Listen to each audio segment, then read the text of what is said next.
If someone wanted to find the well, going along with the expedition or following it up there would be an excellent way to do it. Tahen shrugged and poked at the remains of a cabbage pie. They would have been alert for that, and expositors aren't good at hiding what they are for very long. It wouldn't necessarily be an expositor, Kai thought. Every land, every culture had people who might become monsters given the right opportunity. All it would take was for one to stumble on the right information about the Hierarchs well. He wondered why Tahen wanted to dismiss this extremely valid concern. He sent through Ziede's pearl. Does Tahen seem cagey suddenly, more than usual? Yes, he does, Ziede responded with grim resignation. Tahren watched her brother with a faint line of consternation between her brows. Tahen reclaimed his map and tucked it into his bag. Anyway, I'm not surprised neither expedition found anything to point them to the well. The Hierarchs were all too aware they needed to keep it and their homeland hidden, even before they left to conquer the world. He met the Island's gaze.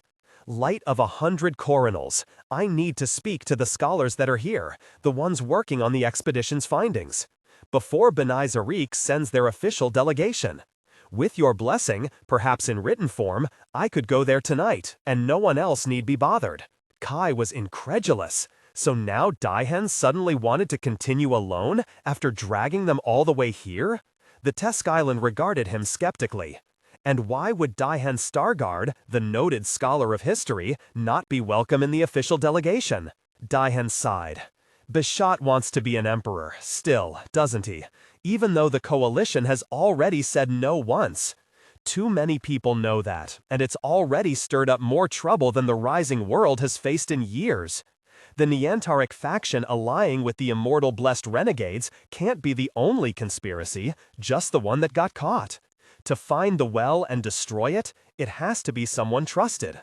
I trust me, and you, obviously, and them. He jerked his head toward Kai and the others. Thank you for including us, Tahren muttered, and oofed softly as Ziede elbowed her. The Island said, I thank you for putting me second in that illustrious list. And in the morning, Etam, the doorkeeper who had first greeted them, came into the room at a hurried pace. They sat down on the couch next to the Island and leaned in to speak to them in a low whisper. Kai watched the Island's expression sharpen in worry and had a bad feeling. He finished his last bite of pie and dusted crumbs from his hands. The Island asked a question, nodded at the whispered answer. Then they said, a messenger has come from Chancellor Damtalan, who oversees the scholars who work on the expedition's findings. She says a delegation purporting to be from the rising world has arrived, but their circumstances are suspicious. 2 Immortal Blessed accompany them. Tahen made a noise like the air had been punched out of him. It's them. He shot to his feet in alarm. It's the conspirators. Kai wasn't sure he believed that, but they had to find out. He came to his feet in time with the others. He said, we can take the raft and be there quickly, if someone can show us the way. Etam can guide you, the Island said. I'll follow with the ambassador's guard. With grim certainty, they added, whoever it is, they will explain themselves. The past, the prelude. It said, very little is known about the origins of the Witch King, but I stipulate that it is more true that little is known now. During the war, among the leadership of the coalition and the Aniline Arakai forces, outguarders and vanguarders, the Witch King's origins in the West would have been common knowledge to some extent.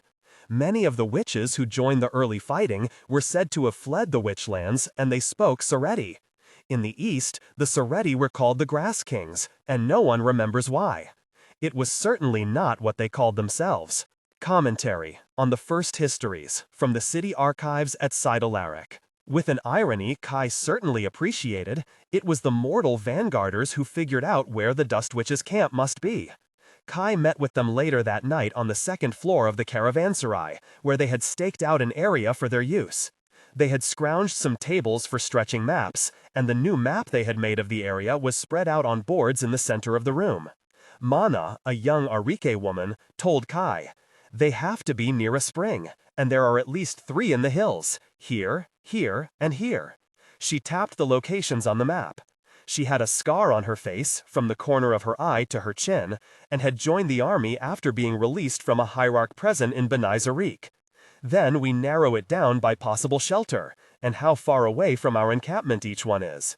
The vanguarders had covered the windows so they could light enough lamps to read the maps without turning the caravanserai's tower into a beacon. They all gathered around the makeshift table, careful not to bump shoulders with Kai, but not showing any excessive fear of him either. They weren't here before us, for the advance vanguard saw no sign of them, 27 days ago? Nodok asked. He was older, with the darker skin of aniline, and his hair in tight braids around his face. He had been in the Farmers' Guild of Ziede and ended up in a prison camp outside the city because of it. They made a thorough search of this whole area to make certain there was no one else already holed up here. There was a murmur of agreement from the others about the timing. They must have moved here after that, someone in the back said. If they'd come before us, they would surely have taken over the caravanserai, and we wouldn't have told the Princehairs this was a good spot for the encampment. I think they followed one of our larger parties in, maybe Princess Asara when she took her cadre to pick up those refugees from Old Disrona. That's close to the north trade routes, Nodok said, and Mana nodded grimly. Kai agreed.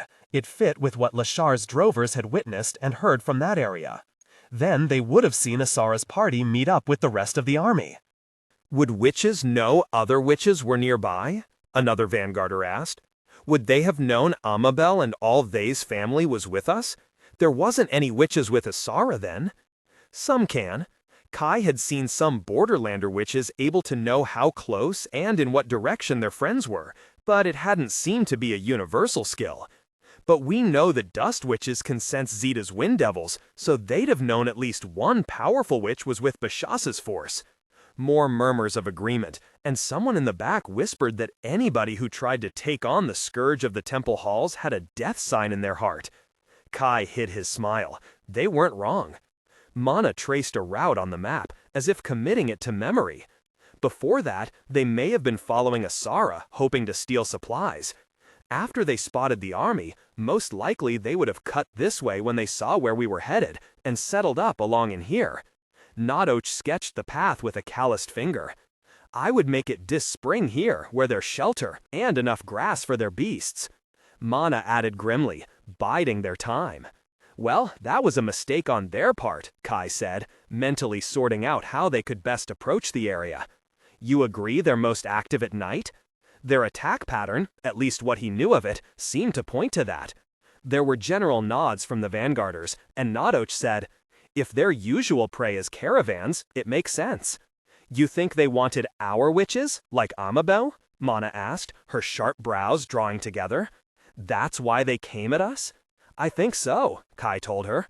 I'll know when we find the camp. Sada are witches, another voice commented from the back. Ata dur Hans. She says there are Hans. They keep their hands off, Mana translated.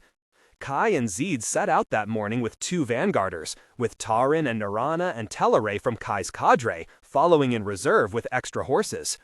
Ziede would be able to conceal herself and the vanguarders with a chimera, an illusion that shifted to make them blend into their surroundings. Kai would wait until they were well away, then follow a little distance behind Ziede's group, watching to make sure they weren't detected. He didn't need a chimera, having been a scout in much worse territory than this. They would have to move slowly on foot, and it would probably take them until noon to reach the part of the hills where the camp might be located. Tahren and the soldiers would be some distance behind Kai, ready to come up if they sighted prisoners. Bashasa had disliked the idea of sending out a witch to look for people who appeared to be stealing witches, but had agreed there didn't seem to be a choice, and that Ziede was certainly the most formidable witch to send. He had said, if the dust witches are holding anyone against their will, we must free them. Even better if it leads to contacting other witches who might wish to join us. Kai rode for the first part of the trip with Tahren and the soldiers, taking the old trade road for a little distance as a distraction for any dust witches spying on the camp. Ziede's group had already slipped into the brush and was well on its way. The sky was laced with high, light gray clouds, and the breeze had a little dampness in it, as if it had rained somewhere to the south. They were all wearing straw sun hats, and Kai had left his coat off, draped over his saddle bow.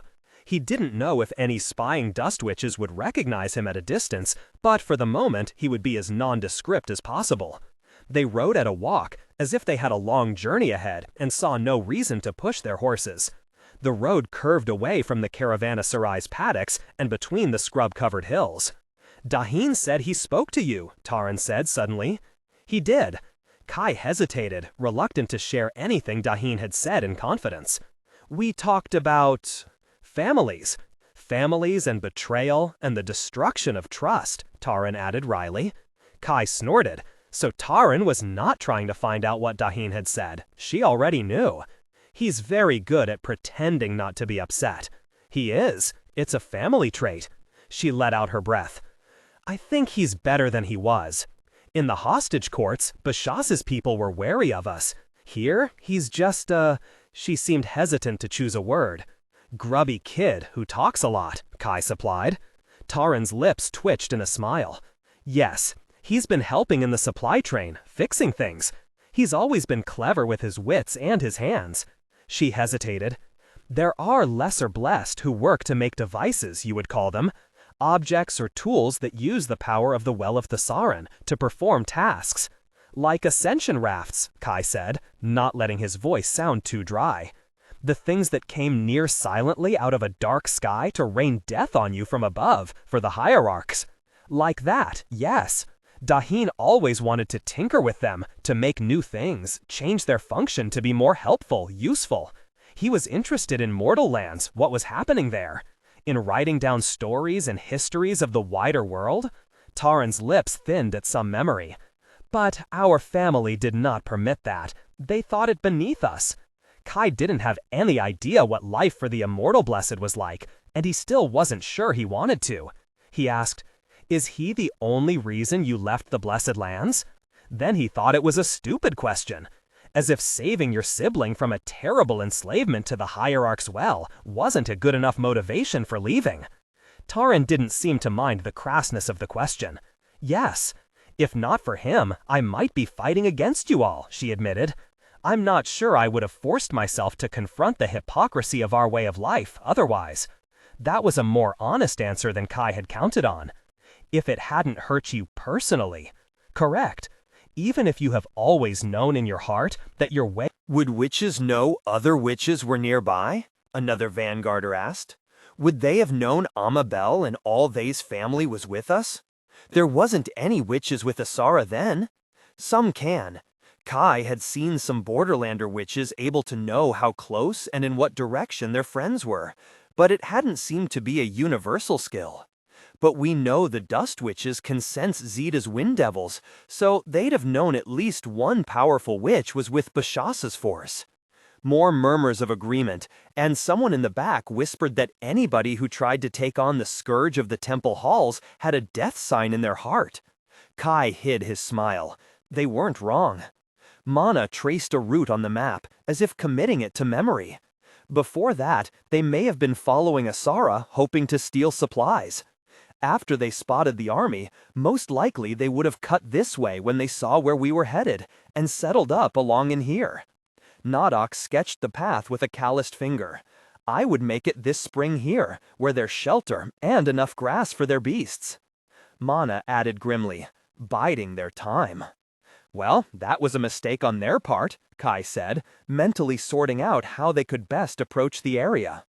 "You agree they're most active at night?" Their attack pattern, at least what he knew of it, seemed to point to that. There were general nods from the vanguarders, and Nadok said, "If their usual prey is caravans, it makes sense." "You think they wanted our witches, like Amabel?" Mana asked, her sharp brows drawing together. "That's why they came at us?" "I think so," Kai told her. "I'll know when we find the camp." "Sir, our witches," another voice commented from the back. "Ought to dur hands. She says they're our witches. They keep their hands off," Mana translated. Kai and Ziede set out that morning with 2 vanguarders, with Tahren and Narana and Tellere from Kai's cadre following in reserve with extra horses. Ziede would be able to conceal herself and the vanguarders with a chimera, an illusion that shifted to make them blend into their surroundings. Kai would wait until they were well away, then follow a little distance behind Ziede's group, watching to make sure they weren't detected. He didn't need a chimera, having been a scout in much worse territory than this. They would have to move slowly on foot, and it would probably take them until noon to reach the part of the hills where the camp might be located. Tahren and the soldiers would be some distance behind Kai, ready to come up if they sighted prisoners. Bashasa had disliked the idea of sending out a witch to look for people who appeared to be stealing witches, but had agreed there didn't seem to be a choice, and that Ziede was certainly the most formidable witch to send. He had said, "If the dust witches are holding anyone against their will, we must free them. Even better if it leads to contacting other witches who might wish to join us." Kai rode for the first part of the trip with Tahren and the soldiers, taking the old trade road for a little distance as a distraction for any dust witches spying on the camp. Ziede's group had already slipped into the brush and was well on its way. The sky was laced with high, light gray clouds, and the breeze had a little dampness in it, as if it had rained somewhere to the south. They were all wearing straw sun hats, and Kai had left his coat off, draped over his saddlebow. He didn't know if any spying dust witches would recognize him at a distance, but for the moment he would be as nondescript as possible. They rode at a walk, as if they had a long journey ahead and saw no reason to push their horses. The road curved away from the caravanserai's paddocks and between the scrub-covered hills. "Tahen said he spoke to you," Tahren said suddenly. "He did." Kai hesitated, reluctant to share anything Tahen had said in confidence. "We talked about families. Families and betrayal, and the destruction of trust," Tahren added wryly. Kai snorted. So Tahren was not trying to find out what Tahen had said. She already knew. He's very good at pretending not to be upset.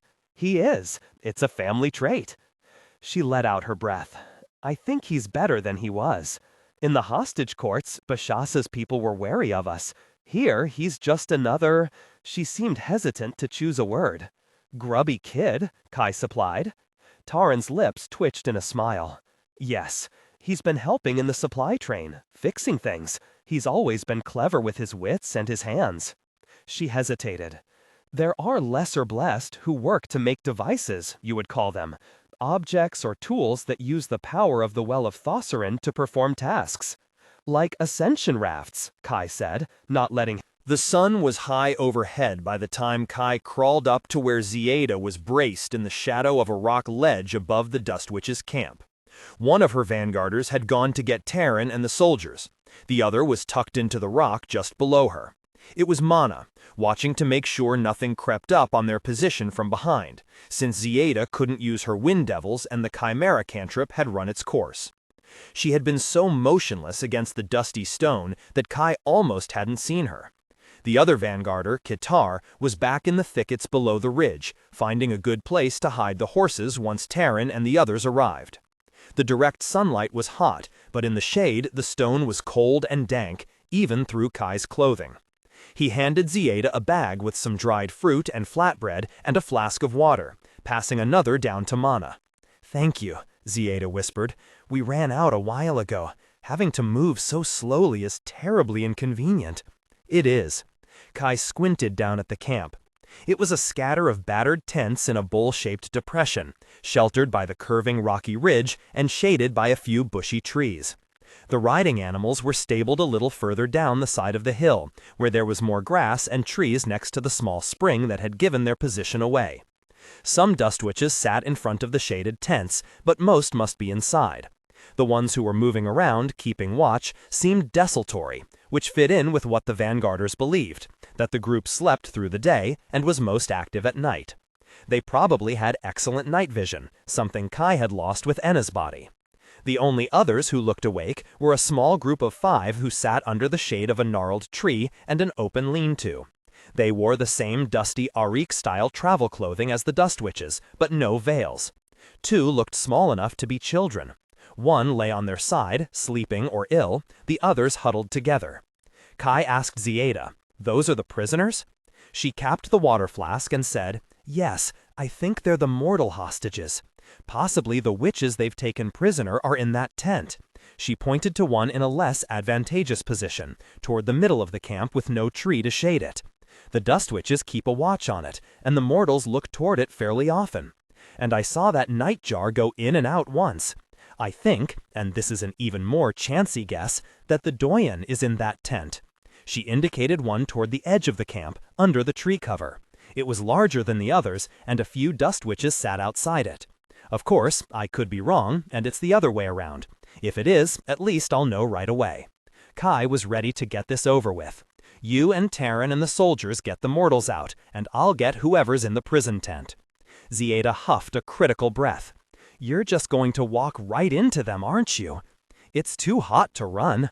Kai wiggled backward and down to the ledge just below where Tahren and the others now waited. You can't mean to go alone, Mana said, her frown pulling at her scar. He does, Tahren was matter-of-fact. Talera and Narana exchanged a wry look. We'll go with you, watch your back, Leishan, Zieda's other vanguarder, added. He was a stocky Arik, as compact and strong as a boulder. You're Prince Ayers? He trailed off. Kai lifted his brows. I'm Prince Ayers? What? Mana shifted her position so she could kick Leishan lightly in the shoulder, and Leishan declined to answer. To make it plain, Kai said, if they kill one of you, I'll kill all of them, and Bashasa would be disappointed with me. No one liked to disappoint Bashasa. He was too nice about it. Ziede slipped out of the rocky cleft and said, Everyone will do what I say. I need Mana and Leishan to wait so they can help the prisoners once we bring them out. Kai, I'll signal you when we're in position. The vanguarders didn't argue again, and Kai picked his way silently down and around the pebble-strewn slope, using the grass clumps and dirt for purchase. Once he was out of sight, he slipped a small knife off his belt. He braced himself against the rock, pulled his shirt up, and stabbed himself. The pain doubled him over. His head swam and chills coursed through his body. He must have hit a particularly bad spot. He leaned against the dusty, sun-warmed stone and let the heat revive him. Stabbing was still better than rolling in one of the spiky plants that grew among the rocks and grass. He had had to do that once in an emergency while out with his cadre. But it would never be easy. The fact that it wasn't easy helped fuel the intentions. Ziede and Tahren, and probably Tahen, though Kai had never talked about it with him, knew how he sourced his power. The mortals didn't, and Amabel's family was too polite to ask. Even when people knew, he would rather not do it in front of them. It felt oddly personal, and he also knew how disturbing the sight was. As the pain pooled into the place where he stored the lives he drained, Kai took a deep breath and continued his climb down the slope. He knew where the Dustwitch sentries were. Kitar had pointed them out earlier, and one of their positions would make an excellent place to enter the camp. On the flatter ground near the spring, the drowsy riding animals were tethered. They were some variety of ox, big, stocky-bodied creatures, shaggy around the shoulders, better for pulling wagons than riding. Luckily, they seemed slow to react to Kai's presence, flicking their tails at the buzzing flies. The veiled sentry faced the approach to the ridge from the grassy hills, not expecting attack from the rocky slope behind her. Her whole slumped posture suggested sullen boredom. Kai leapt on her from behind and stole just enough of her life to leave her unconscious, then lowered her silently to the ground. The nearest animal lowed, and a few others shifted nervously. Kai crouched behind a tree, and after a while they settled into sleepy silence again. Kai waited for the signal, reflecting that this would be easier if he and Ziede had some silent way to communicate. Then, somewhere past the slope, dry grass and leaves rustled as the wind changed. A gentle weight with ice-pricked claws settled on his back, then slipped away. The dust witches who could sense wind devils would realize one was near. It was time for Kai to draw their attention. He stood, cast aside his straw hat, pulled the pins out of his hair so Talamia's curls fell loose. He had come out here wearing his expositor's blood-stained coat. He didn't want any confusion about what he was here for. He strode up the path directly into the camp. Dust witches who had lazed outside the tents were on their feet, alerted by the sudden change in the wind. A voice cried out in alarm, and they all turned toward Kai. He didn't stop. He didn't speak. There was no point. He wasn't here to bargain or argue. Dust rose under his feet in a cloud. Dust prickled in the back of his throat, and he drew the power out of it and swept it away with a gesture. Had Nightjar even told her companions that it was useless to try that trick on him? They had wasted time that could have been used for something, anything else. He felt a tug underfoot, then stabs of sharp pain, like a thorny vine had wrapped around his leg. It was a cantrip. Outside the nearest tent, 2 dust witches had crouched down, scribbling a pattern on the bare dirt. Kai pulled a dormant intention off his coat, imbued it with some of the pain of his still healing wound, and flung it toward them. He didn't bother to watch the result. The screaming told him all he needed to know. The cantrip fell away, and Kai kept walking. Other dust witches ran toward Kai, not realizing the cantrip had failed. He flung another intention that would scramble the wits of anyone who got within 20 paces of it for the rest of the day. They scattered in confusion, some falling to the ground. Dust rose in walls. It interfered more with the dust witches still trying to attack than it did Kai. Someone slapped a cantrip on his shoulder, and he plucked it out and turned it back on her before it could do more than singe his skin. Angry shouts and pain-filled cries told him somewhere across the camp Ziede and Tahren had arrived. He glanced up and saw Ziede in the air, the 2 child-sized mortals tucked under her arms. More dust witches screamed. Probably they had run into Tahren and her sword as she covered the other mortals' escape. The dust witches running afoul of the confusion intention started to attack each other. Kai reached the prison tent, and the 2 still trying to guard it sensibly fled. Kai pulled the flap open and stepped inside. He saw immediately that Ziede's guess had been right. It was almost bare, except for a bucket and a water jug. 2 people huddled on a thin pallet, their hands bound. They were dressed as Hierarch women, in long tunics over pants, their clothes torn and dirty. One had tightly curled dark hair wrapped in a scarf, and the other's was a lighter brown hanging in lank waves. They had the brown skin and slightly rounded features that could be from anywhere to the west, borderlands to the coast. They looked up at him, wide-eyed and shocked. One breathed a word Kai didn't understand.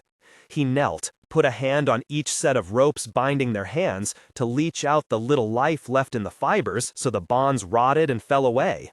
It was a good thing they hadn't been bound with chains. Iron should be just as much a part of the cycle of decay and rot as plant matter, but somehow all metals resisted this interpretation, no matter how logical it was. In Imperial, Kai said, "I'm Caius Duran IV, Prince of the Underearth. I was once Cayena of the Condessa Serati." He saw recognition spark at the word Serati. "Prince Heir Bashasa of Benaizarik invites you to his camp. I'll still take you out of here if you don't want to accept that invitation, but it's better for now if you come with us." A dust witch burst into the tent behind him, and Kai was already up and turning. He caught her arm before she could finish the cantrip, drained enough of her life to teach her a lesson, and tossed her away. As he turned back, one prisoner staggered to her feet, clearly weakened and sick. She tried to speak and bent over in a racking cough instead. The other stood to steady her, then shook her head hard and said in halting Imperial, "Can't, they capture, they kill?" Kai signed in witch speak. "My friends are freeing your companions. Ziede Dayaha of the Kalin Islands already has the 2 little ones out." The 2 exchanged a look of wild hope. The coughing one croaked out, "Well, go. I'm Rihar. She's Simeri. Call me Kai." The quick decision was a relief because they didn't really have time to discuss it anymore. "Stay close. Stay behind me." He stepped to the tent doorway and looked out. An angry storm of dust raged, the air choking and coarse, as the dust witches tried to overwhelm Ziede and Tahren, and Ziede blasted them back with her wind devils. Up by the trees where the mortals had been held, Kai caught the flash of Taren's sword.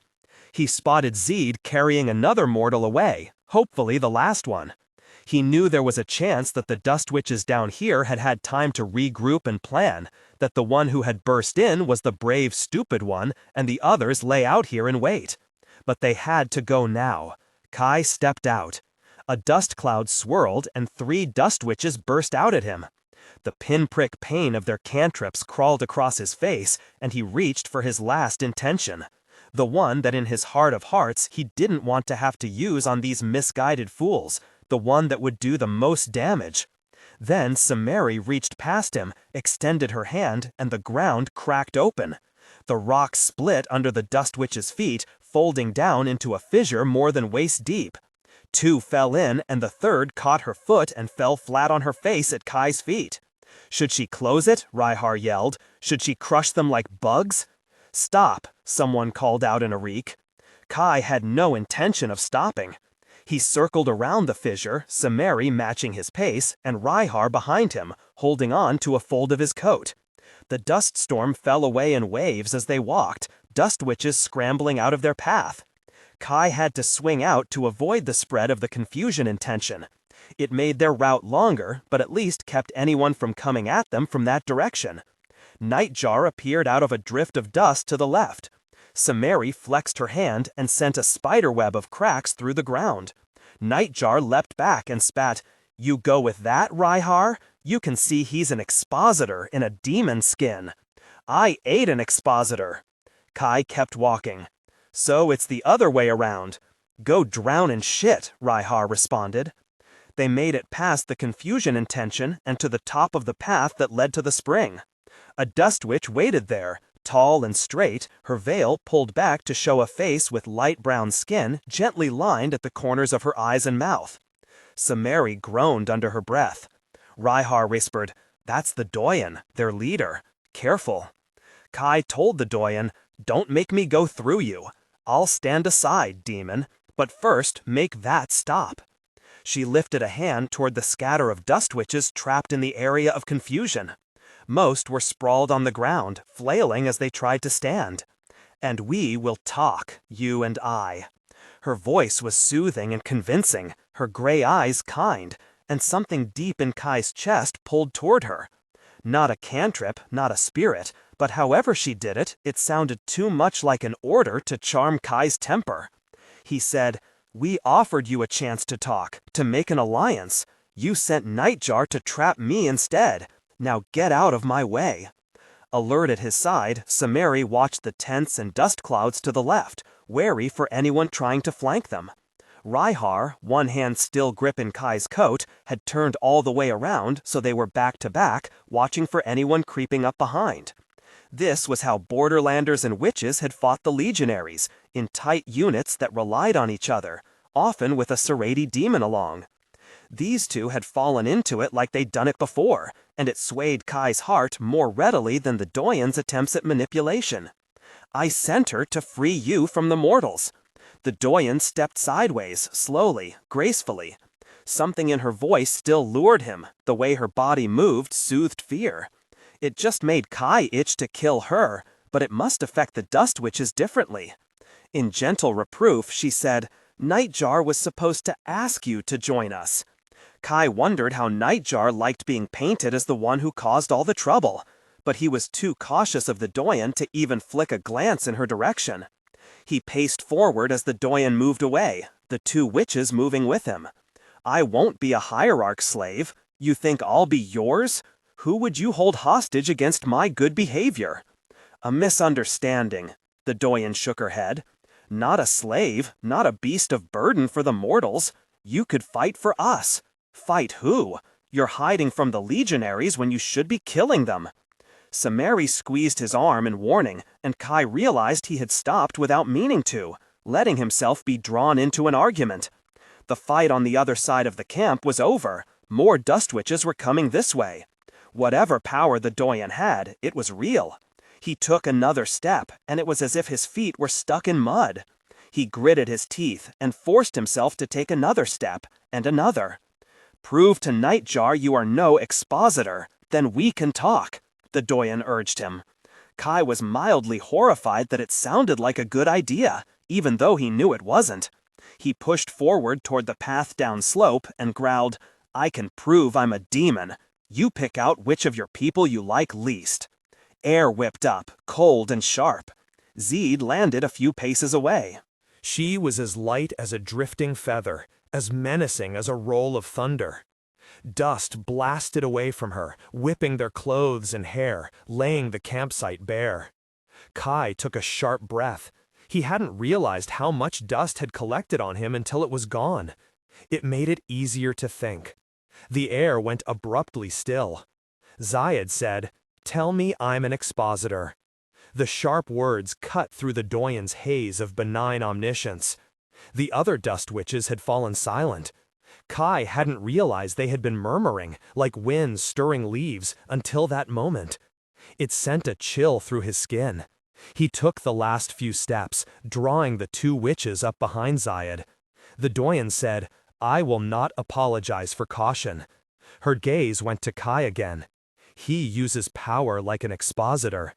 That was a little stab to the gut. But Ziede seemed to know better than to be drawn into an argument.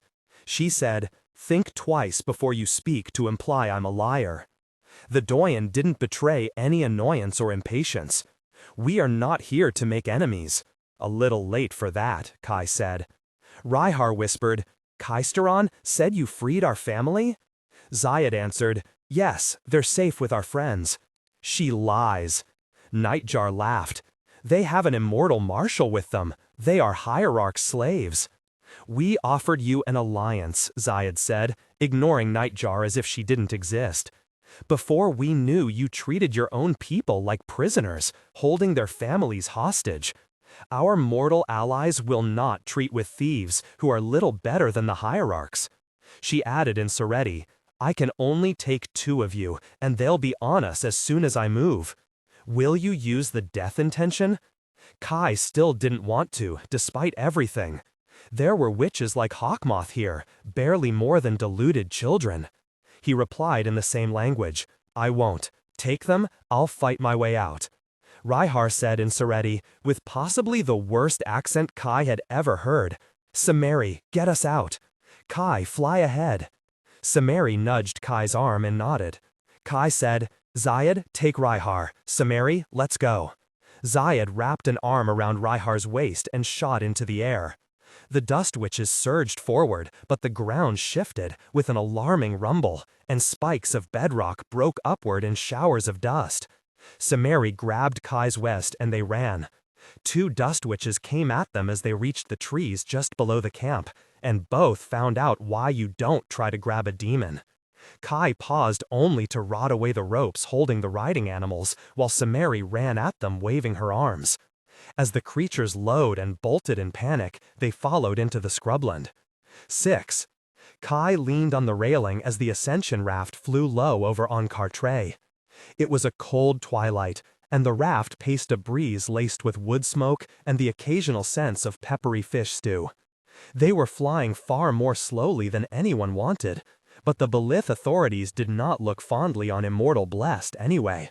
And if they had to be alerted to this situation, the Tuskylan wanted it to be done by the Enelin ambassador, via the envoy to Belith's Rising World Council. Not because immortals are careening wildly around in the air, the Tuskylan had stipulated. Tahen had agreed far more readily than Kai had expected.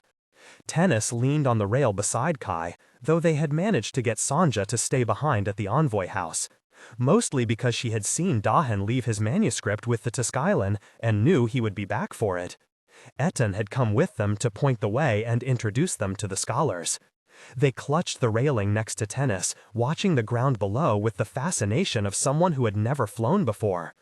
The new university wasn't too far from the Enelin envoy house, past the Temple of Moral Philosophy and to the east, which was a blessing since it didn't give them much time to argue about who these Immortal Blessed might be. "It has to be the conspirators," Tahen said scornfully. "When have the Blessed taken an interest in history or anything but their own?" "Our own," Tahen corrected with weary patience. She thought it was important never to deny the connection, whether for herself or Tahen or any of their family who had rejected the Blessed Patriarch's rule. She had told Kai and Ziede a long time ago that rejecting the Blessed and what they stood for did not erase their past. And they could be marshals sent here after Ilhan Run Haisun. Sent after him for what? Tahen demanded. Tahren lifted her brows. Giving anchor stones to mortals? Tahen gestured extravagantly over the steering column, as if that transgression wasn't even worth mentioning, despite how gleeful he had been about it earlier. The raft jerked alarmingly and dipped up again. Etam gasped and Tennis grabbed Kai's arm. He patted her hand absently. Tahen, you have to admit that's far more likely. Ziede sounded exasperated. I don't know why the conspiracy would come here at all. Kai didn't either. But the Blessed had a long time to notice what Highsun was up to. He still had the feeling this was something else. Her jaw tight, Tahren said. If you let go of those controls one more time. Tahen glanced back at her. You'll do what? Ziede groaned under her breath. Kai stopped listening to preserve his own temper. He hadn't realized the new university site was so close to the old until the street below opened up. The walled houses on the far side giving way to a forest of tall cedar and smaller brushier trees, the shadows under them darkening as the light failed. On the opposite side was a wall, scarred and pocked by time. The carvings that had once ornamented the top cracked and bashed away. Beyond that boundary, even in the growing dark, the shapes of what had been foundations were easy to trace in the overgrown grass and brush. It had been a large complex, a maze of buildings, roads, walkways. Most of the stone had been hauled away, except for some small stelae, white against the green grass. Kai thought they were just remnants of debris until he saw there were hundreds of them, some grouped together in patterns he didn't understand. Kai realized Tahen and Tahren had fallen silent. Those are markers or memorials? He asked Etum. This part of the city was quieter, the breeze sharp with cedar and pine from the forest. Mostly memorials for the people who were known to be in the complex the day the Hierarchs raised it, Etum said. The way they spoke about it, it was clear they were too young to have seen it happen. Enelin were generally long-lived, and sometimes it was hard to tell their age from their appearance. The Hierarchs wanted to take them as slaves, but they refused to surrender, and this was the Hierarchs' answer.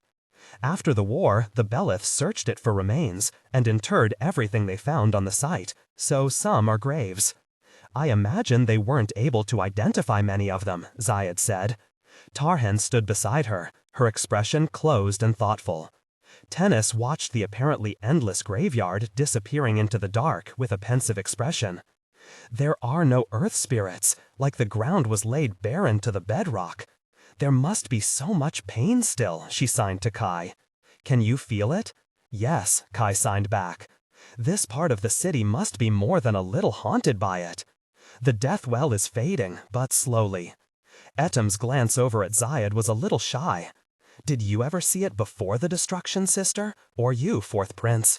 I've seen drawings, but since coming here I've wondered what it was like. No, none of us had traveled much before the Hierarchs came, Ziede admitted. She leaned into Tahen's side. I wish I had seen it. The street had been slanting gently upward, the forest beside it sloping down into a large ravine. Now the old wall fell away, to reveal another open area dotted by large shade trees and broken up by a scatter of 1- or 2-story white stone buildings, some domed, others with cylindrical or flat roofs. Many of the windows glowing with light. They were linked by broad stone pathways and small tree-filled gardens. The road curved through them, leading over a stone bridge above a wide-running stream, and to the larger structure of a 3-step pyramid, partially built into the hill behind it. Broad terraces extended from each level, and a dome capped the top. A few people still moved along the paths, but the raft was so silent no one looked up. No wall around this one, Kai thought, and wondered if it was because the wall around the old university hadn't protected it. Etum pointed out the way, and Tahen guided the raft over the bridge, the sound of the stream rushing through rocks in its deep channel. Past it, the road broke off into multiple pathways, one leading around the right side of the larger pyramid to a much smaller stepped structure sitting in its own paved court. That's it, Etum said quietly. Lamps were lit on the pillars to each side of the entranceway, and on the low wall separating it from the path, but it was too dark now to see a good landing spot except for the court. Ascension rafts were tough, but sitting down on a piece of statuary or a boundary stone would do more than a little damage. Tahren must have sensed Tahen hesitate, because she said, "Just land in the plaza. They may hear us, but it won't matter." Tahen gave a tight nod, and the raft sank toward the ground. Kai went over the railing as they landed, the others following, and they started across the court. A stone porch with long benches framed a spill of light from the wide doorway. Kai heard somewhat agitated voices speaking, but too low and distorted to make out the words. "Sounds like a noisy discussion, more than a fight," Tahen muttered, mostly to himself. Maybe Taren's right. If there wasn't the chance of setting Tahen off again, Kai would have pretended to clutch his heart and stagger. Oblivious, Tahen continued. "If it's the conspirators, why come here so openly, Kai?" Ziede's inner voice was sharp. Kai squeezed his arm and Tahen stopped.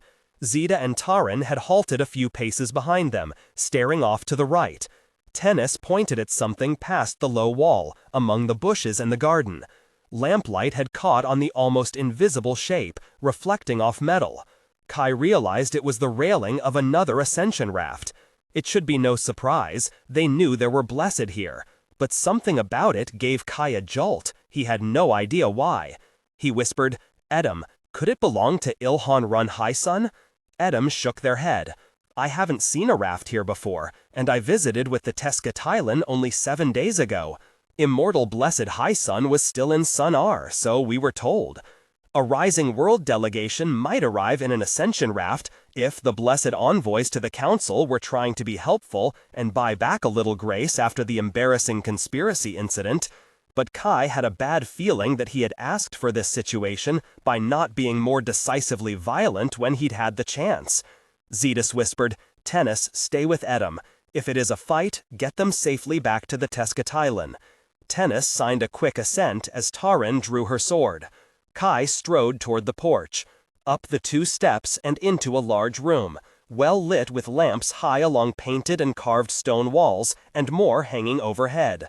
More than a dozen people stood there in the midst of an argument, most gathered around a stone-topped work table piled with rolled manuscripts and loose papers.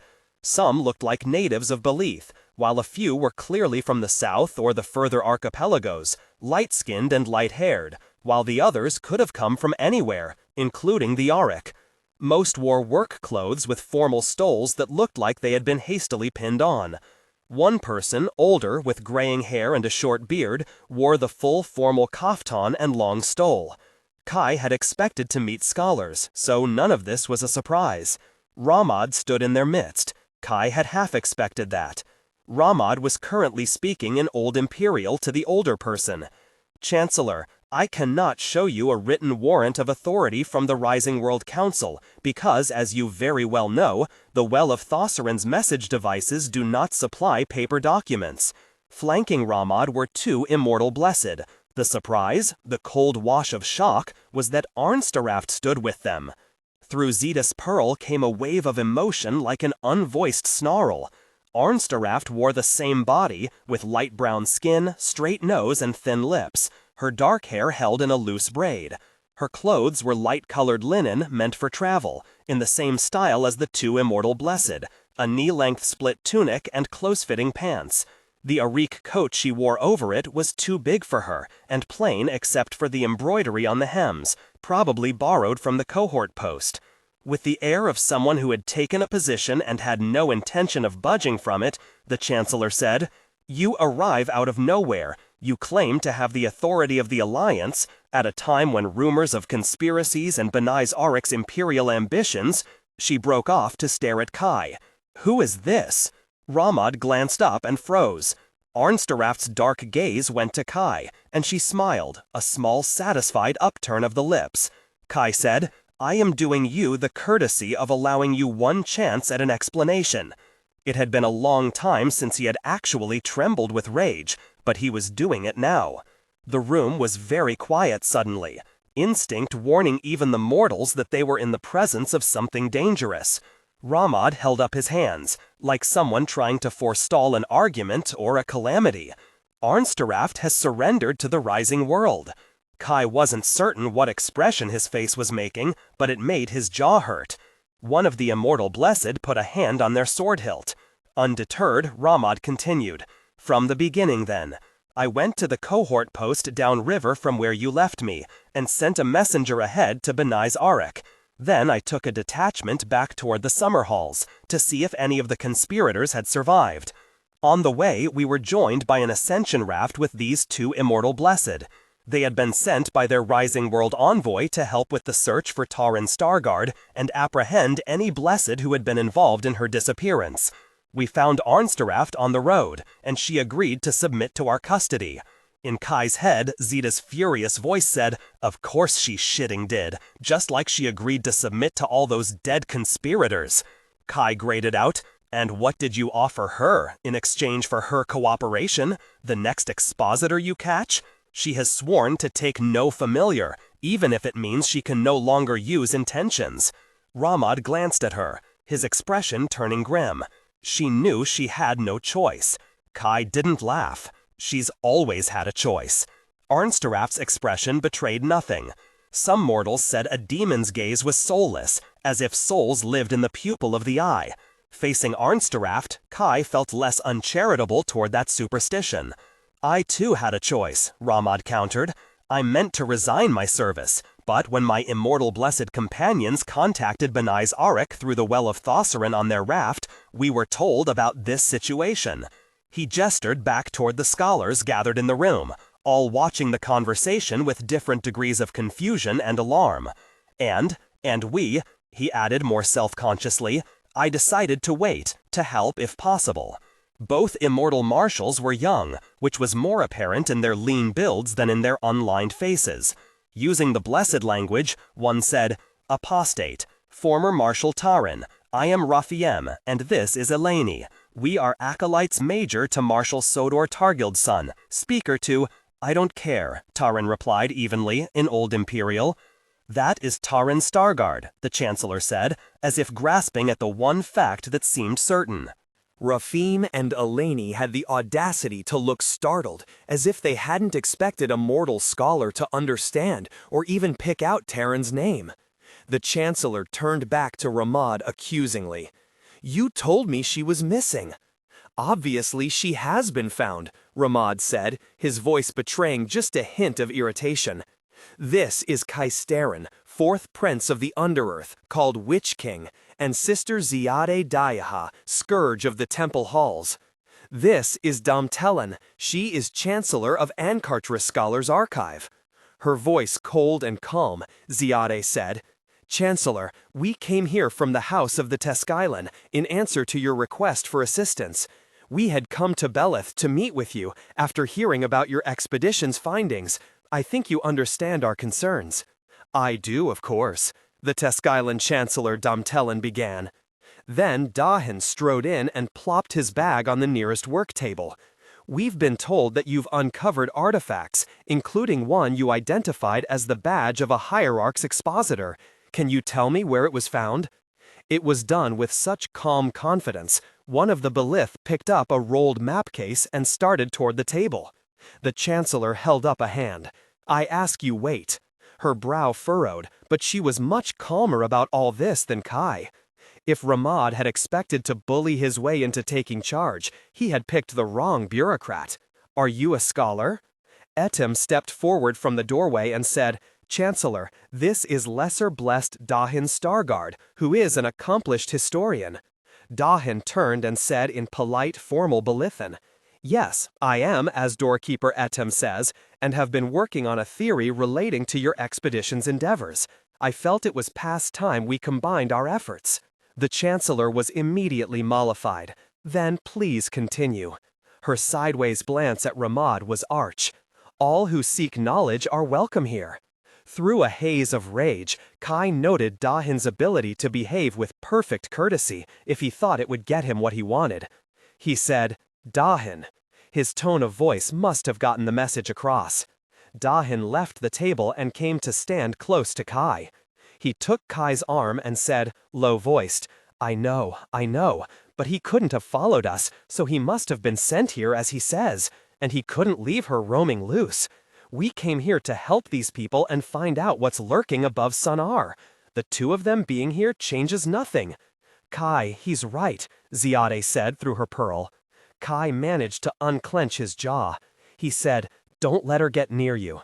It was an unnecessary warning, but Tahen just squeezed Kai's arm before he returned to the table and motioned the scholar with the map forward.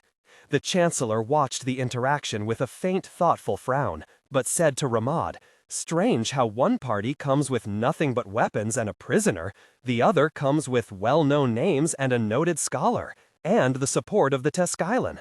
Ramad didn't allow any frustration to show. The skin under his eyes was bruised, probably from lack of sleep. It was hard enough to sleep on an ascension raft. Sleeping on an ascension raft knowing Arnsterath was only paces away had to be nearly impossible. Ramad said, "Chancellor, I am perfectly willing to share this inquiry with Fourth Prince and his family, who are obviously more qualified." "And who is that?" It was Arnsterath's voice, quiet but somehow seizing attention. Kai didn't need to glance back. Tennis had come in with Etem. Kai answered, "That's Sister Tennis, the witch who broke the summer halls again and caused the flood that foiled all your master's plans." Surprisingly, Arnsterath's left eyelid twitched. He was not my master. The Immortal Blessed Rafim shifted his staff, not pointing it at her, just a reminder that it was there. It was an Immortal Blessed weapon, though Kai didn't recognize it. Rafim said, "You can speak your evidence to the Rising World Council, not here." Chancellor Domtellen grimaced in distaste. "This is all very disruptive. Vanguard or Ramad, would you take your charge and your Immortal Blessed and please go away?" "No, Chancellor Domtellen, as I said before, I will not." Ramad was still apparently calm, but the strain showed around the set of his mouth. "And Arnsterath is not a prisoner. She is cooperating voluntarily with the Rising World Council's investigation." "Cooperating voluntarily?" Kai said, making his voice cold and ironic. "That's why your Immortal Blessed have a weapon that would fell a wall walker, let alone a demon." Rafim didn't react, except to press his lips together, but Eleni moved a hand to the covered bag at her side. Kai thought he had recognized the curve of the stock that shaped the light material. It would have been foolish to go after Arnsterath without something stronger than a curse breaker, and it wasn't something the Rising World cohort post would have lying around. And it was an indicator that the Immortal Marshals had known exactly what they would be dealing with when they set out. There were a number of reasons for that, the most innocuous that the Immortal Blessed faction of the conspiracy had unraveled in the Blessed Lands as well, and the Marshals had been warned about Arnsterath. Then Tahen said, "Kai, Ziede." Kai threw a look back to check that Tahren still stood in a deceptively relaxed stance, aware of every movement in the room and able to reach anyone who attempted violence in a heartbeat. Tennis stood in the doorway beside Etem, wary and alert. Kai went to the work table Tahen had conscripted, beating Ziede by only a step. Tahen stared down at a scroll of light wood with a large square of paper pressed into it. On the paper was a drawing. It had been sketched with charcoal and then drawn in with sharper lines of ink. Notes in the scripts used in Belith and Palm had been neatly scratched in the margins. Some were strings of numbers that were probably measurements. It depicted the low-rising mound of an earthwork, the sides covered with patchy grass. Next to that was a sketch of the interior, where lines of tumbled rock marked where walls had stood. Kai realized the shape at the foot of the outside view of the sloping earth wall was a person drawn there to show the scale. It was probably a fourth the size of the summer halls. An apt comparison, as this was a Hierarchs earthwork. "You recognize it. It's the same design as the summer halls," someone said in accented Old Imperial. "You weren't with the Enelin who had gone to look for Sonar, were you?" "No, he wasn't," Tahen answered for Kai.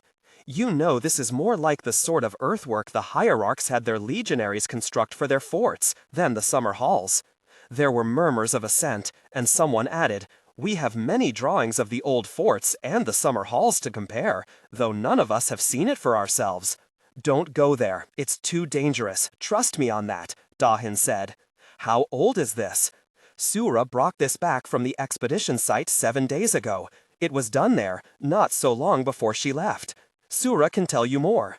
Another scholar hurried up, this one a woman in a Rike dress, bearing a map case.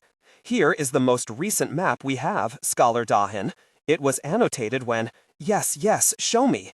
Tahen leaped on the map and pulled it and the scholar over to a clear table. A few of the others drifted after them. "How old?" Kai said. His throat was full of bile. The expedition wouldn't send a messenger back through the well of Thossarin's anchor stones for an ancient ruin. That would be an interesting curiosity, not an emergency, not a reason for Belith to alert the Rising World Council in Benes Eric, right after the failed Imperial renewal, with rumors of conspiracy flying. He pointed at the drawing without touching it. This structure, how old is it? A scholar said, "We think it was abandoned no more than 10 years ago. The scar was still there where the builders dug out the earth for the walls." The rings in the trees that were felled to make the beams gave us the estimate of the timing. The remaining timber showed signs of a fire. It may have been why it was abandoned. The speaker hesitated. "You're really him, aren't you, the Witch King?" And Ziede, scourge of the call him, fourth prince. Ziede interrupted automatically. "Call me Sister Ziede." "You said us. You were there when it was found?" Kai looked up. Chancellor Domtelen stood beside the table now, with the other scholars gathered around. She said, "Yes, this is Academician Sura. She is the messenger from the expedition." Sura shifted uncertainly, but didn't retreat. She was tall, with the dark hair and light brown skin of far southern Belith, so similar to the Arathi. Her stole was a little dirt-stained, and looked like she had been using it as a towel. Kai said, "You're certain?" "As much as we can be." There were artifacts. Sura turned and waved. Another scholar hurried forward with a light wooden box. Sura took it and laid out the contents with quick, practiced movements. There were broken pieces of pottery, with a red glaze and chips of gold embedded. Things made of polished wood. A silver jewelry setting with no gem inside. Broken silver chains, tiny enameled silver plates. The smallest the size of a fingertip. The largest, no bigger than. Kai grabbed Sura's wrist. She flinched, then opened her hand so he could see the symbols in the black enamel. "That's a Hierarch servant badge." Ziede looked up at Sura. She seemed outwardly calm, but Kai knew how unnerved she was. The one Seeker Ori went to Benes Eric to tell the council about? "No, there were 6 so far, when I left to bring word back here," Sura said. Kai realized he was still holding her wrist and let go. She was focused on the question now and didn't seem to notice, setting the badge down and explaining. "Some of the metals and gems must have been brought from northern and eastern lands. They aren't often seen in the far south. And there were remains under the collapsed section of the structure, the burned section. Bones, you understand. These artifacts were found with them." At the other table, Tahren was placing various instruments on the map with the help of the Erica scholar, and 2 others were writing furiously on chalk slates. Measurements of distance, calculations. It didn't make the cold hollow in Kai's stomach feel any better. "Were they small people?" he asked, holding out a hand well below his shoulder height. He knew he was grasping at straws now. "Like the people who lived in Sun Ar before the Hierarchs killed them?" Sura understood immediately what he was getting at. "No, they were around our height, not much different from the people in this room," she admitted. The situation would be less alarming if these people were from Sun Ar or somewhere nearby, who used these same symbols, or the Hierarchs had adopted the symbols and the building style from them. But this is nothing like the structures left behind by the Sun Ar. It looks as if at least some of the people who occupied the earthwork are descended from those who fled back to the south after the war. Ziede started to touch one of the gem settings, then pulled her hand back. And the only ones who would need to flee that far south would be expositors and Hierarch servants. Sura's expression suggested that she was glad someone else had said it. Obviously, the people who lived there would have been descendants of those survivors, so we can't surmise anything about their character.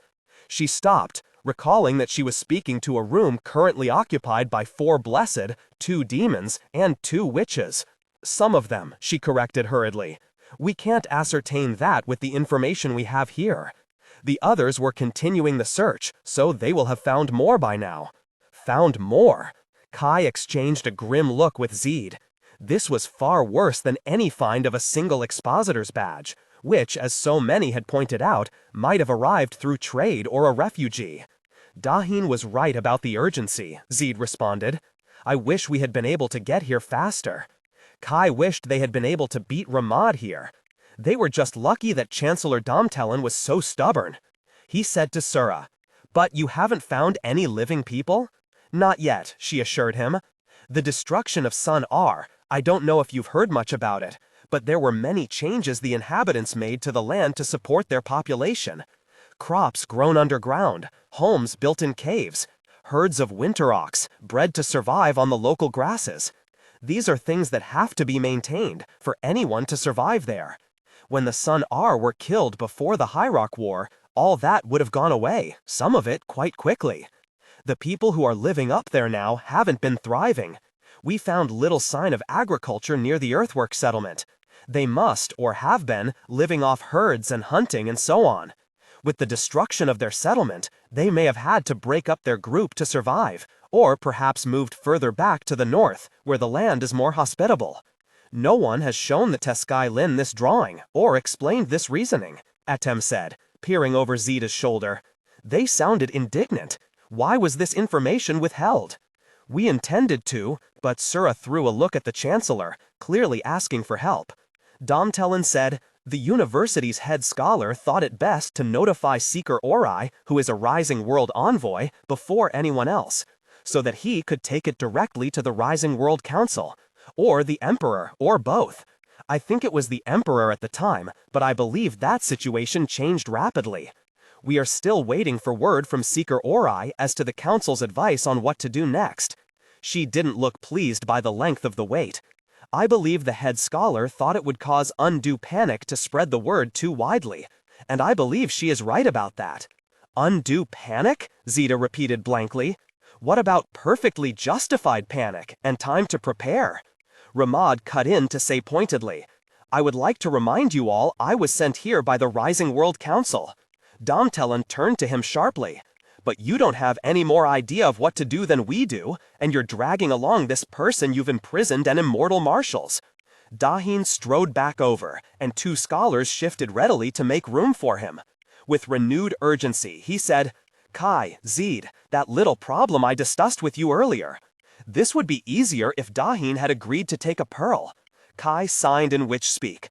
"Is this close to where you think the well is?" "Too close," Tahen signed back. "Whoever is living up there, if they have an expositor, they know where it is." "We have to get there," Kai told Ziede. Ziede said silently, "Yes, it's the only way." Kai turned to the Chancellor.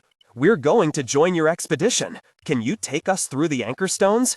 "What?" Ramad stared. "Why?"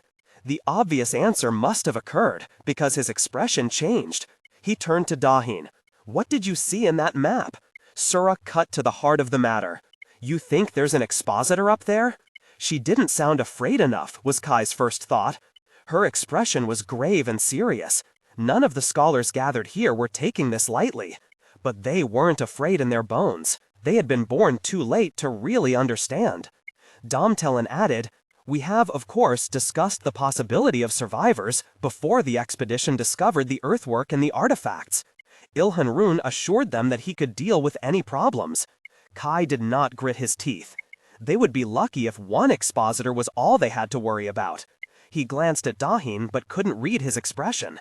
Kai said, "If you've actually found the location of the Hierarch's homeland, there will be things up there that are dangerous."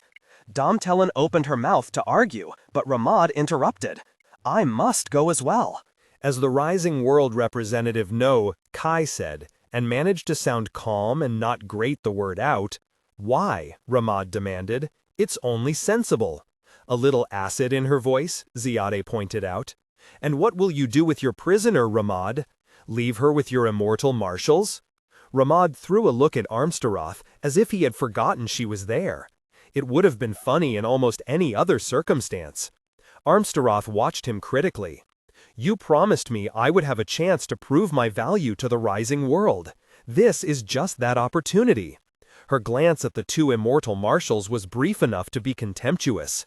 "My parole is with you and the Prince Heir of Beni Sarek. I have no reason to trust the Blessed Lands." "Less reason than most at the moment," Ziede said silently. Kai replied, "She's not a fool. There might be Blessed who would be only too happy if Armstaroth was not around to give her testimony to the Rising World Council." Ramad's jaw tightened. The council will be sending a speaker and other officials here. They can't be more than a few days behind us." Kai had known that had to be the case, but hearing it in so many words was not pleasant. More mortals who didn't understand the danger would just make this so much more complicated. Arnsteroth eyed Ramad with cool distrust. "Much can happen in a day." Eleni was offended. "We are not forsworn." Raphiam frowned at her, and she threw a quick, embarrassed glance at Tahren. Tahren ignored them, but Ziede's expression turned sardonic, and she said, "I see. I'd want to get rid of those two at the first opportunity as well." Ramad's mouth twisted in irritation, but he told Arnsteroth, "Then I'll take you with me."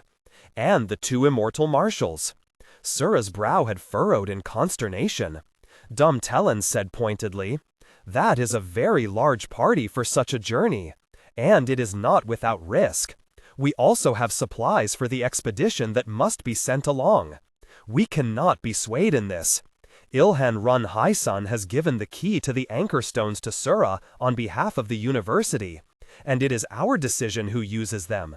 She added grimly, "Unless you intend to take it by force."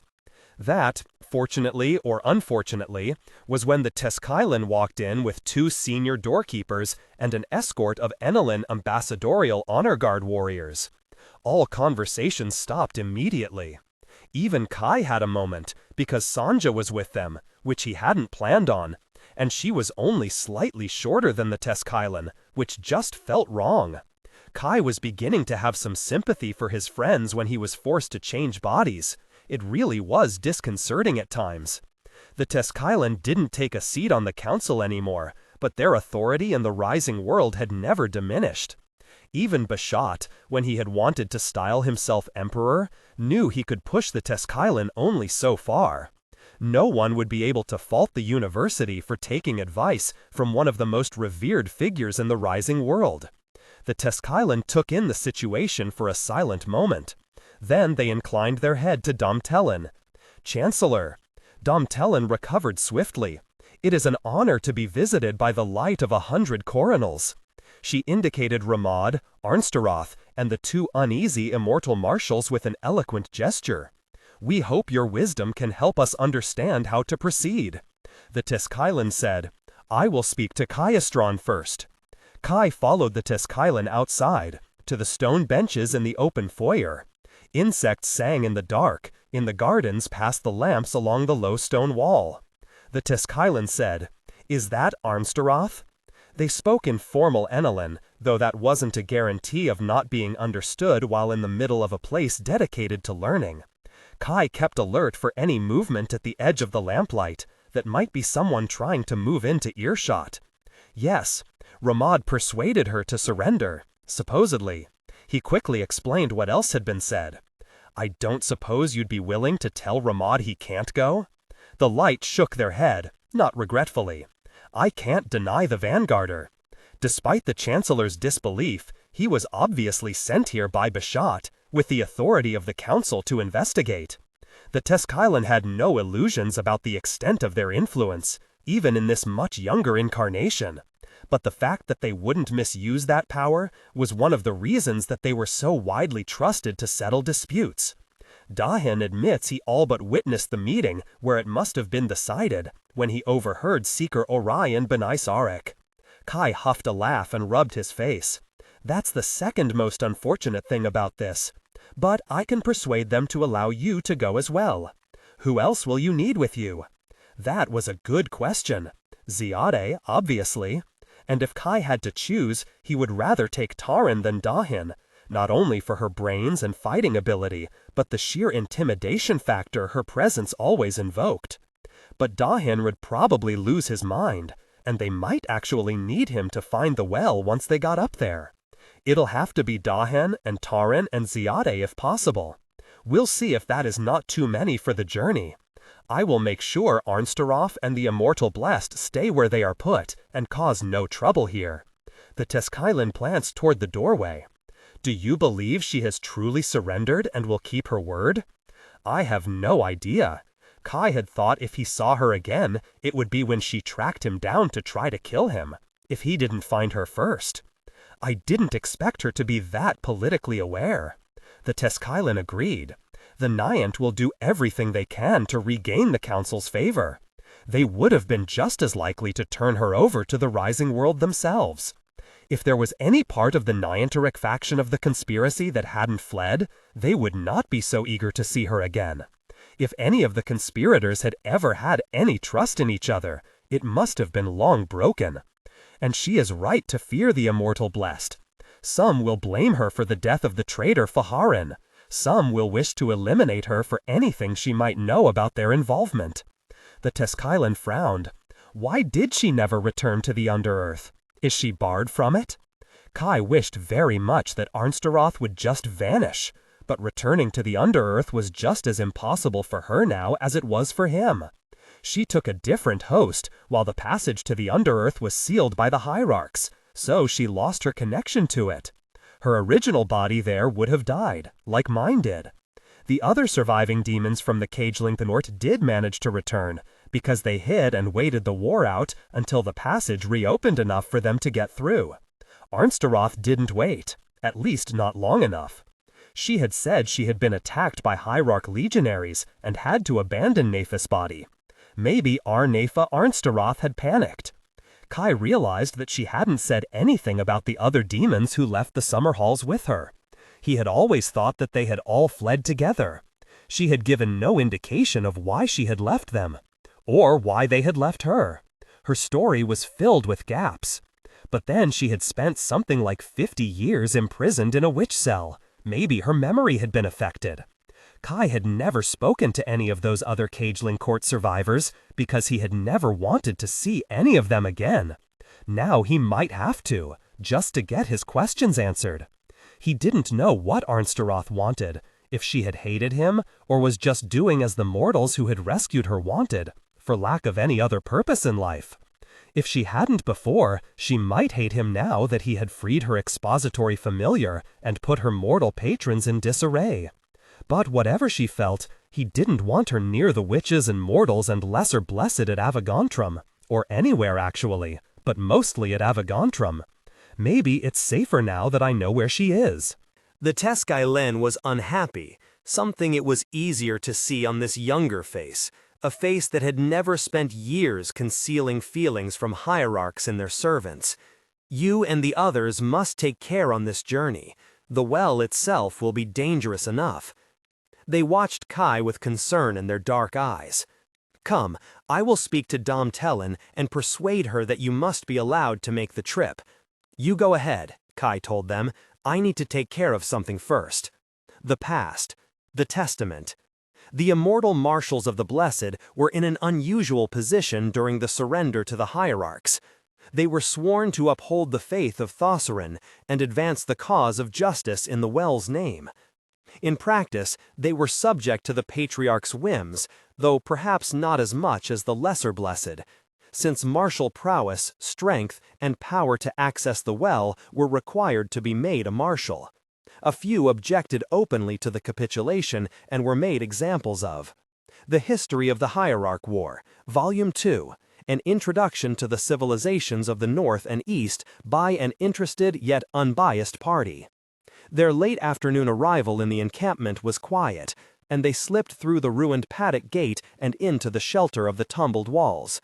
Kai sent the weary vanguarders back to their tents, keeping only Nirana and Telere with him to help their exhausted guests stay on their horses. Ziede said, "We'll take them to the physicians, you go report." Kai gestured an acknowledgement in witch speak and started to break off. Before his horse could get more than a pace away, Rihar stretched to grab Kai's coat sleeve. She had one of the children bundled against her, and her expression was panicked. He signed in witch speak. "It's all right. They're taking you all to food and medicine. I have to report to my captain, then I'll find you again." She blinked, as if coming back to herself, then released him with an embarrassed nod. She followed the others, and Kai headed for the horse lines. Bashasa was there as he expected, sitting in a circle of camp stools with one of the older drovers from the supply train, next to a wall-walker's palanquin. The harness that normally attached it to the beast lay in coiled piles beside it, in the process of being cleaned and repaired. Kai handed his horse off to another drover and walked over. Apparently, the two were trying to figure out if they were related, because Bashasa was saying, "My second great-uncle married an Eilshar, and it isn't a common name."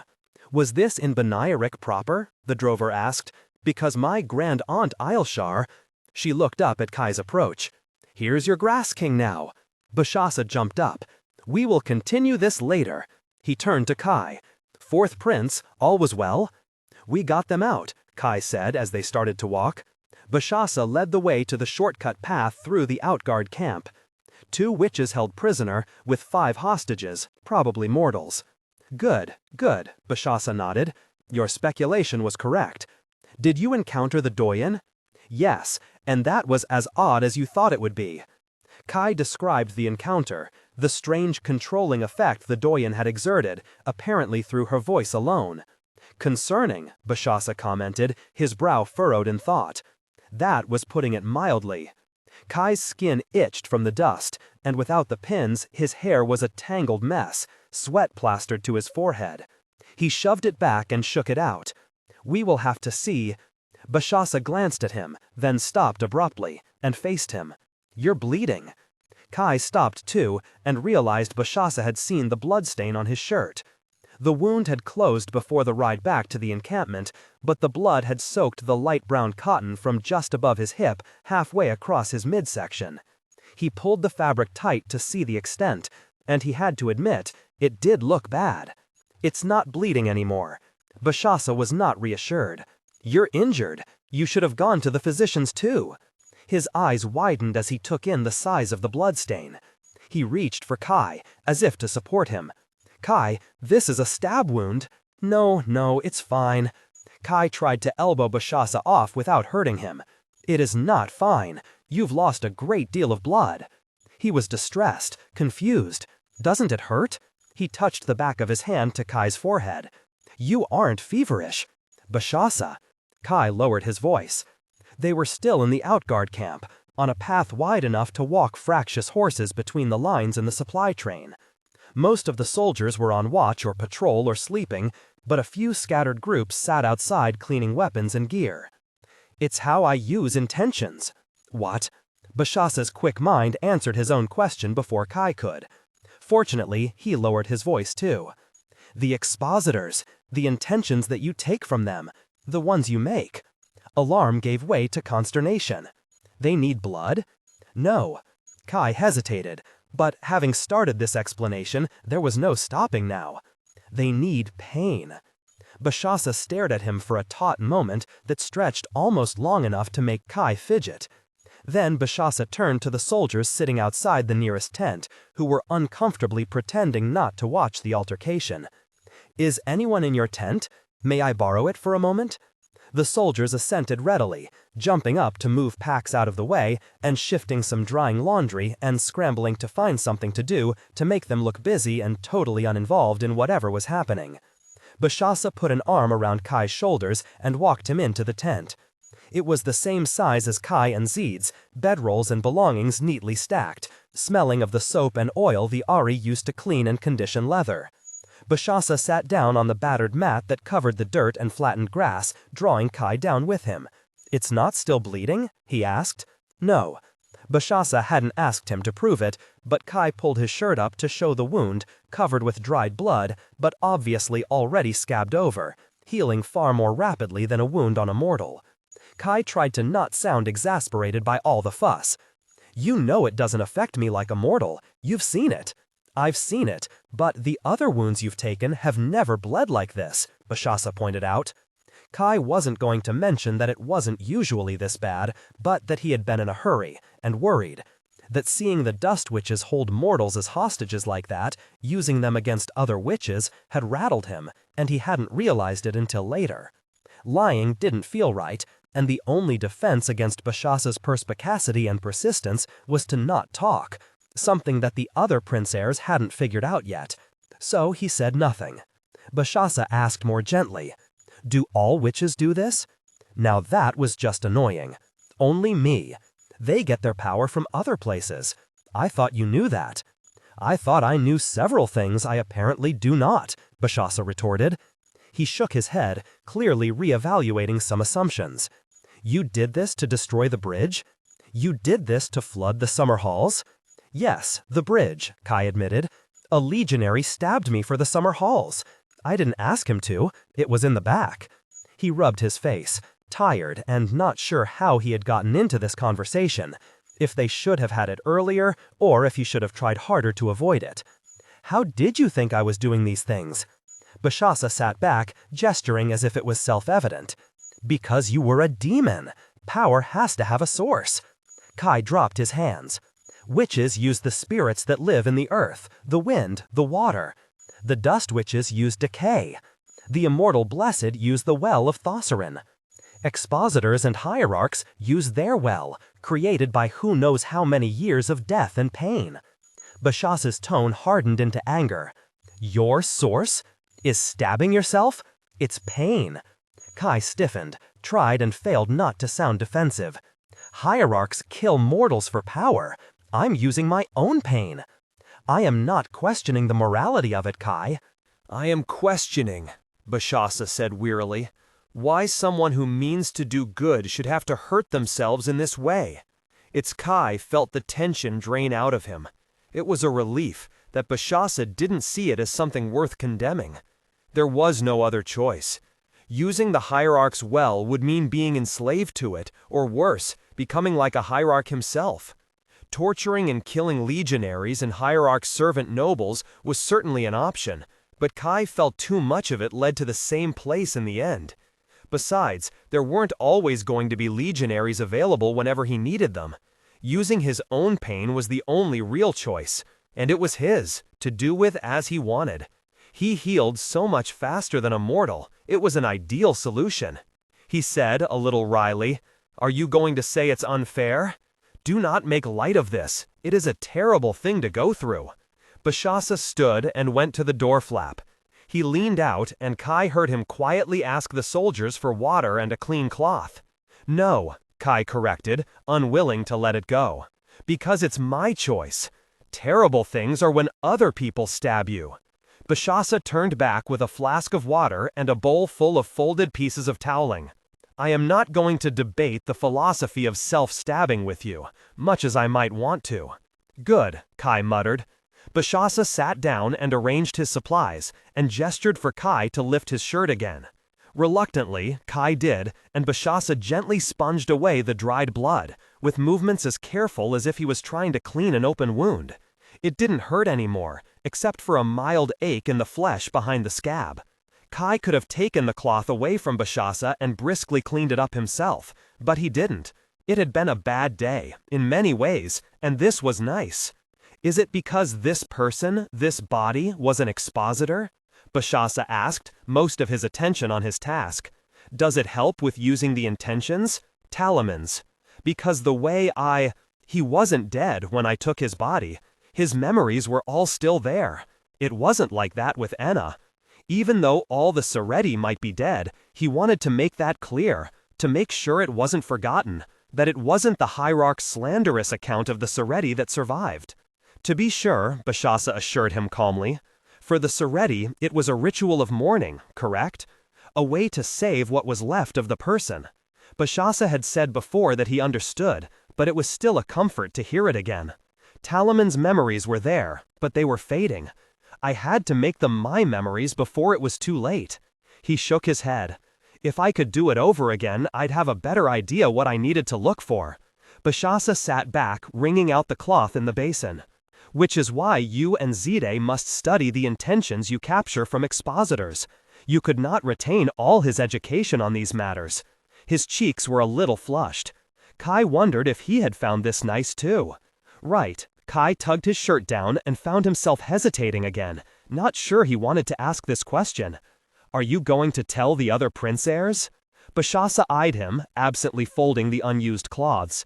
Yes, because discussing delicate matters such as these with Lashar is my favorite way to punish myself for all my mistakes. He added more seriously, it is none of their concern how you do what you do. He set the bowl aside, frowning. It is my concern because you are my officer, and I must understand the full implications to you of anything I ask you to do. When he put it that way, it made a lot of sense. And though I'm not sure how this could be used against you, it is better we do not take a chance that word might spread to our enemies." Kai nodded and shrugged agreement. He couldn't think of a way either, but that didn't mean some knowledgeable expositor couldn't. Bashasa sighed. "Is there anything else I should know?" "I think that's all," Kai said honestly. "So far." Bashasa studied him, his expression conflicted. "Kai, how old are you?" An interesting question that Kai had no real way to answer. "We don't count days and hours in the underearth like you do here." He still looked conflicted, so Kai continued. "Anna was old enough to get married. They wanted me to wait though, because I hadn't been a mortal long enough." Kai had not been taught by either the Sereti or the fourth house of the underearth to be shy, but he was suddenly shy now. He finished awkwardly. "If the Hierarchs hadn't come, I would have married my cousin Adeni by now. Him and Iludi and Vara." "Oh."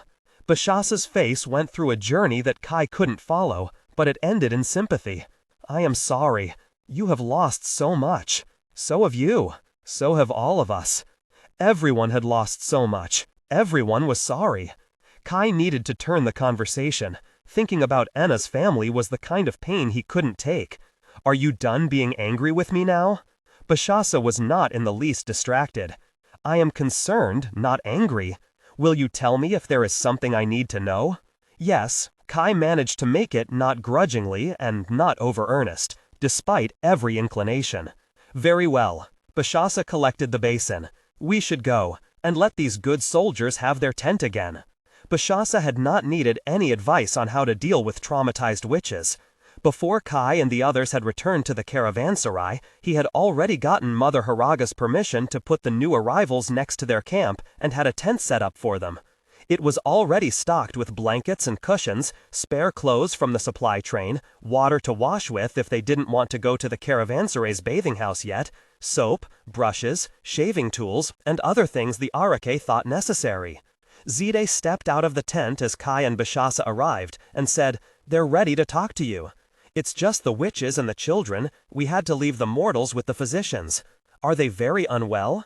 Bashasa was worried. "I hope we can reunite them tonight. I think 2 of them will probably be recovered enough in a day or so. It's obvious they've all been starved and ill-treated, but one is hardly reacting at all, and I'm not sure he even understands that he's in a different place." Ziede frowned, looking toward where the physician's tent stood, closer to the caravanserai. The other 2 adults, they're called Aden and Katha, were also hostages for Raihar and Samiri. They've been with them since they were children, since their family had to flee the borderlands. They said the last adult was already there when they were captured. That was disturbing. Kai exchanged a look with Bashasa and said, "Was there another witch held prisoner?" Ziede shook her head with a helpless shrug. "They don't know. Aiden said he never spoke, that the dust witches who fed them sometimes called him Arkat. Raihar said they never saw another witch prisoner. A mystery that we can hopefully unravel later," Bashasa said. He told Ziede, "Go and rest, sister. You've had a long day and accomplished much." "I will." She lifted a brow and added, "Don't keep Kai out too late." Bashasa was flustered for an instant that Kai almost missed while he was glaring at Ziede. Bashasa said, "I'll keep that in mind," and ushered Kai into the tent. Kai sat beside Bashasa as Raihar told them how she and the others had been kidnapped. "They attacked the caravan we traveled with. It was coming down the old North Sarkofar road, trying to avoid the legionaries." Her voice went hoarse again, and Bashasa refilled her cup from the pot warming on the brazier. The Arake physicians had made up a mixture of date syrup in hot water, saying it would help with the chills and clammy skin all the freed prisoners seemed to have. Raihar signaled thanks, drank from the cup, and continued. "The dust witches killed everyone but us, our children, and Aden and Katha. They wanted us to join them, but they killed everyone. Like shitting hierarchs, they killed everyone." Her voice rose, as if the memory was playing out in front of her again. "Even after the head drovers said they could have all the supplies if they would leave us in peace, they choked them all to death with dust." Bashasha held up a calming hand. "You needn't speak of it if you don't want. We know what they do." When she had taken a deep breath and sipped from the cup again, he said, "Did you learn why they were kidnapping and thieving for that matter?" He nodded to where Ebel sat near the lump bundled in blankets that was the two children. Warm date syrup and bowls of lentil dal had left both children sleepy and a little calmer. Kriat lay beside one blanket lump, staring intently at it. The witches who accompany us seem to have no trouble finding resources, even in desolate country.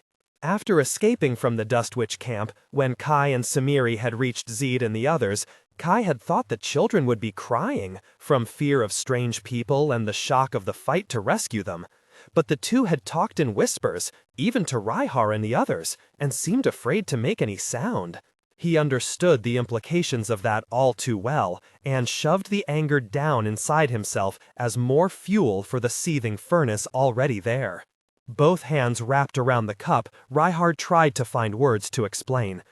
"The Dust Witches aren't like us. They don't—" Her expression said she found this baffling. "They can't see the small spirits that make up the world, only the big ones. Like Zide's wind devils," Kai told Bashasa. "The Dust Witches could take control of them for a short time, but only until they slipped away and went back to Ziede. Because Ziede is their friend," Ebel clarified. "Like Barum can hear the run-belows in the water talking." Kai wasn't sure if that analogy was helpful, but Bashasa nodded understanding, and muttered, "Power and domination over other beings seems to be their way, doesn't it?" Rhyhar sighed and let go of the cup long enough to push her hair out of her eyes.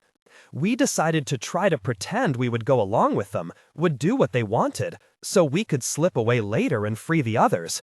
But I was raised in the old way. I can't lie for piss." Samiri patted her arm in forgiveness. "They didn't believe me, and they threatened our own." She let out a shaky breath as her gaze went to the two children. A little hand had slipped out of the blanket and was playing with the clay beads on the end of one of Kriat's braids. "They seemed to have plans to make a home somewhere, maybe in a city, a deserted mortal city. They thought the Hierarchs would kill all the mortals and then leave, and then they would live wherever they wanted." Samiri nodded in troubled confirmation. She had difficulty speaking, and sometimes hesitated when forming signs in witch speak, though she clearly understood it: Imperial, Sereti, and Samariq.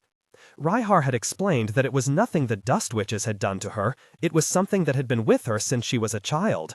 Samiri said, hoping it would happen. There was silence as they all took that in. Bashasa let out his breath. "I can't say I'm surprised." "I can." Kai kept his voice even, not wanting to frighten anyone. "What kind of sense does that make? At what point is that even a vaguely sensible thing to think?" "Because you are practical, and have not a trace of the fanatic within you," Bashasa told him. "I have the fanatic in me, though I keep it tightly under control, but it is how I recognize the failing in others." Kai frowned, and resisted the impulse to glance around to make sure he wasn't the only one who was somewhat shocked by this admission. He said, "Are the Hierarchs fanatics?" "No, frighteningly enough." Bashasa was deeply troubled. "From what I observed and heard from others, they are as pragmatic as you are. But they deliberately breed fanaticism in their followers, like the legionaries who die rather than betray them, even when we offer alternatives." Rhyhar's expression was dubious, though Samiri gestured her understanding. Then a cadre soldier lifted the tent flap and said, "Prince Heir? Prince Heir Hiranan has sent to tell you a messenger has just arrived." "Ah, I must go." Bashasa pushed to his feet. "Rhyhar and Samiri, I will leave you now to Kai, the physicians, and Ebel and her family, who will help you rest and recover." "Wait." Rhyhar looked up, her expression nodded in concern. "What will happen to us?" "You are guests here," Bashasa said firmly. "If you choose, you can leave us as soon as you are able. If you wish, you can go with those of our people who cannot fight to a place of relative safety, and wait there with them until we achieve victory over the Hierarchs or die in the attempt. Or you can travel with us, as part of the Fourth Prince's cadre under his authority, and fight the Hierarchs. I would give you more choices if I could, but that is all there is at the moment." Samiri and Rhyhar looked at Ebel, who moved a hand in the witch speak for "we fight." Rhyhar hesitated, and Bashasa said, "There is no need to make the decision now. Rest and recover first." After speaking more with Rhyhar and Samiri, Kai left them to sleep, hopefully reassured about their situation. The long twilight had started to fall, darkness gathering around the tents as the fires were banked for the night. Without the wood smoke and cooking smells, the cool wind was scented with flowers, and a sharp cedar-like tree from the hills. Kai would need to get back to his cadre.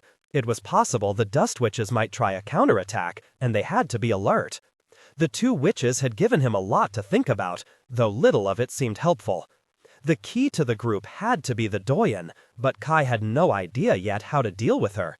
Trying to bargain or reason with her seemed a good way to get killed, but killing the Dust Witch's leader didn't seem like any way to get their help, especially with the mental and emotional sway she seemed to hold over the group.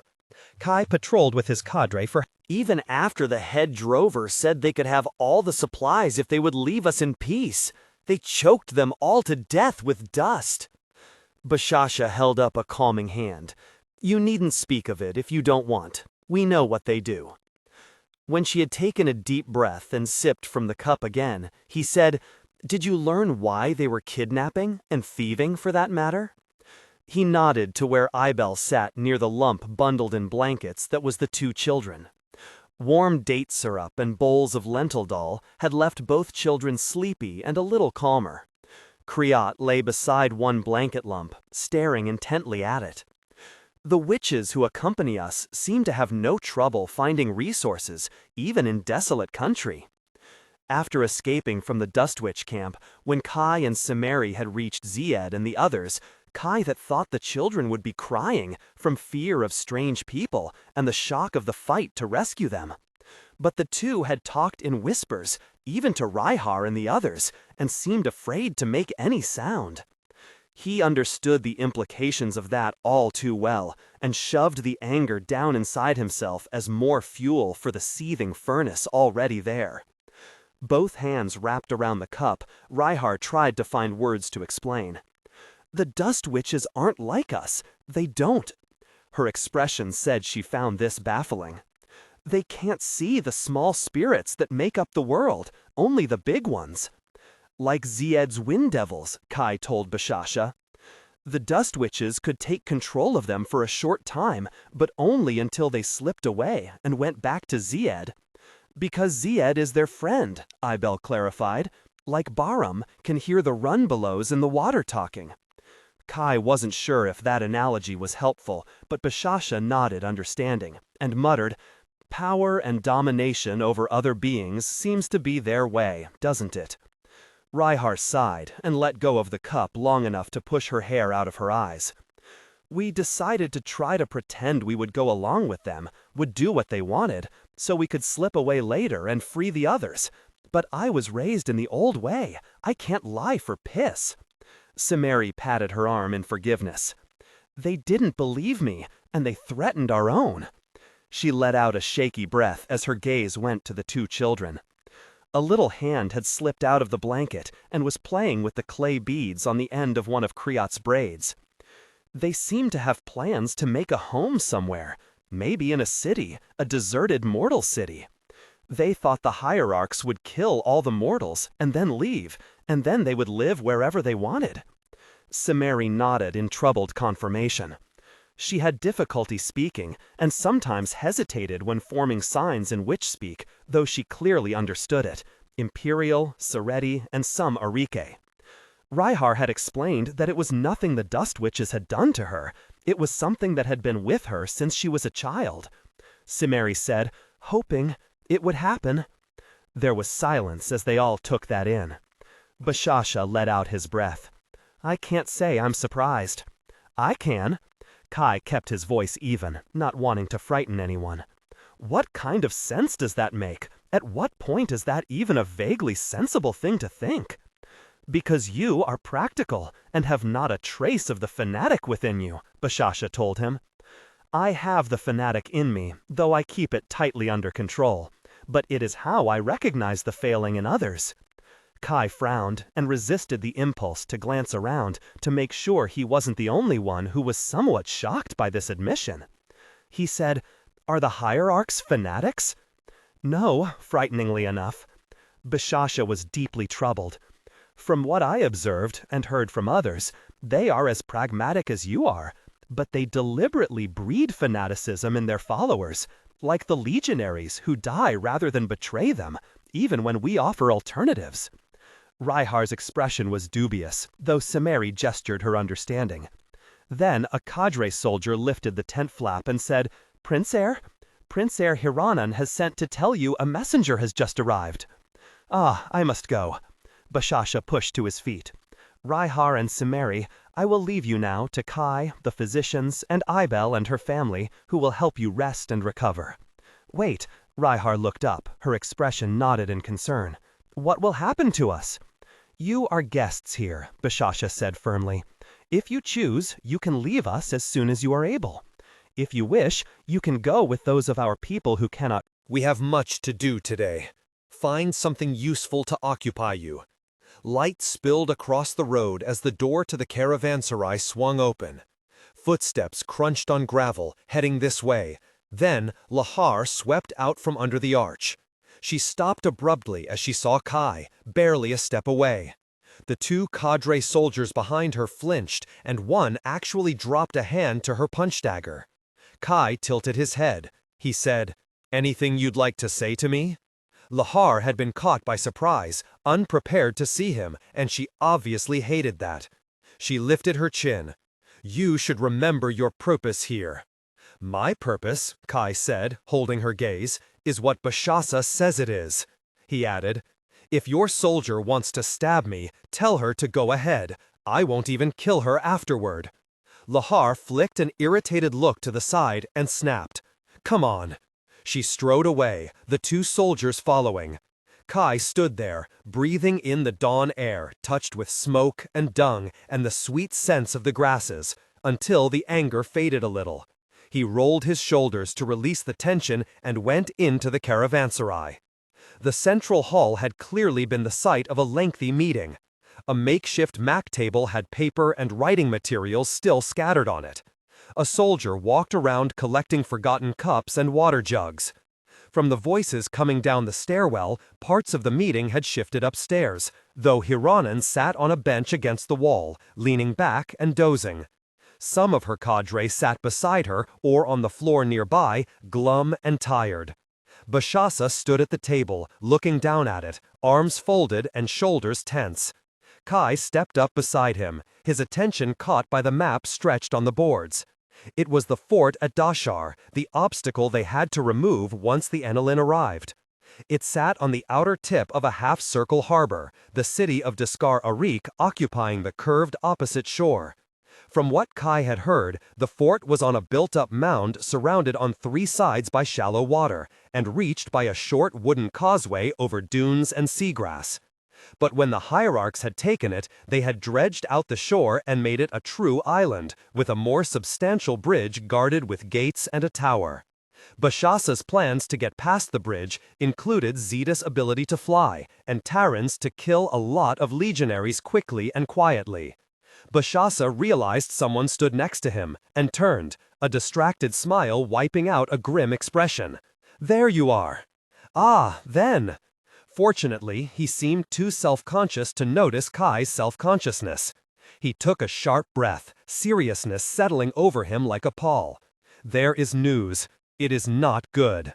He touched Kai's shoulder, drawing him further away from the door and the others still in the hall.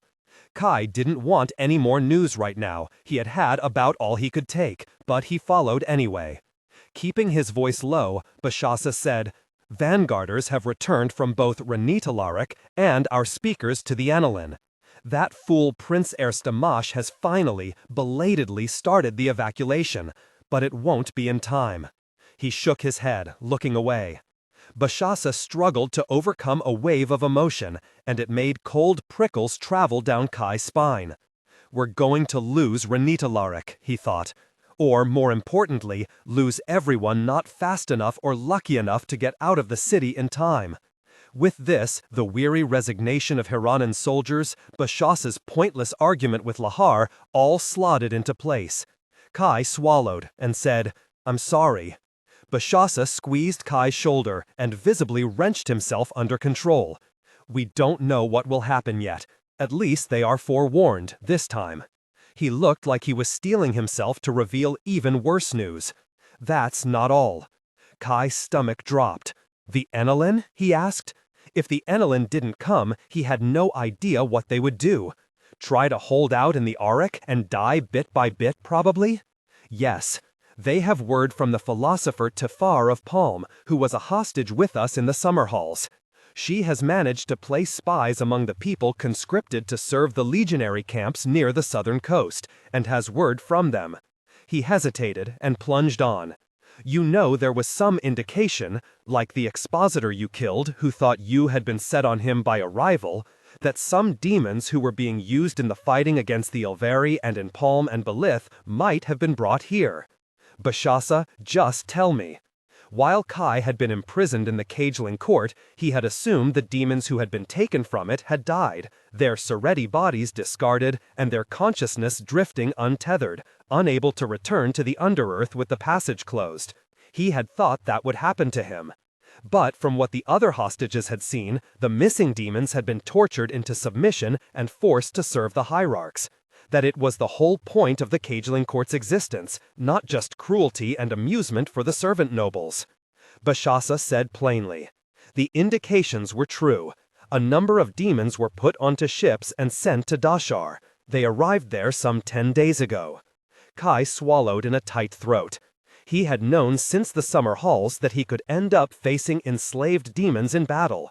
That if the plan worked, and they were able to join with the Enelin for a sweep to the southwest, that it would end in fighting demons acting as flesh shields for expositors and legionaries. But he just hadn't wanted to think about it. Do we know why?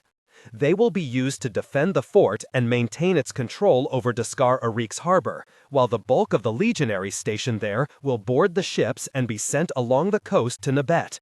The Hierarchs obviously know of the Teskilin's efforts there to raise the Enelin forces. They mean to subdue Enelin and kill or recapture the Teskilin. Kai took that in. This had to be the response to the drowning of the summer halls, the retaliation they had been expecting. The Hierarchs had decided to direct it strategically, against the places they knew were raising forces against them. Bashasa continued. Once the demons are established at Dashar and the legionaries are ready to take ship, a Hierarch will arrive, to use the voice on Renitalarik and then in Nebet and Anilin. The Teskilin's advisors have made it clear their troops will not leave their land undefended, with certain knowledge of legions on the way. He ran a hand through his already disordered curls. We must attack the fort at Dashar now, without the Enelin. Kai agreed. It was the only way forward. When do we leave? In 1 day's time. He hesitated. We know Renitalarik has not been attacked yet. But Kai saw it too. They'll expect us to hit them there, to try to protect the city. A flash of pain crossed Bashasa's expression. And we cannot play into their hands, no matter how many we lose. It would be the death of the east, west, and north. We have to attack Dashar and eliminate the forces there before the Hierarch arrives. What was left of the east and north was already dead. It was easier for Kai, who knew Renitalarik only as symbols on a map, to possibly sacrifice it for the rest of the world, when everyone he cared about, who still lived, was in this encampment. But he knew what that choice would feel like for Bashasa and all the other Arake, like choosing to cut off an arm to save the body it was attached to. He said, I'll think of something. How to kill the Doyen and make the Dust Witches fight for us, against the demons. Bashasa seemed more concerned than relieved. He said, the demons will be given the same choice to surrender that we give to the legionaries, though, whatever was done to make them serve the Hierarchs, surely if they are offered an opportunity for freedom. He hesitated, and Kai knew he was unwilling to make false promises when they had no idea what kept the demons enslaved, if it was possible to free them at all. I know, Kai said, and I knew this would happen. I'd have to fight them eventually. But I won't hesitate. If I have to kill them, I will. Kai, that wasn't what concerned me. I know the depth of your loyalty and commitment to our cause. To Bashasha hesitated and shook his head, for once unable to find words. I would, if A cadre soldier strode into the hall with an air of urgency and stopped, uncertain at seeing Bashasa occupied. Bashasa grimaced and said, "I should go. Come to me or send to me if you need anything." He squeezed Kai's shoulder again and walked away. Kai left the caravanserai for the cool dawn over the hills and fields. He walked a little distance out into the grass to let the sweat on his face dry, and wondered what in all the wide bowl of the sky he was going to do, how to fulfill his vow. Two familiar figures approached from the direction of the outguard camp. It was Ziede and Tahren, walking slowly along the path, either talking or just tired. As they drew close, he could see their expressions in the gray light. They both looked worried enough that Kai didn't have to ask if they knew.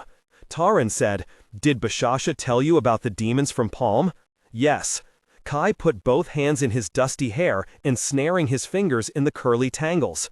As highly motivated as he was to kill the Doyen, there was still the problem of gaining the loyalty, or at least the cooperation of the Dust Witches, a group who had gone against every tenet of the Sardonic treaty between the underearth and the mortal world, everything important and sacred to the blood of witches. But he couldn't help the Hierarch fight troops of legionaries without them.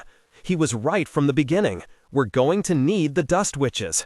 Ziede's expression of resignation and disgust told him she agreed. She said grimly, "Pity, I just washed my hair." Taren's quiet snort was clearly a repressed laugh. Ziede narrowed her eyes at her. Tahren didn't shy from the glare. "You meant it to be funny," she said pointedly. "Tahren, please don't laugh at Ziede's jokes. She doesn't like it," Kai said absently. He was thinking of what Mother Hiraga had told him, that this was a turning point, and none of the trails led to safety. All fell into the dark. He thought he understood that now, at least if the portent applied to him. He hoped it didn't apply to anyone else. The plan was always to kill the Dust Witch's leader, if she seemed likely to continue her attacks. Taren's brow furrowed, as she realized there was something she didn't entirely understand. And to try to get the others to join the fight, wasn't it? It was. Ziede watched Kai with concern. "But we thought we would be fighting legionaries and expositors." "If we can get the Dust Witches to join us," Kai said, "I'm going to have to teach them how to kill demons." Ah. Tahren looked away into the distance, as if the conversation had turned too personal.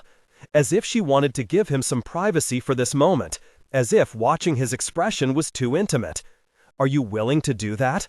The question might have been provoking, distrustful, coming from one of the prince heirs or officers. From Tahren, who had turned against her own people, she knew exactly what she was asking. Kai said yes. He thought there might be a little fanatic in him too. It was just that Bashasa hadn't seen it yet. 7. When Kai walked back inside to the Belief Scholars' workroom, it felt more crowded, even with the Enelin warriors standing against the walls to keep out of the way. The Tescalin had taken Chancellor Domtellin aside to talk, and Kai went over to where Ziede and Tahren stood with Tennis. Dahin was still over by the table with Syrah and the other scholars. Sanja was beside him now, looking curiously at the artifacts. A couple of the younger doorkeepers had joined the group.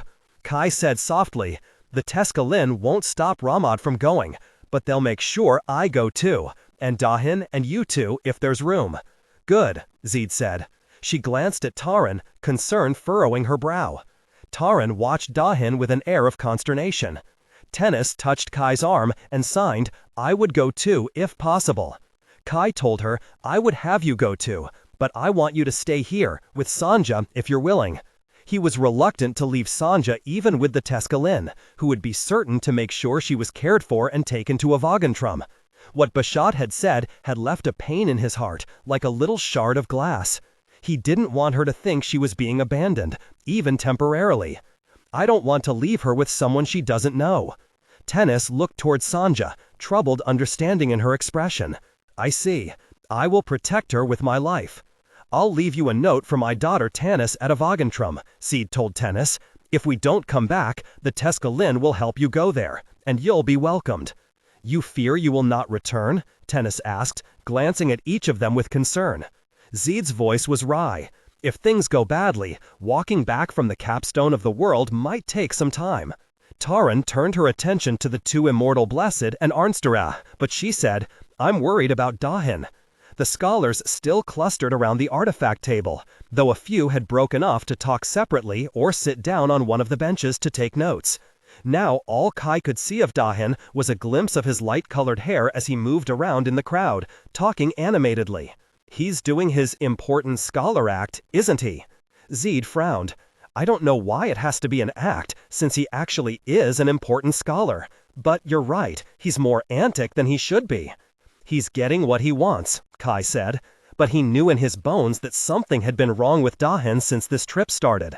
Ziede said silently, "Oh good, here comes Ramad, just what we need." Kai turned, and he knew his expression was not welcoming. Ramad stopped a few paces away. He said, "Can I speak to you?" Kai was about to say, "Of course not," when Ziede prodded him through her pearl. "He's distracted and tired. He may tell you more than he means to." Kai did not make any reply because he knew he would sound like a sulky child. He just stepped away far enough to give the illusion of privacy. "Thank you," Ramad said, and he did sound tired. In his own very weary heart, Kai thought Ramad truly intended nothing but good for the rising world. Ramad was also in the process of bringing Arnsterath to B'nai Sarek. Bashasha had already disposed of one intractable demon.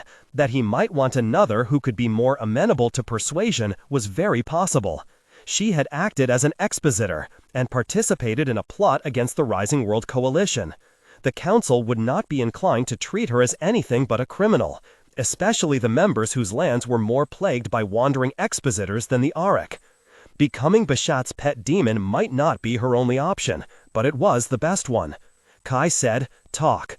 "I've already said everything I had to say." Ramad let his breath out. He looked around, as if hoping the situation had changed in the last few heartbeats. On the far side of the room, the Tescalin was still speaking to Domtellin, who had taken a seat on a low bench so they would be closer to eye level. Arnsterath stood at ease, staring at nothing, while the Immortal Blessed watched her warily. He turned back to Kai. "I thought you were going to your home." "So did I," Kai agreed, then bit the inside of his cheek to remind himself not to give so much away. It might be gentle provocation, but it was still provocation. Ramad watched him. Something of frustration, something of concern in his expression. "I can't leave it like this between us. We have to work together. The Tescalin is arranging for you to go with me." "The Tescalin would prefer it if you didn't go," Kai corrected. "They don't trust you either." Ramad rubbed his face wearily. "Well, Bashat does, but I know that isn't much of a recommendation." Kai wanted to growl. If only Ramad wasn't so shitting reasonable.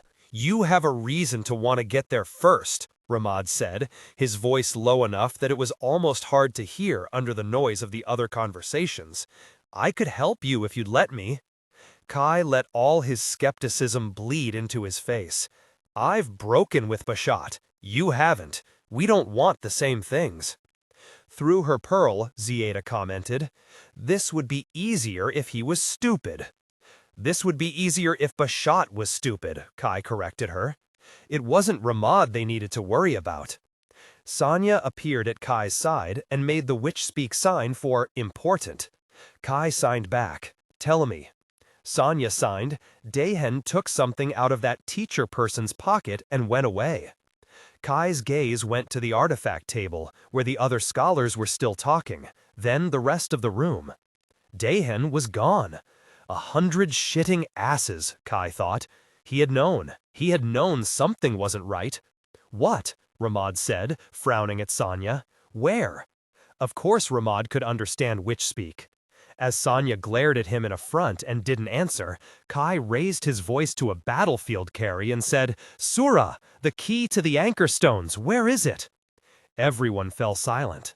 Surah, leaning over the map on the table, jolted upright, her hand going to the pocket of her tunic. Her expression turned horrified. "It's gone!" Tahen strode toward her. "Where is the first anchor? The vessel?" Alarmed, Domtellin pointed toward the archway at the back of the room. "That way, outside and up." Kai ran. The room erupted in chaos around him, but the scholars scrambled out of his way, and he made it to the door first. In his head, Ziede said, "Go, hurry, we're behind you." Kai ran through 2 more rooms, a short passage, and shoved open a heavy wooden door. He was outside in another paved garden area, lit only by a few guttering stone lamps. No sign of Tahen, but Domtelen had said, "Up." Kai turned back and saw the narrow stone steps up to the next level terrace of the pyramid, just as Ramad and Sura stumbled out the door. "This way," Sura called out, and started for the steps. Kai elbowed Ramad aside and passed Sura before she reached the second level. He saw the next set of stairs going up toward the domed enclosure on the building's roof. Ziede cursed angrily through her heart pearl. From the bare glimpses he got, Arnsterath had run in the confusion, bolting out the front. In trying to chase her, the immortal marshals had managed to block Zieda's way. It had slowed down everyone who might have been helpful, and Tahren had thrown one blessed into a wall and was now dragging the other by the hair. Arnsterath, taking the first opportunity to run, was predictable and absolutely not Kai's biggest problem at the moment. The stairs opened inside a lamp-lit dome that must have been for watching stars at some point. It had sliding metal panels in the curved stone ceiling, some partially open. In the center was a small ascension raft, barely 10 paces across. Stacked next to it were heavy canvas bags of supplies ready to be lifted aboard. Kai hissed out a breath.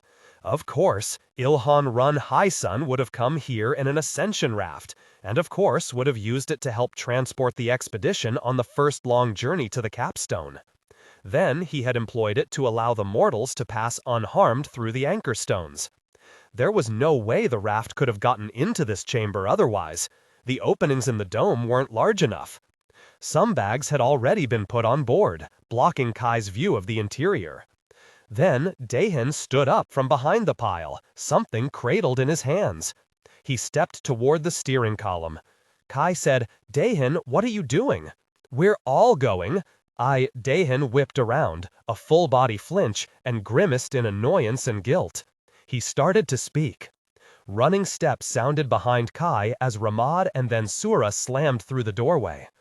Tahen's expression hardened, and he lunged for the steering column. Kai flung himself forward and vaulted over the rail into the raft. He landed on the metal deck and felt it shudder under him, as if the raft was trying to lift up.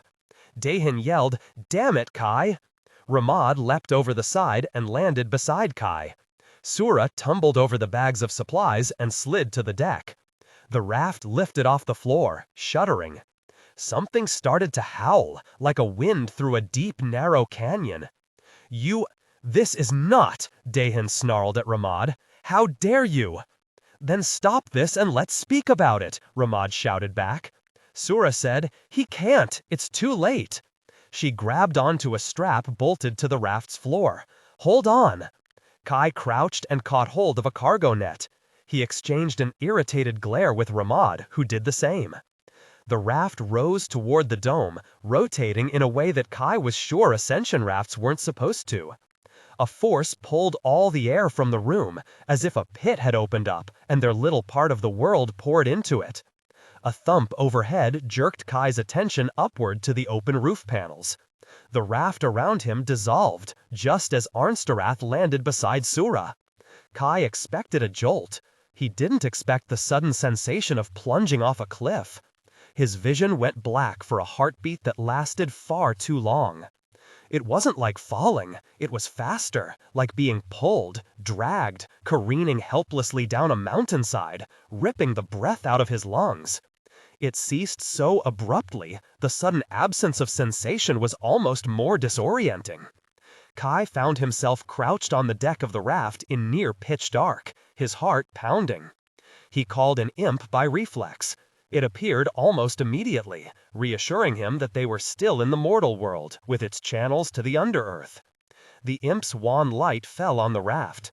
Ramad sprawled next to Kai, Tahen still standing, but wide-eyed and pale, with a death grip on the raft's steering column. Sura huddled next to the net holding the bags of supplies. And Arnsterath next to her. Kai hadn't imagined her abrupt appearance. Kai lunged an instant before Arnsterath reached for Sura. He tackled her and bowled her over, caught her wrist before she stabbed at his eyes. His first impulse was to throw her over the side, but they might be in the center of a city, and he couldn't risk that. He wasn't sure when he had decided to kill her, but evidently he had decided. The heartbeat of indecision about heaving her out of the raft gave her a chance. Kai rolled into a crouch, and she scrambled to put her back against the far railing. "Stop! Kai, stop!" Tahen snapped. "We'll move again in a moment. I can't stop it once it's started. If you keep moving, you'll throw us off balance, and we'll all die." After Arnsterath, Tahen was next to be thrown off the raft. Kai stayed where he was, seething. Sora thumped back against a supply bag. She stared in alarm at Arnsterath, then blinked up at the imp. "Is that... what?" "Called an imp," Ramad said. He focused on his prisoner, ally, new friend, whatever she was. "Arnsterath, what are you doing?" "You promised me a chance to prove myself to the rising world," she said, her wary gaze on Kai. She had fought him when all he had wanted was to escape with his companions. She had never fought him when his only thought was murder. Kai looked away, swallowing rage down. He admitted to himself that throwing anybody off the raft would be counterproductive, no matter how badly he wanted to. "Prove yourself," he sneered. "That's why you reached for the closest mortal as a hostage." Sora edged further away, flicking a frightened glance from Arnsterath to Kai. "I have no reason to trust anyone here." Arnsterath turned a hooded gaze on Ramad. "I wasn't going to let you leave me behind." Frustrated, Ramad said heatedly, "I didn't intend to." He stopped and visibly took hold of himself. "Tahen, why did you do this? The Teskai Lin was arranging for you to make the trip." Tahen had clearly been forming a strategy. He began, "Address me as Scholar Tahen." His voice as flat and cold as death, Kai said, "Answer the question." Tahen froze, swallowed, and looked away. "I'll explain later. We don't have much time here." Kai gritted his teeth, and instead of throwing Tahen out of the raft and interrupting the anchor stone and killing them all, he sat up enough to look out over the railing. He could tell now that they were inside something, a large cave or structure. An opening to one side, a squared-off doorway, was large enough for a wall walker. Outside it was the lighter darkness of a night lit by starlight. The raft sat above the ground, on some sort of platform or pillar. The air was dry, cold, but with none of the sea scent of Enkatry, just the smell of rock and sand, and some lightning-like bitterness that probably came from the anchor stones. "This is an old fort in Ekria," Sura said softly. "We camped here on the way to the capstone, and Ilhanrun placed the first anchor stone. A good spot, isolated but sheltered." Dahin's gaze flicked around the raft, anywhere but at Kai. How many stops? Sura's glance at him was suspicious. Tahen had stolen the key from her, stolen the expedition's only means to move easily between Sun-Ar and safety. She admitted. 6 more. Tahen nodded. "I see. Quite big jumps then. I would have thought a quantity of small hops rather than a large distance." He took a sharp breath. "Hold on, we're going." Sura gripped the netting again. Tahen pressed himself back against the rail, keeping one hand on the steering column. Arnsterath settled on the floor, still watching Kai warily. He sat on the deck and banished the imp, because there was no reason to put it through this too. Then the world dropped out from under him again as the next anchor stone wrested them away. After first hearing about the anchor stones, Kai had expected it would be like normal travel, only far more disturbingly fast. He hadn't thought time would be snatched out of their lives in abrupt and upsetting pieces. It certainly didn't change his opinion on blessed devices and how they seemed designed to wring the maximum discomfort out of anyone who used them. It explained why so many of the Immortal Blessed were so cranky. It also didn't give him any time to process his anger. They weren't able to see much of the countryside they passed through, which otherwise would have been a fascinating and distracting journey. Ilhanrun had chosen other isolated spots for his anchor stones. An immense dripping cavern, a rocky island obscured by cold sea mist and loud with the cries of unfamiliar birds. A bluff above a desert of gray sand and freezing wind. A bare foundation looking down on the tumbled stone ruins of a flooded city. An empty clearing in a forest of snow-covered, impossibly huge pine trees. The different angle and strength of the sunlight at each stop should be a way to tell how much time and distance had passed, but Kai had no idea how to figure that out. The raft shuddered to a halt on what should be the last stop, and Kai blinked away the haze over his vision. The light was bright and clear, the blue sky cloudless. Kai felt a deep ache in his bones, a lead weight in his stomach, and a chill on his skin. Ramad said, wearily, "I think I'll walk back." "Me too," Tahen groaned from his huddled position at the base of the steering column. He had been trying to engage more with Ramad and Sura over their brief stops, presumably as a buffer against Kai's silent, furious hostility. That was worse than usual. Sura pried her stiff fingers off the supply netting. Kai found himself meeting Arnsteroth's dark gaze. She looked sick, sallow, her cheeks hollow, as if she felt as bad as he did. He thought the mortals and Tahen had come through the journey better. There might be something about demons and anchorstone travel. Ramad had, of course, noticed this too. "Kai, are you all right?" he asked, frowning. "Yes." Kai forced himself to uncoil and stand, pretending his immediate need to lean on the rail for balance was normal. They were in a large bowl of rock, like the caldera of a dead volcano, but one side had collapsed, allowing a view out onto a plain that seemed to be all low scrubby trees and shrubs. The dry, cold wind chilled his skin and carried the sense of unfamiliar plants. There was no sense of a death well here. But then Kai had never felt the Hierarchs well until one of their trained expositors had called on it to destroy something. "Where's your camp?" Tahen asked Sura. "It's down that way." She pointed to a rough path that wound down the slope out of the caldera. "Away from the anchorstone so no one comes near it accidentally." This raft was more utilitarian than the one they had taken from the conspirators, and had no gate to make getting in and out easy. Tahen clambered over the railing, and Sura, with a wary look at the rest of them, followed. The cold air was clearing Kai's head, though it wasn't helping his aching body.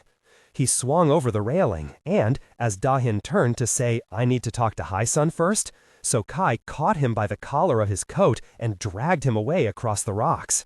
Kai stopped, possibly out of earshot. He didn't really care. He said, "Give me the anchor key." Tahen, infuriously, looked guilty. "Kai, I know how this looks." Kai shook him, once. Tahen grimaced in defeat and dug in his pocket. He pulled out a round, palm-sized stone with a blessed metal inset in the center. It had the icy touch of Thesaurus on it, more so than any other blessed tools Kai had come in contact with. Still, he held it up and raised his voice to say, "Sura, is this the key?" "Yes," she called back. Ramad and Arnsteroth stood a little distance away, Ramad watching Kai with a furrowed brow, and Arnsteroth looking off toward the path. "I know you're angry," Tahen began. Kai put the key in the pocket inside his coat and started away. He headed towards Sura, possibly because she was the only person here he didn't want to kill, or at least maim, or leave abandoned in a remote part of the forsaken hills of Sun-Ar. He had no idea what he wanted to do next.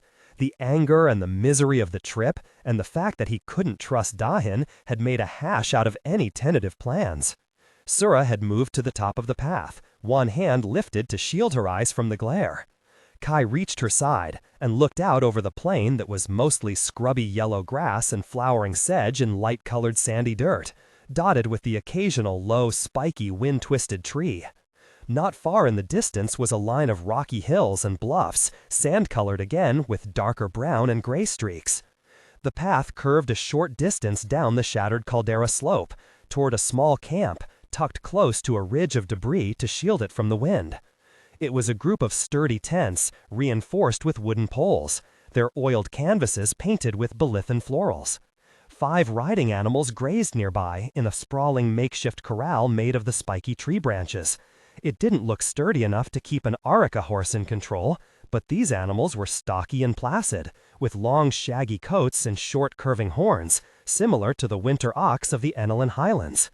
2 slight figures in padded coats were tying down a canopy over what was probably a pit dug to keep supplies. Some folding wooden camp stools had been arranged around an unlit central fire pit, but there was no sign of anyone else. "That's Timai and Rojas, our drovers. We hired them when we reached the lower mountains and needed riding animals accustomed to the climate," Sura said, a tightness in her voice. "But there's no one on watch, and the animals, so many are missing. The others must have gone somewhere. But that would be almost everyone." Kai suppressed a growl. "They could be too late already, even with their precipitous arrival." Ramad came up behind them and stopped several prudent steps away, as if he suspected Kai would not react well to being startled. He said, "What's wrong?" Kai left Sura to explain and started down the path. The wind whipped at his coat, and he pulled it closed and buttoned the tabs. The others followed, Ramad questioning Sura about the state of the expedition when she had left 7 days ago. Everything was fine, she was saying, her tone growing more anxious. There was a site they were going to explore to the south, but they were still making preparations. But not everyone was going. That doesn't make sense. We have 2 work groups, and one always stays behind. To the south, Kai thought, where Tahren thinks the well is. The ground around the camp was gravelly, and he didn't bother to try to walk quietly. If something had gotten in here and killed most of the expedition members, he would rather fight it outside than in a tent. Though the fact that the 2 drovers had survived seemed to weigh against that. One heard Kai's approach, looked up, and called out. Then the flap on a tent near the fire pit flew open, and a figure burst out, calling, "Hello," in Belathan. Kai stopped, waiting. The person was short and sturdy, bundled up in a padded coat and fur hat, and their face had similar tattoos to Sura's, which should indicate that she was a woman. As she started forward, her gait was uneven. She wore a wooden brace over her right knee. Then she saw Kai, and their gazes met. She halted with a startled cry. "It's all right, Veal, it's fine." Sura ran forward, her steps loud on the gravel. "They're from the Rising World." "Oh," Veal said, still struggling with the shock. Her hands trembled. The 2 drovers ran to join them, wide-eyed and staring. With an obvious effort, Veal dragged her gaze from Kai to Sura. "I apologize." Ramad started to speak, and Kai interrupted. "It's perfectly all right." He spoke in formal Belathan, and Veal blinked at him in surprise. No harm was done. Sura made hasty introductions, hesitating when she came to Arnstarath, who said complacently, "I have no title yet." Kai turned to look pointedly at Ramad, who set his jaw. Tahren muttered, "Oh." Sura finished, "This is Veal. She is in charge of the camp." "But where are the others?" "Ilhan Run led a group to the southern tor, the one we scouted before you left. They were supposed to come back. No, it's been another day. 3 nights ago." Veal wiped at her face, clearly more distraught than she was trying to appear. "There was a storm the first night, so we thought they'd decided to take shelter where they were instead of trying to make it back here. But the next day there was no sign of them either. Calabar led the second group after them, thinking they must be trapped somewhere." She made a helpless gesture. "They haven't returned either." Kai hoped they were trapped somewhere. "How far is this?" he asked. "Is it near the earthwork you already found?" "No, that was off toward the west," Veal said, pointing. She still sounded distressed, but she was over the shock of Kai's appearance and now seemed to be hopeful that they could help. "We hadn't done much surveying to the south yet. Ilhan Run and Scholar Naira wanted to get it at least a little done before we had to leave.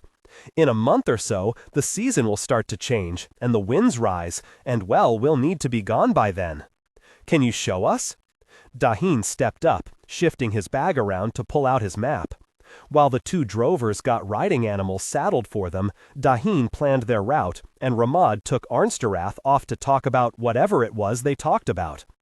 Kai took the chance to speak privately to Sura by the corral gate. First he took out the anchor key and put it in her hand.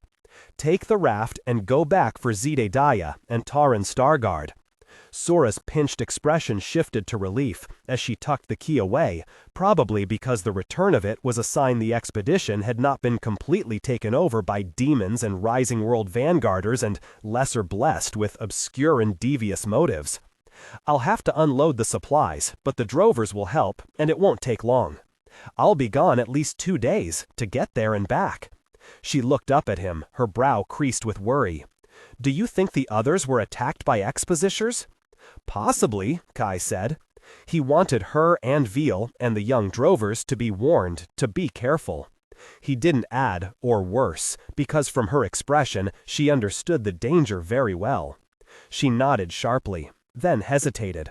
Fourth Prince, you said that Arnsterath would hold me hostage? Her expression had all the weight of Beleth's history with demons, the ones enslaved by the Hierarchs to put down attempts at rebellion in Beleth and Palm. If she's that dangerous, why is Vanguarder Ramad giving her parole? Did the Rising World really agree to it? Kai kept his wince internal. There are a lot of people who make up the Rising World Council, and I don't think most of them will know about this yet. The Vanguarder is acting under orders from one official in particular. Sora watched him carefully. Not you?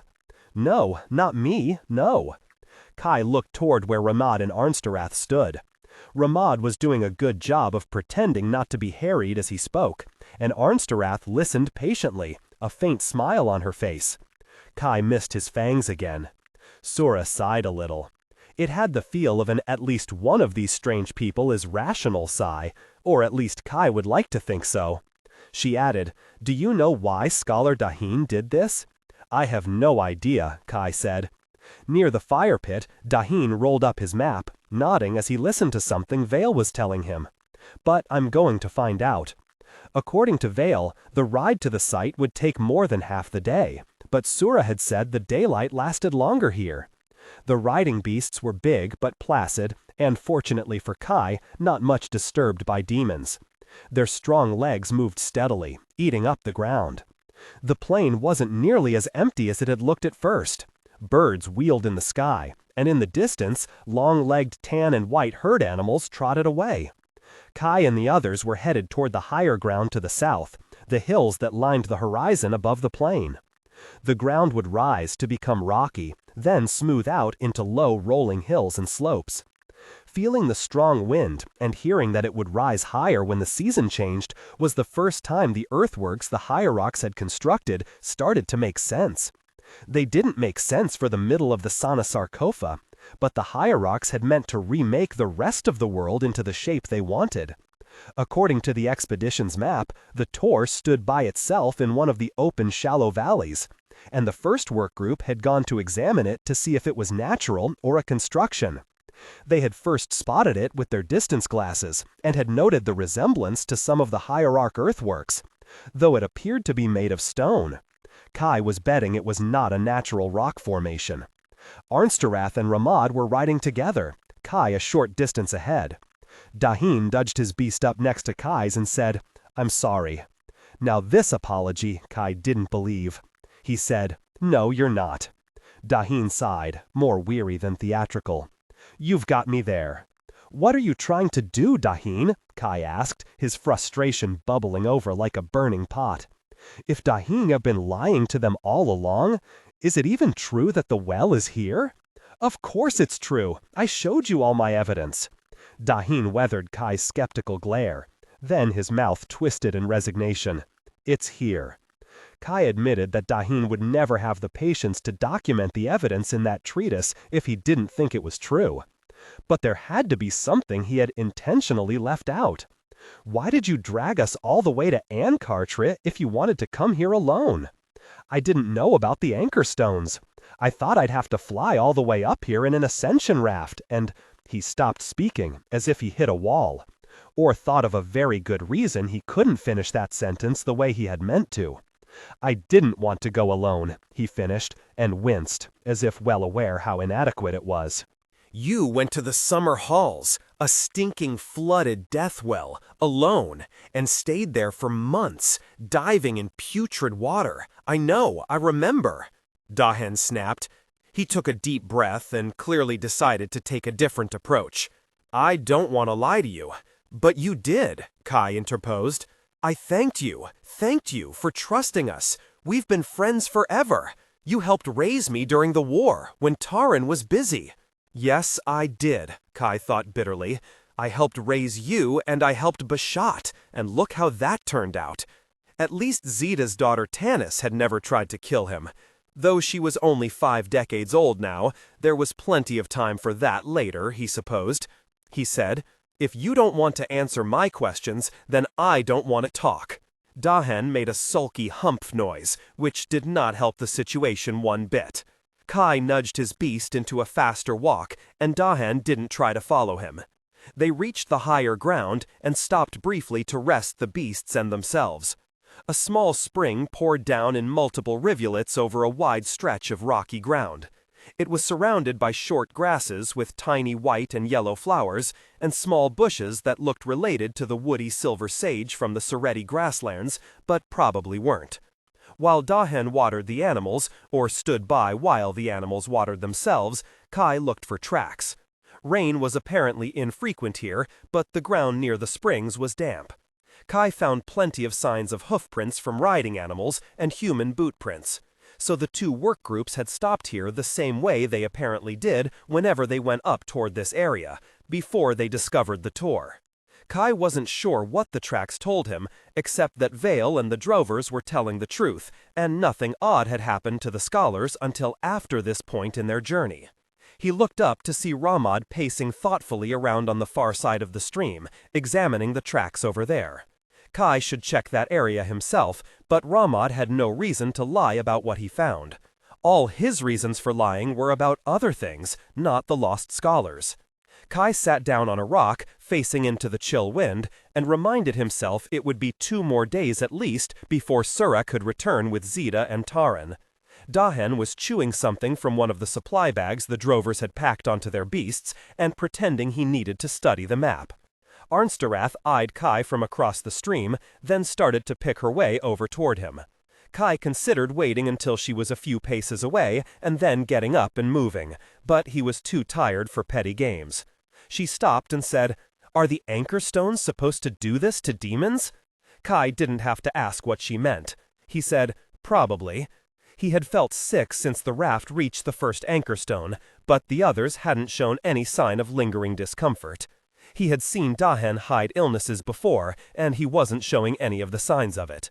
Kai had had some water and some of the hard flatbread from the supply bag on his saddle, and it hadn't helped much. This body was also obviously unaccustomed to riding, and his muscles ached. It was enough discomfort to be annoying, but not enough that it would be helpful toward powering an intention. Arnsterath grimaced faintly and looked away. Kai decided he might as well make the effort, and asked, "Where did your body come from?" She turned to him, her brow furrowed, apparently honestly taken aback by the question. It was such a funny reaction, Kai laughed, though something in the tone of it made Tahen and Ramad look up, startled. Kai said, "What? Do we not talk about that? We forsworn Sereti demons who take our mortal bodies by force? At least my first was an expositor." He lifted his brows. "Oh, this one isn't your first either, is it?" She bared her teeth and said, "It was just someone on the road, injured, dying. I admit it. Are you happy now?" "I'm delighted," Kai told her honestly. "We're hypocrites together." Offended, she countered, "What is your friend Tahen trying to do?" Kai shrugged. "Ask him. I have no idea." She watched him for a moment and then smiled, that thin-lipped, arrogant smile he couldn't remember seeing on Arnef's face, though maybe he had just been too young and naive to notice it then. She said, "I want to prove myself to this Arik Prenser Bashasa. He seems interested in what I can do." If she was hoping for a reaction, Kai didn't give her one. It was a very bad idea. But Kai was beginning to think if Bashasa was going to ask for trouble like this, maybe he should just get what he wanted. "Good luck with that," he told her. He pushed to his feet and called to Tahen and Ramad. "Let's go." The past. The trap. The truth of Nibet is that the Annalins tried negotiation. They ceded it to the Hierarchs in return for peace, much the way our Arik cities were invaded by soft words and lying offers of self-governance. What happened next is sometimes attributed to a misunderstanding in the terms the hierarchs offered, a mistranslation, but that is just one of the many myths that surround this time. The Enelens thought the hierarchs wanted Nibbit for its beauty. The hierarchs wanted Nibbit to make a show of what would happen to those who thwarted their desires. Letter from Bashasa bar Khalis in the Old Palace Prince Heir's archive at Benai's Arik. As the sun rose into a cloudy gray sky, Tahren went to rejoin the patrol, and Kai and Ziede went to the supply train camp to consult with the other witches. Wrapped in a long gray jacket that Kai was fairly sure belonged to Tahren, Ziede said glumly, "We had a library at the mountain cloisters that—" She cut herself off. Well, never mind that now. Kai didn't need to ask what had happened to the library when the hierarchs had taken the Kalin Islands. They spent the long morning with Amabel and their family, sharing a breakfast of lentil porridge, then working to make a list of contrips that would best affect demons. Kai described the ones that had almost worked on him, and how he had defended himself. Mother Haraga and the others tried to identify the precise contrips. There were 3 they were sure of, and Kai practiced them carefully. It was helpful, though of those here, only Amabel, Ebel, and Barum actually had the power to make contrips like these work. And of that group, only Amabel was fast and strong enough that Kai would even consider sending them into battle against a demon. Sitting on a battered grass mat outside the tent, Kai watched Ziede and the others sign rapidly in witch-speak and scratch notes on fragments of scavenged paper. Rihar and the 2 older rescued mortals hadn't emerged from their Kent, and Arkat, the hostage who was nearly catatonic, was still being cared for by the physicians. Simmery had come out to sit with the other witches and become absorbed in the task. Her and Rihar's children were playing a game with Krayat a little distance away. Something involving a diagram sketched in the dirt and pebbles, which Krayat was apparently playing in a way that made them laugh. They hadn't let them mix with the other refugee children in the supply train yet, as they were still getting used to their new surroundings. When the drovers over at the next camp dropped a tool they were using on a bent wheel, the 2 children scattered, ending up hiding behind Ziede in a huddle. While Simmery comforted them, Kai made little stacks of his welcome tokens and worried. He couldn't see how this was going to work. Watching the preparations going on among the soldiers and the officers, he felt the whole encampment was shifting into the mental space they had occupied in the summer halls, that the plan was hopeless, but they were going to do it anyway because the consequences of not doing it were worse. He didn't think the luck they had had in the summer halls was going to repeat itself. Worse, he didn't think Bashat thought so either. 4th Prince. Kai swept his tokens back into his coat pocket and looked up as Sarala approached. She crouched beside him and said in a low voice, "There's a dust witch in the field outside the paddock gate. It's the young one that we let go before." Kai caught Ziede's eye and told Sarala, "Well, go. Can you send for Tahren?" It was Hawkmoth, stalking back and forth in the field about 50 paces from the paddock perimeter, wringing her hands. Kai leaned on the half-gate that still stretched across the opening in the crumbling wall, propping his chin in his hand. "Well, what do we think this is?" Soldiers and a few vanguarders gathered along the wall, watchful and wary, and the whole encampment had been alerted in case this was a distraction for an attack. Arms folded, Tahren watched the young dust witch critically. It could be a trap, obviously. "But she looks distressed." Kai snorted. "You were going to say deranged." "I was not," Tahren corrected. "I'll say it, she looks deranged." Ziede frowned. "Did that naive child strike you as able to lie with her body like this?" Kai agreed that she hadn't. Hawkmoth had struck him as someone who was thought of as disposable, someone the Doyen would send off on a task and not care overmuch if they didn't come back. "As much as I distress these people," Amabel said, reluctance heavy in their voice, "I don't think this is a trap." "No, probably not," Kai conceded.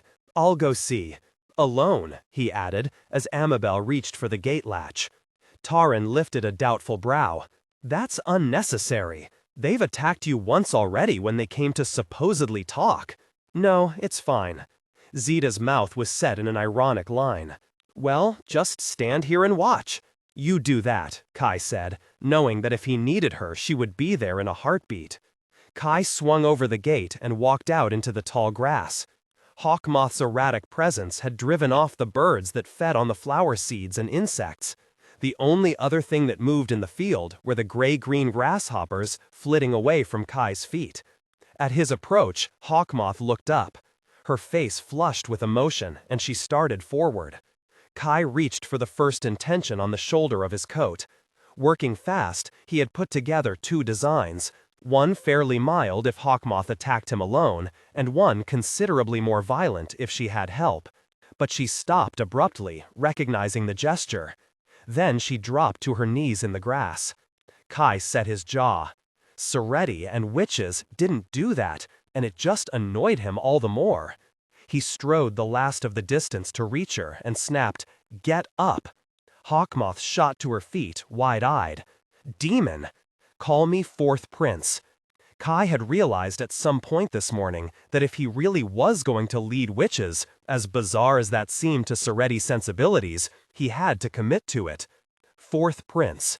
Hawkmoth corrected herself without hesitation, but then she was partly under the mental and emotional sway of a charismatic leader already, so she wasn't exactly a good test of Kai's leadership skill, what there was of it.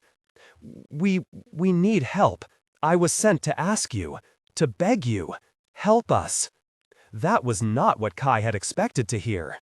Not that it didn't smell of a trap. "Who sent you? The Doyen?" "The Doyen is dead." Hawkmoth shook her head, light hair flying. "Nightjar sent me." There were tear tracks on her cheeks, he noticed now. "Almost everyone is distraught and wild with it.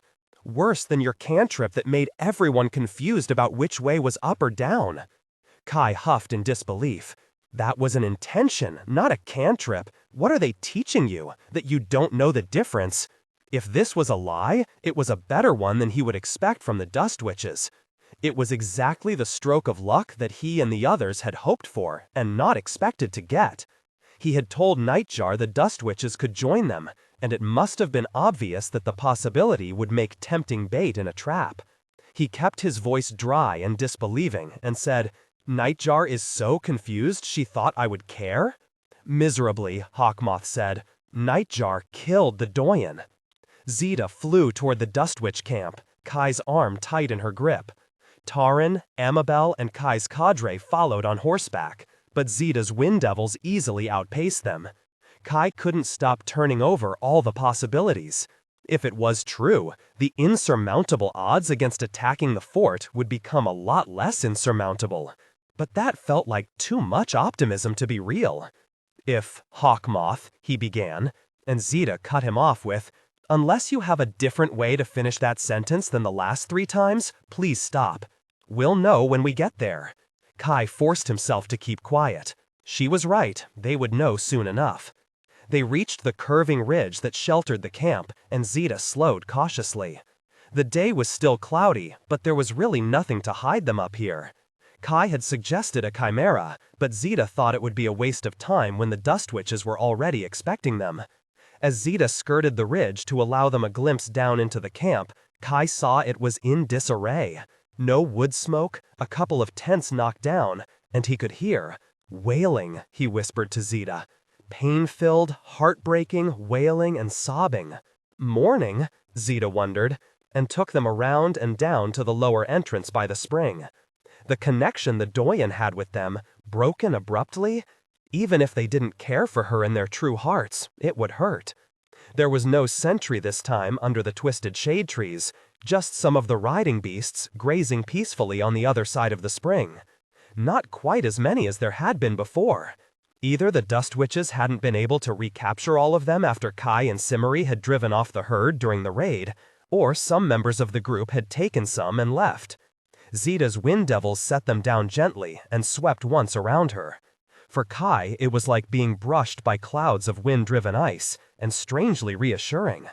He started up the trail, Ziede following. The dirt churned by so many running footsteps, it was like climbing a sandhill. The furrows in the earth that Simmery had made were still there, but they weren't what had caused all this chaos. 2 tents had been knocked down, apparently in a frenzy. Random belongings scattered, spilled food drawing clouds of flies. Several Dust Witches sat outside the intact tents, while others huddled in the shade.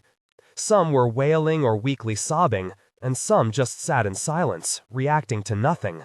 There are tents missing, Ziede said quietly. Kai had noticed that too.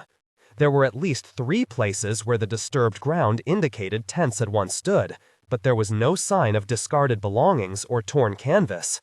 Narrowly observing the camp, she continued, "There are fewer people here, unless they're dead or hiding." The Doyen must have done even more to keep the dust witches with her than they had speculated.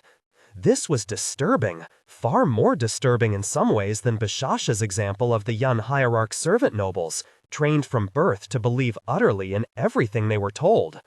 Kai said, "Some of them broke and are just stuck here. Some were able to pack their things and leave." "That's a pity, because the ones who left were probably the smart ones," Ziede muttered. Kai agreed. No one looked inclined to attack them, so he raised his voice and called out, "Nightjar!" The wailing cut off abruptly, as if the group had really been unaware until now that 2 enemies had walked into their camp. Dust witches flinched and looked up, wary. Others didn't react at all, just watched with vacant eyes. One pointed woodenly to the tent that Kai had thought was the Doyen's. It sat back under the shade of a tree, removed from the tumult. Kai realized he had made an error, because standing here waiting for Nightjar to come out would make him look weak, especially if she didn't. He took a sharp breath and asked Ziede, "Stay out here? In case you need to rescue me." "Just make sure the Doyen is actually dead," Ziede whispered. "If she doesn't have a visible wound, just stab her quietly somewhere I know." "I know," Kai assured her. He went to the tent and pulled the flap open. It was dark inside, too warm, buzzing with flies, and smelled of rotting flesh. He called fire to the palm of his hand. Light shone on an interior that was surprisingly orderly, with a pile of richly colored blankets marking the sleeping place, a few small baskets and leather saddlebags for belongings. The Doyen lay in the center, on the square-patterned ground mat. Face down, the white-handled knife still stuck in her back. The pool of blood soaking the mat was rust-colored, a contrast to the brighter red of the fabric. Nightjar sat on the other side of the tent, staring at nothing, limp as if she could barely hold herself up. Her veil was crumpled in one hand. Kai hooked the flap over the peg on the tent pole to hold it open, and stepped inside. He moved to the Doyen, circling her to keep the body between himself and Nightjar. She wore no veil, and he crouched to lift away the hair curtaining her face. She was dead. It was no trick. It had probably happened sometime in the night, to judge by the flies and the stench of the body. He looked up to see Nightjar watching him with dull eyes. She wet her lips and said, "Where's Hawkmoth?" Her voice was the rasp of someone who hadn't spoken in hours. "At our encampment." Amabel's family were acting as Hawkmoth's wardens, which in her current state had meant a calming herb and date syrup drink and having her lie down in a dark tent with a damp compress on her forehead. "It's like she has been under a geas, a fugue, like someone trapped in darkness trying to face daylight again," Mother Hiraga had said. "Why did you kill the Doyen?" Nightjar shifted and winced as if she hadn't moved in a long time. "You took Arkit away." Arkit, Kai thought. The other hostage, the one that still can't talk or move. "So, you don't care about mortal lives." Nightjar wiped at a smear of dried blood on her forehead. "He was held hostage to keep me here." It was an interesting lie, if it was one. "How long?" She blinked, as if the concept of time was startling. "Seasons, years. It happened in the Northwest, before we came here." Kai was torn between belief and denial, an urge to grab for something that would help Bashasa win, help them all win, and the looming sense that being handed this chance at salvation on a plate was just too convenient to be true. He would have to tell these dust witches how to fight demons, and the thought still made his stomach try to turn. He had to be sure as he could be without seeing inside Nightjar's mind. He wiped his fingers on the hem of his skirt and stood. "Why send for me? What do you want?" She looked up at that, the dull expression giving way to a small furrow between her brows. "You said you would help us." "I didn't say that." The furrow grew. "You? When I spoke to you? Spoke to me? Kai corrected pointedly. You mean when you tried to trap me and thought you could use my name as a leash like a superstitious mortal? Did the Doyen tell you that would work? Her expression darkened to fury. The Doyen had told her that then. Nightjar must not have had much teaching as a child if she had thought it was true. Or maybe it only worked on dust witches, or they were so isolated that they thought it did. She snapped, then why did you come? Kai shrugged as if none of this mattered. To see what was left of you, to see if this was another lie or another trap. Nightjar pointed to the Doyen's decaying corpse with a grimace. It's no trap. I killed her to free myself, free all of us. You said I asked for you to join us. As witches, able to fight legionaries. Kai waved a hand toward the disordered camp. Not whatever that is. Her incredulity turned to outrage, and Kai strode out of the tent. Ziede stood nearby, idly examining her fingernails. Some of the less vacant and more surly dust witches had crept near, though not too close, and had probably heard at least the latter half of the conversation. Neither Kai nor Nightjar had been trying to be quiet. He said to Ziede, "Let's go. There's nothing for us here." "Good," Ziede said. But instead of grabbing Kai's arm and letting her wind devil sweep them away immediately, she turned toward the path down to the spring. She knew they were bargaining. Kai thought it could go several ways. He could lose all the dust witches to Nightjar, who, without the Doyen's powers of persuasion, wouldn't be able to keep the group together. There were probably dozens of festering grudges, smothered by the Doyen's tight control. His refusal could unite them under Nightjar, and they could attack the encampment again as the army was preparing to head for the fort. This could cause even more trouble than before. Then, from behind them, Nightjar said, "Wait." 8. When they came to a hilltop for their first close view of the Tor, the light was dimmer, but only because gray clouds had drawn in overhead. It lay at the far end of the valley, a tall, rounded shape, apparently of rock and dirt, overgrown with grass, with flat slabs of stone lining and supporting it at the base. It was bigger than Kai expected, even from the glimpses they had gotten on the way here with the distance glass. He thought it was close to the height of the Temple of Merciful Philosophy, but much wider in circumference, because the outer wall sloped down. Tahen said quietly, "That's not a natural rock formation. It's an attempt to make something look like a natural rock formation. But when you're close enough to see the base, it's obvious." "Yes," Kai agreed. It was also almost surrounded by the springy, flowered brush that cloaked most of the shallow valleys in these hills. Unlike bare earth or more delicate grasses, it didn't show much disturbance from the passage of humans or animals, no matter when they had walked through it. "The well wouldn't be inside a structure," Arnsteroth said. "How did you know?" Tahen snapped, then bit the words off as if they left a bad taste on his tongue. "Of course, you didn't know, but you do now." Arnsteroth lifted her brows, as if what he had said was absurd. "You didn't come up here to look for broken pots and the bones of mortals, dead and dust for decades." Ramad, to his credit, didn't look surprised either. He said, "A death well has to be outside?" "If it's a big one," Kai said. The one Acklines had made aboard the stolen Immortal Blessed ship had been small, not meant to last long. A well big enough to be used by the Hierarchs and Expositors as far away in Enalin or the Blessed Lands would have to be at least the size of B'nai Zalaric. "Not necessarily. Most of the well of Thossarin is underground," Tahen offered, "though it does have a large outlet on the surface. Its core was formed naturally by the action of the earth, then it became a place of worship." He trailed off, his voice turning thoughtful. "But that I'd never thought. Huh. What if," Ramad said quietly, "Kai." He had dismounted and was looking off to the side, at something across the gorge to their left. Kai slipped off his beast and stepped close enough to see. On the other side of the rocky divide was a depression with a flat, grassy area.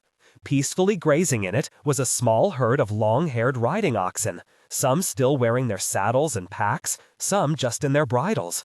There was no sign of anyone left behind to watch them, no sign of a camp. There were at least enough animals to account for all the missing mortals. Ramad said, "At some point they dismounted and were lured, or taken, inside, and the beasts allowed to wander off." He looked at Kai, his mouth set in a grim line. Whoever is in there isn't worried about hiding. They know how many people were in the expedition, that only a few were left at camp, Kai agreed. And they had captured Hai Sun too, probably the most formidable fighter. I'll go in alone and see if anyone is still alive. Ramad inclined his head. I wish you wouldn't, but I see the necessity. Before Kai could say that the necessity was none of Ramad's business, Arnsteroth said, I'll go with you. She had dismounted and walked up behind them.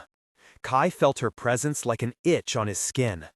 No, I want to see what's in there first, Kai said, without turning around. Then you can come in and prove you're a good little demon who can do what you're told. You want me to stay out here? He heard that smile in her voice again. With your vulnerable mortals? What if I decide I'm hungry? Kai turned and grabbed the front of her coat. She bared her teeth and caught his wrist. As her hand grazed his bare skin, she hissed in pain and jerked away. At the university, when the Tiskailan had gone back inside to speak to Domtalin, Kai had taken the chance to prepare a few designs for intentions, and to stab himself for the pain to power them if necessary.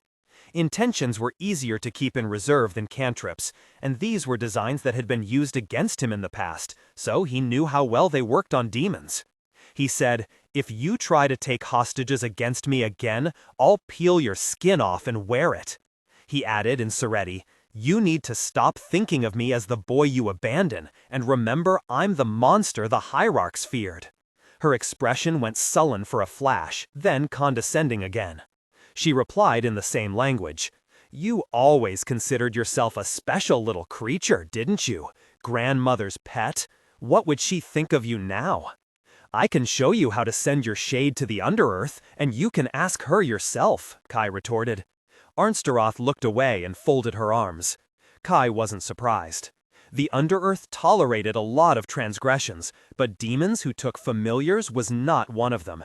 And Arnsteroth had done the bidding of a renegade Immortal Blessed against the rising world. Even after the destruction of the Sereti, the houses still considered Grandmother's treaty to be sacred and were not forgiving of anything that might look as if they countenanced a violation of it. Tahen said, I'd also like to remind everyone that I am not mortal. He flipped his coat open to show a blessed weapon, very like those that the two immortal marshals, Raphaem and Eleni, had carried. Did you steal that too? Ramad asked, his voice dry. Oh no, I brought this with me from Benai Zarik, Tahen said.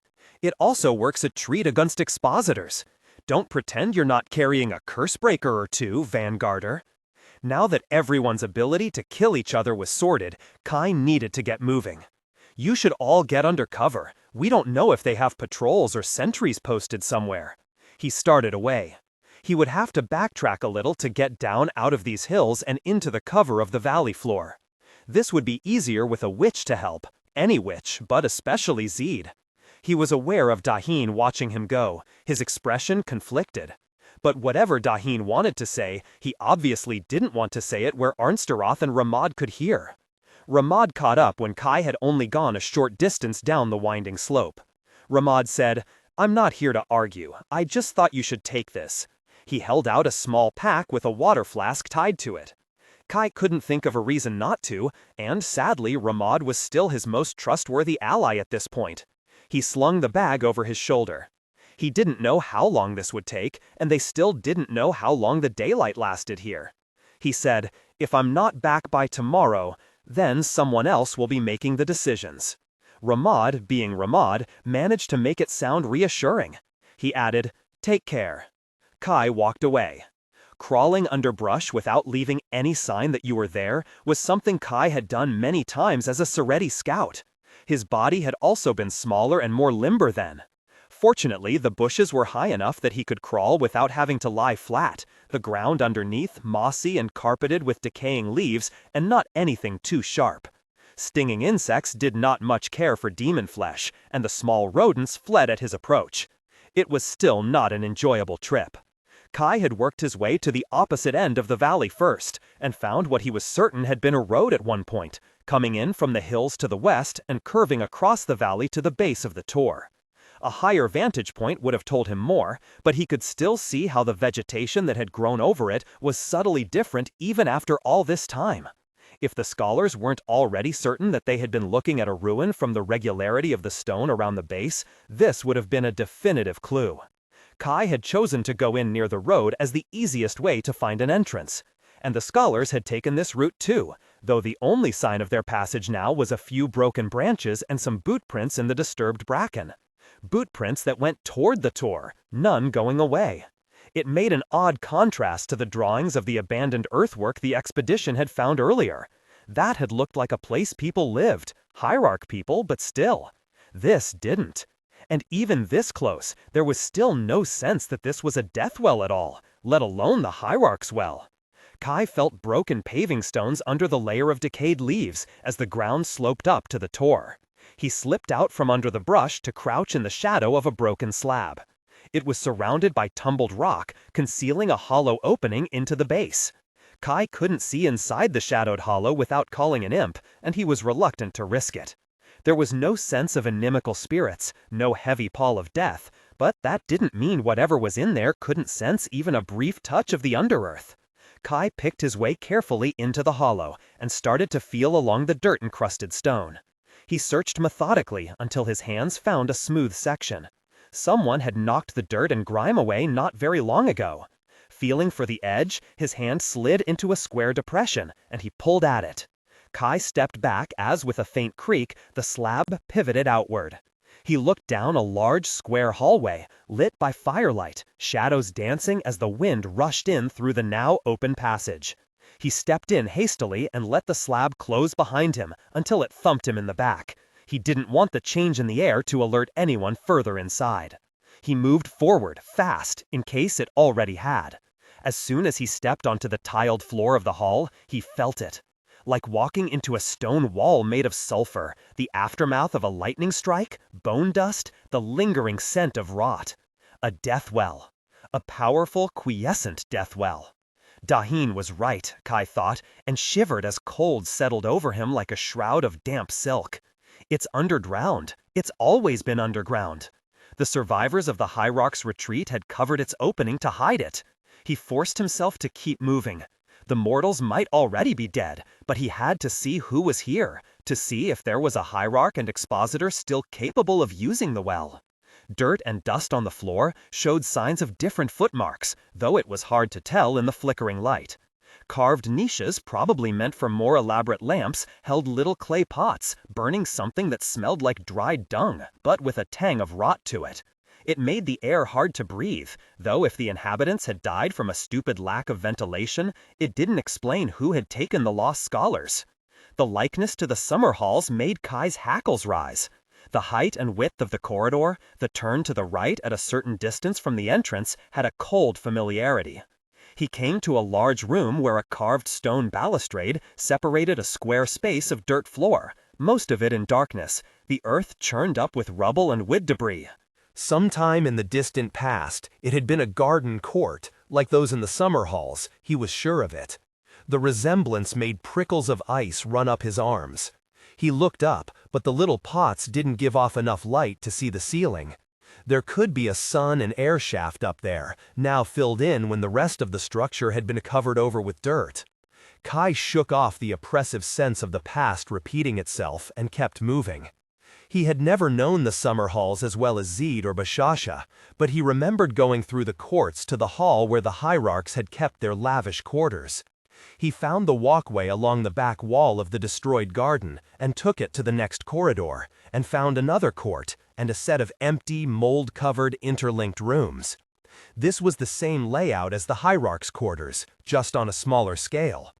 The acrid smoke took on a heavier odor of decay, so Kai was half prepared for what he saw around the next turn. Something lay against the wall, a spot of color against the dark stone.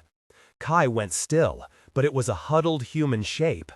It wore felted boots and a long padded wool coat in blue and red, like the drovers in Vial, back at the camp. He crouched beside the figure. A stole of office was wrapped around the neck as a scarf. He pulled it aside and touched the cold skin briefly, just to make certain, but the life there had long fled. Kai pulled the body over a little so he could see the face.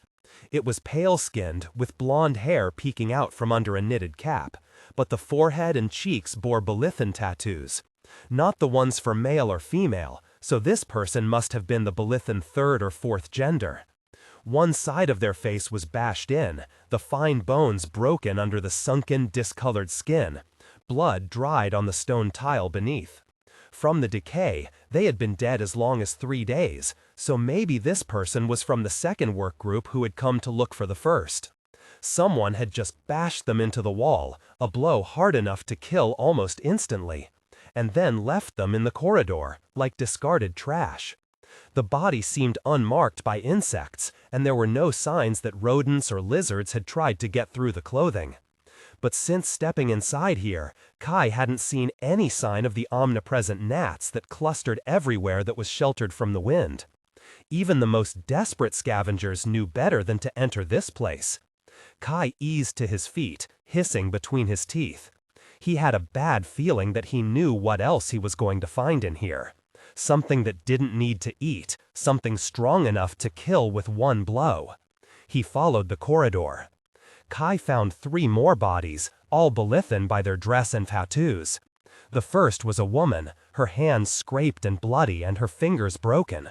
She had fought her captor, but had no weapon to give her a real chance.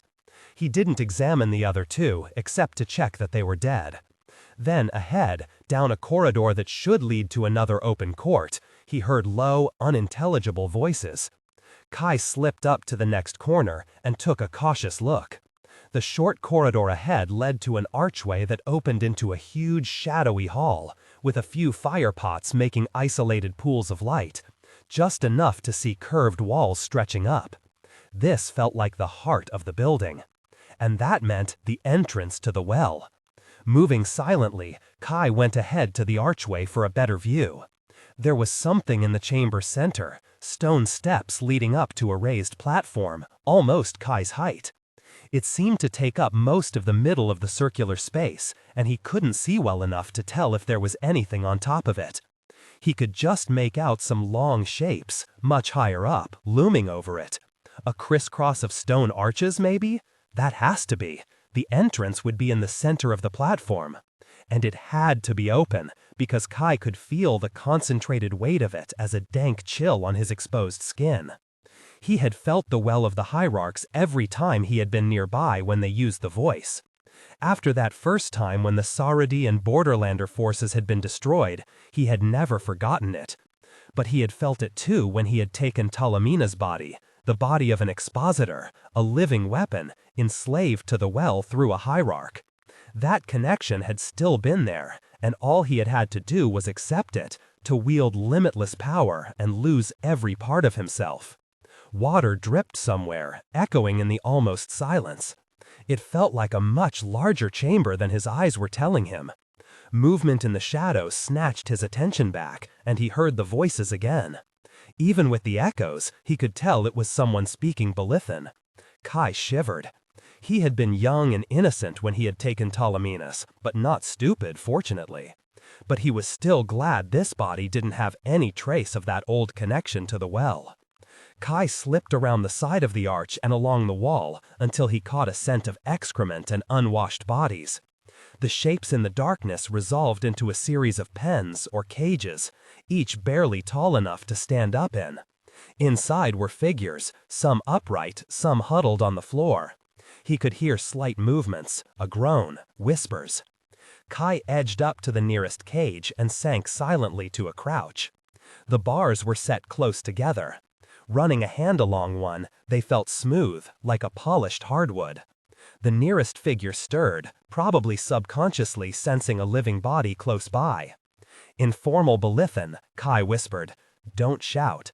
It jerked in surprise, drew in a hiss of breath, then whispered, "Who? How? I came with Scholar Sora, sent by the light of the 100 coronels of Enelin and Chancellor Domtalin." Kai kept his voice as low as possible. The rest of the shapes in the cage had gone dead silent, except for one choked sob of relief. Frantic whispering sounded from the next cage over. "My companions waiting outside are sent by the Rising World Council in Beni Zarek. Praise mercy, praise reflection, praise," the figure muttered. Take care, these creatures, they don't feel pain, they can't be fought. Anything can be fought, Kai said absently. He pulled on a bar, testing it. What is this made of? Someone else scooted closer and whispered, it's like a reed, like bamboo, but doesn't need water. They're hard as rock once they're cut. We use them in camp. I'm Cater, and that's Tal, by the way. Kai found a join and wrapped his hand around it. There was life still in the wood, just a little. He drew it out and felt the hard substance shrivel under his hand. Are you all here? I found 4 dead in the corridors. Yes, all of us that survived, Tal said, grief and despair thickening their voice. They put Ilhanran in a separate cage, further along the wall. Cater added, we think he's unconscious. We call to him, but he hasn't answered. I don't know, at least a day? Longer than that, Tal said. Kai huffed under his breath. He had been hoping High-Sun would be useful, but apparently not. He found the next join and drained it. When I let you out, go back against the wall by the archway and wait for me. He didn't want to send them through those corridors without protection. Even if they remembered the way out, if they ran into what guarded this place, they wouldn't have a chance. But how? We've tried and tried. Kai yanked the weakened section of bars out. Oh, Cater breathed. The mortals inside scrambled to move, whispering and bumping into each other in the dark. Kai went to the next cage. Those inside seemed weaker, and as he was draining the wooden joins, he asked, have you had any food or water? Only what we brought with us, a voice rasped. With bitter amusement, someone added, we rationed it, but we weren't expecting to be gone this long. You just have to get outside, Kai told them. He pulled the pack Ramad had given him off his shoulder and passed it through the bars. I'll take care of the rest. Who are you? The first one asked. I was sent here by the light of the 100 coronels and Chancellor Domtellen, he repeated. He got the section of bars off. For all their questions, they didn't hesitate. The first prisoner climbed out and reached back to help the next. But what's your name? Someone persisted. Call me Kai. He stepped away to look for High-Sun. The next cage was further down the curve of the wall, the light from a fire pot falling on a slumped figure inside. Then the sound of footsteps, slow, deliberate, came from around the curve of the well's platform. Kai flung himself to the floor and started sketching out the fire design in the grime and dust. It was a trickier version of the one that had set the weed mat in the flooded summer halls alight, but it would need less pain to power it. As he fed stored pain into it, the lines took on the faintly luminescent, floating quality only an expositor could see. He didn't like to think about how many lives he could have saved during the war if he had had the skill to make something like this back then. From behind him, Cater's voice whispered, "What are you doing?" "Setting a fire." Kai finished the design and pushed to his feet. The steps were closer. The slower mortals, more weakened by deprivation, were out of the cage and moving or being helped toward the archway. Kai would put the lives of 14 mortals above one Immortal Blessed who he had never met, but they seemed attached to High-Sun, and he didn't think he could keep their cooperation if he told them to leave without him. The confusion and darkness were keeping the scholars under control for now, but it was a tenuous situation. When they heard the approaching footsteps, they might panic. "Lead the others down the corridor. I'll catch up." Giving Cater a job did the trick, and they darted back to get the others moving. Kai ran to High-Sun's cage and started to drain the joints between the bars. He kept his gaze on the bowl light further down the wall, and saw the instant a large figure stepped into that firelight. Kai had known there must be expositors' constructs here, but he had never seen one so big or so old. At least 3 people had gone into its making, as well as something with moldy, rank brown fur. Its patchwork skin was a gnarled gray, and it had 3 legs, 5 arms, that its eyes were in its chest where the breastbone should be. Its uneven gait accelerated as it spotted Kai and the empty cages. Kai ripped the weakened bars out and reached for the slumped figure. He touched the limped body's head and felt the life still there. He grabbed the shoulders of Hyson's coat and hauled him out of the cage. Hyson was almost as tall as Tahren, but wider. If Kai had to carry someone out of here, he would rather it be anyone other than an Immortal Blessed, but there was no help for it. Cursing, Kai heaved the heavy body up, ducked down, and let it fall over his shoulder. Straightening up was awkward, and running was worse, but he had to get out of the chamber before the construct reached the spot where the design was drawn into the floor. Near the archway, he stumbled on a rough paving stone and almost fell. The grubby crowd of mortals gathered under the bad light of a firepot niche, their clothes torn and dirty, some streaked with dried blood. All stared doubtfully at Kai. Tail said, "Here, help him," and two grabbed for Hyson, taking his weight as Kai dumped him unceremoniously. Kai's back protested with a sharp spike of pain, and he braced himself on the wall, keeping his chin down so the shadow would hide his eyes. Despite the urge to feed the pain into the incipient intention, he gritted his teeth and tucked it away. He was sure to need it on the way out. Unfortunately, storing it or fueling an intention with it didn't mean you stopped feeling it. "Run, now," Kai told them, remembering at the last instant to speak Belithan. He was certain most would understand Old Imperial, but Belithan would be more reassuring. "I'll catch up and show you the way." He pushed off the wall and moved to the side of the arch, leaning on the carved stone. The construct picked up speed, barreling this way.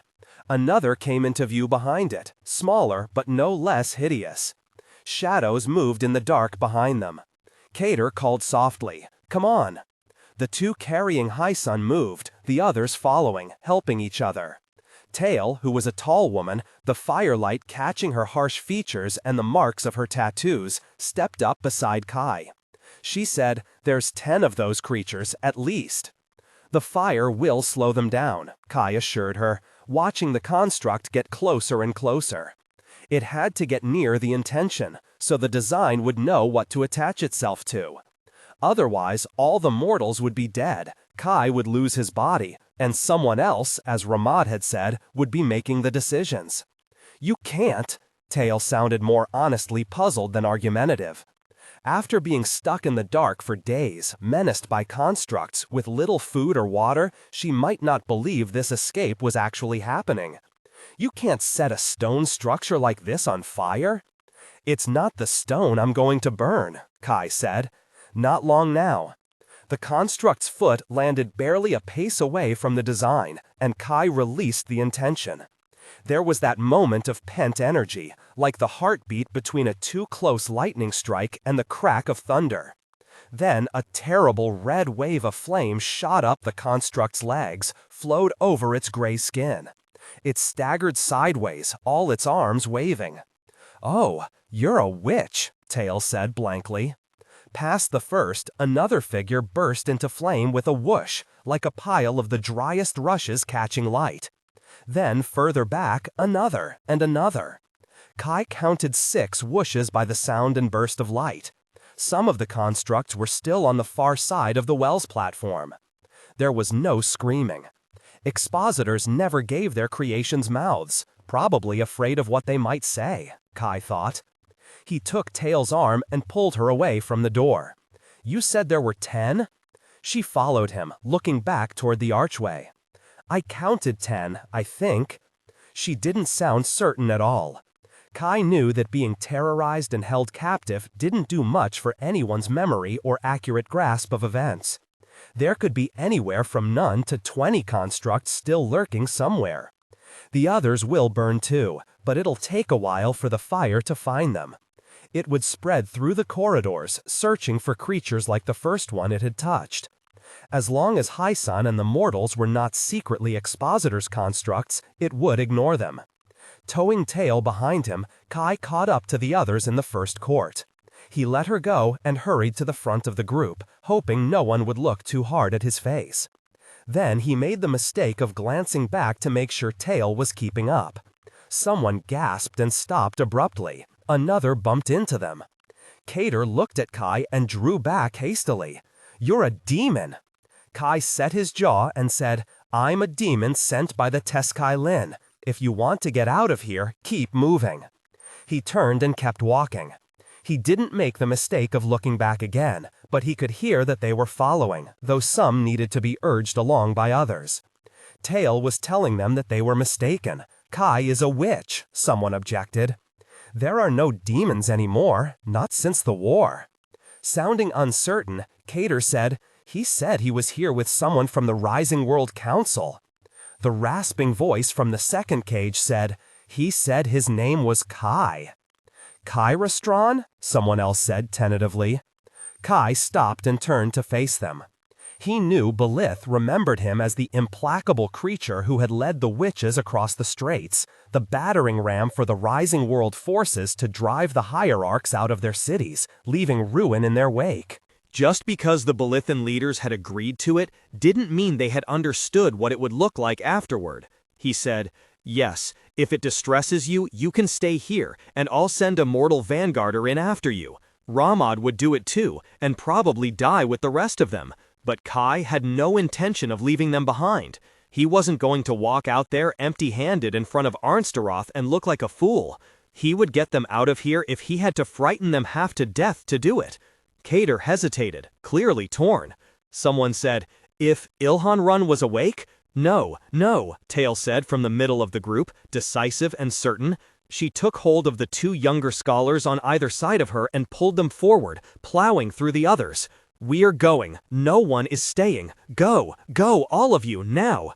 Most started forward, probably glad for a decisive voice that they trusted, so Kai led the way into the next corridor. A few still argued, though it didn't sound as if Tail was taking any criticism of her decision, as long as they could argue and walk at the same time. The scholars didn't go quiet until they reached the first body. One broke into sobs and tried to drop down beside it, but others caught them and pulled them onward. The two carrying Highsun were toward the middle of the group, and Tail was in the back, helping one of the weaker ones to keep moving. "Make sure no one falls behind," Kai said. Cater added, "Izai, help Tail with Aaron." They lowered their voice and said to Kai, "Ilhanrun is waking." It was hard to tell in the flickering shadows, but Highsun, still supported by the two scholars, lifted his head a little. Someone patted his cheek with a corner of their stole, trying to rouse him. Kai wasn't impressed. Not fast enough. They'll still have to carry his, he thought, but didn't say useless carcass him, out of here. Cater's expression was conflicted, as if that hadn't been their point. "Oh," Kai thought, "that was a little test to see if I'm afraid of the righteous Immortal Blessed?" He managed to keep his sneer mostly internal. Then Tail called out, "They're behind us!" Kai spun to see the far end of the corridor ablaze with fire. It wasn't the stone walls. A construct engulfed in flame charged toward them. Other constructs, not yet caught by the fire intention, crowded behind it. He snapped, "Run!" and stepped back as the scholars plunged past. The corridor was wide and open, nothing to block it with. The construct on fire staggered as a limb fell off, the connecting tissue burned away, but the others pushed past it. As Tail and the last two scholars passed him, Kai took a calming breath, ignoring the stink of burning flesh and fear sweat. He had 2 prepared intentions left and a limited amount of pain to make them work, and they still had a good distance to get through with many spots ripe for ambush. Better to use the intention already in action. He closed his eyes and reached for the completed design that was weaving itself through the breadth of the stone and dirt of this structure. He sank into it, drew those tendrils to this half-lit corridor, careful not to rush, not to tug the design out of shape and send the intention wildly exploding everywhere. He felt the design shift into its new configuration and opened his eyes.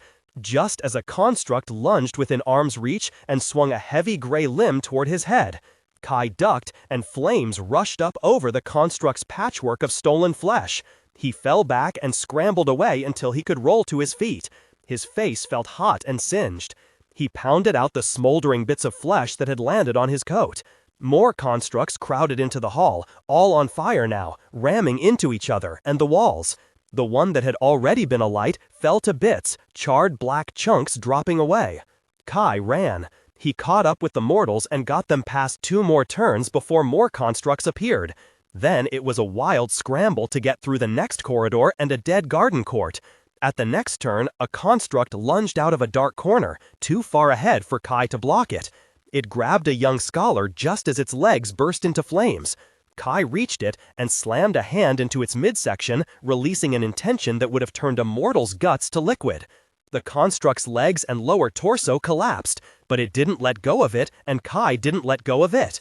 It dragged them both to the floor, and Kai struggled, too aware that if he didn't get away from this thing, the rest of the mortals would be caught. But he was unwilling to leave another crumpled body in this corridor. Then hands and feet and shouting scholars were all around him, beating at the burning creature, grabbing their friend and trying to wrestle her out of its grip. Kai managed to pin down one mottled gray arm and stomp on its shoulder until it finally released its prey. He staggered to his feet. Helping to knock the burning fragments of flesh off everyone's clothes, Tail gasped, "I was wrong, there's a lot more than 10. Breathing hard, Kai told her, "We're almost outside." The struggle had given him enough pain for his last intention, the one he had let Arnsteroth have a taste of. When they turned into the last corridor, more constructs bore down on them, only a few alight. But there was nothing between the mortals and the door, and Kai shouted, "Go! Get outside! Run!" They were holding on to each other to stay together, to keep the injured and weak moving. The fire intention's design was set to end at the structure, and if the constructs followed the mortals out, it wouldn't be able to reach them. During the war, civilians would have known to scatter in different directions, hoping at least some would survive. This group was sure to stay together, and the brush around the Tor wasn't easy to run through. Kai would have to stop the constructs. Cater reached the slab door first and wedged it open for the others as they stumbled through. Constructs charged the corridor, not burning fast enough. Kai faced the onslaught, backing up almost to the outer door's foyer, as the mortals carried or pushed or dragged each other to safety. He spread his hands and waited as the lead construct, with half a torso and limbs stuck into it almost at random, plunged toward him. Its grasping hands brushed him, and Kai let the intention go. Warmth shot through his body, a burning sting that should shatter the thing's bones, delay it at least enough to let the fire take it. But then Kai felt the rise of potential in the air, the building power of something horrifying and familiar. He hadn't forgotten the well. The suspended fog of its malign presence hung all through the corridors, but he had been too busy to dwell on it. But someone was here who could use that power, and the outer door was open now to let it free on the world. Kai shouted something, a garbled warning. He turned and flung himself at Cater and the last two mortals. They tumbled out of the door together and rolled into the dirt and brush. Kai struggled upright, shouting, "Run, it's coming!" He reached deep inside himself for the power to impose his will. He had only ever used it on enemies, like the Neantaric conspirators who had been with Acklines. He had no idea if this would work, but it was their only chance. He put all his strength into it and yelled, "Scatter!" The scholars stumbling away from the door bolted in different directions through the brush. Kai sensed something behind him and started to turn. A heavy blow struck him across the back and knocked him forward. He fell into the flattened brush, tried to push himself up, and something in his shoulder snapped. Kai gasped at pain like hot nails driven into his skin. People screamed, shouted. He was certain he heard Tahren and Ramad. Then something grabbed his foot and dragged him back, toward the doorway, toward the voice of the well. Kai twisted around to see a construct that was mostly torso and rotting limbs looming over him. He curled up and grabbed the pale human hand locked around his ankle and wrenched at it with all his strength. It let go and stumbled. Kai shoved to his feet and ran to the side, hoping to get far enough out of the path. The world went black, then gray. Kai swam up through a haze of pain to realize he lay on his back on broken brush, staring up at a cloudy gray sky. He tasted blood in his throat. His head rang, and everything hurt, like his body was made of shattered glass. He knew, distantly, that the glass was actually his bones. Then a shadow leaned over him, and the world dropped again into darkness. The past, the dawn. The Annalen were long thought of as a peace-loving people with no history of martial endeavors against other territories. Both are true to a certain extent.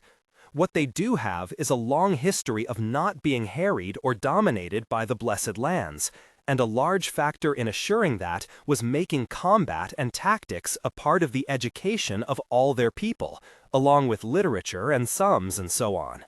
They also possessed their own powers, passed down through their various priesthoods, which they keep to themselves even now. Journal of Hiranon de Sal, late Prince Heir of Seidel Auric.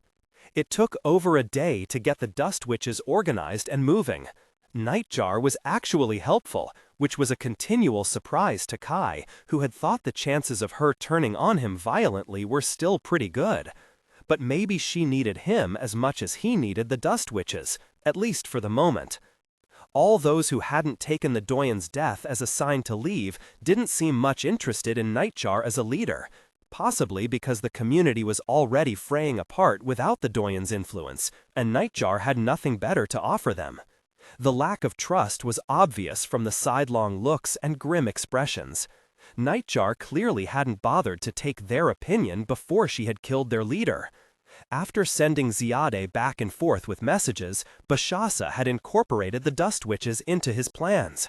He agreed with Kai that they needed to build more trust between the two groups before they let the dust witches travel with the Auric forces. At least that was how Bashasa put it. Kai knew they needed an opportunity to winnow out the troublemakers one way or another before letting them near the cadres and the others under Auric protection. The plan was that Kai would lead the dust witches to Dashar and meet with the vanguarder waiting there who had been watching the fort. He would hold the dust witches in reserve until the Auric army started the attack. Then Kai and the dust witches would handle the demons and any expositors as the army engaged the legionaries. Kai had spoken to the dust witches and offered them revenge against the legionaries and hierarchs, and a guarantee of food and protection with the Auric army. He gave them the same choices as Bashasa had given Samari and Raihar: stay with the army and fight, leave if they wanted, or go to one of the hiding places for non-combatants. Kai had done it because he knew Bashasa would offer these choices as soon he spoke to the group himself. But that wouldn't happen until after they took the fort. And since Bashasa wasn't here now, Kai made the offer of food and protection contingent on coming to the fort to fight the demons. "Like we fight you?" one asked skeptically. She was older than Nightjar and hadn't put her veil back on like some of the others. Kai said, "No one taught you how to fight. I will." There was a stir at that, maybe interested, maybe just doubtful. But Nightjar said, "Whatever anyone chooses, we need to pack our goods and put our supplies in order." She gestured to one of the Taren's tents. "We can't live like this anymore." The appeal to practicality worked. The dust witches began to move, slowly at first, and then purposefully, taking down the camp and taking care of their riding animals, and generally getting ready to leave.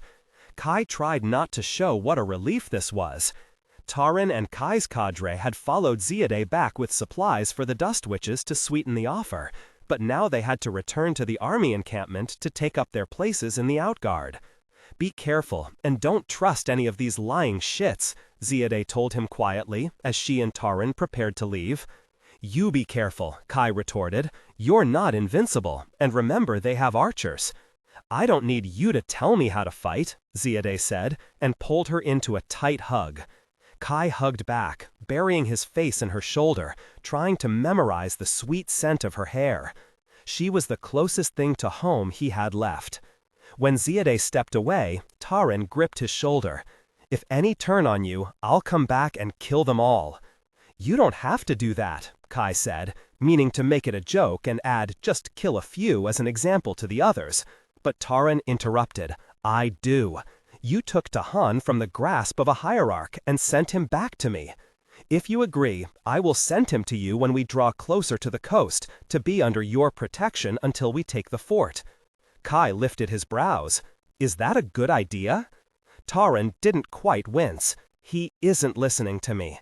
I'm afraid he won't stay back with the supply train as I've told him to, but will come forward with the cadres that follow the outguard." It wasn't as if Tahan hadn't done something like that before, and been captured in the summer halls when he should have been safe with Bashasa's dependents. No place is safe, but I can't watch over him while in battle, and no one who can make him obey will be free to do so. Tahren added, "He listens to you." "He mostly listens to me," Kai corrected, But he can come to me once we get to the coast. He did not add aloud, and I've had a chance to get rid of the dust witches I don't trust. Thank you. Tahren watched him, her gaze direct. If I did not make this clear before, I consider you my brother. Oh, Kai didn't know how to take that, and was so thrown that he blurted out the truth. I don't want to be a blessed. Many of my family feel the same. Tahren pulled him into a hug. Sending his cadre away was much harder. None of them wanted to go. They stood in a reluctant and somewhat sullen group, holding their restive horses, as Salatala tried to convince Kai it was a bad idea. No, again, Kai told her, trying to make it clear that no persuasion would change his mind. I need time to deal with the dust witches. I don't want any of you held hostage against me. We fight well together, Salatal protested. Unlike the other times they had disagreed on something, she sounded actually upset. We are not yours to protect. We are yours to guard your back and fight your battles. That is how it is with the Auric. Kai said, no, you are mine to protect. That's how it is with witches, he added pointedly. And you're supposed to do what I say, so I'm telling you to go back and ride with Bashasa's cadre. He's yours to protect too. I'll send for you once we reach the fort. Salatal grimaced and looked off toward the dust witch camp, and finally said in resignation, yes, fourth prince. While Kai waited to see that they got onto their horses and actually left, Sarala made an attempt at a last-moment rally, saying, you ask us questions all the time. What if you need to know something? Maybe just one or two of us should... Get on your horse and go, Kai told her. The dust witches were both harder and easier to manage once the camp was broken down and they were almost ready to leave. Nightjar grew frustrated as some responded readily to instructions and others just became angry and obstructive. It made Kai wonder if Nightjar had ever lived in a true community of witches before. Witches didn't live in hierarchies, and they didn't like having been forced into one, particularly as many were probably only now realizing that they had been manipulated to do things against their will. To distract Nightjar from another argument with them, Kai asked her, where did the Doyen come from? I don't know. Her brow creased, as if this was something she had just realized. She said once that her mothers were Sareti. It was why she was so strong. That was intriguing, if it was anywhere close to the truth. Which clan? Nightjar shrugged. She also said she had been held prisoner by Hierarchs and killed them to escape. Kai said, that part's a lie. There were only so many Hierarchs, and the Alliance had been sending a lot of vanguarders back and forth to make sure they knew where they all were, as far as it was possible. Did she say she learned how to use that persuasive voice from them? Nightjar frowned at the dust witches, who were almost dragging their feet like children as they loaded their packs on the riding beasts. She seemed reluctant, and Kai thought she didn't want to say, I don't know again. Finally, she admitted. She said it came from having a strong will. Maybe a strong will had something to do with it. But Kai bet at least one of the Doyen's Sareti mothers had been a demon. It would explain a lot if that was where the Doyen's strength had come from. It might mean Kai could learn to use that persuasive voice too. It wasn't something demons would be taught, since imposing your will on witches or mortals or other demons was against Grandmother's treaty. But Kai could see how useful it would be for interrogating expositors and hierarch servants. The dust witches weren't accustomed to being treated well either. The Are had the same practice as the Sareti, of issuing supplies of dried meat and fruit, flatbread, and other easily portable food, so everyone could eat quickly at rest stops. He found a dust witch called Sunrose packing the food supplies onto Nightjar's spare riding animal. He told her, no, divide this up, make sure everyone has theirs before we go. The Doyen kept the food separate, Sunrose said, startled. Nightjar stood nearby, eyeing them but not objecting. She's dead now, so she doesn't get a say, Kai told her, making sure Nightjar and the others around heard him. And no one here is a child, you can all manage your own portions. At dusk, when they were almost ready to move out, the lookout signaled that someone was approaching. Kai walked down the path to see it was two figures on Are horses. He huffed in annoyance. Amabel was supposed to come back with Kai's horse and ride with them for the first day or so. Their affinity for fast travel meant they could carry messages back and forth between Kai's group and the army as it advanced. The light was too dim, and they were still too far away to recognize, but if the second person was one of his cadre returning, it was exactly the sort of thing Sorella might do. Nightjar joined him and stiffened abruptly. Then she threw Kai a look of forced amusement. "So you thought you needed help, or perhaps you were lonely?" Kai made a non-committal noise. His ability to see night almost as clear as day had been left behind with Enna, so he had no idea who was coming, which made Nightjar's jab stingless. From the relative heights, the second person wasn't Ziede or Tahren.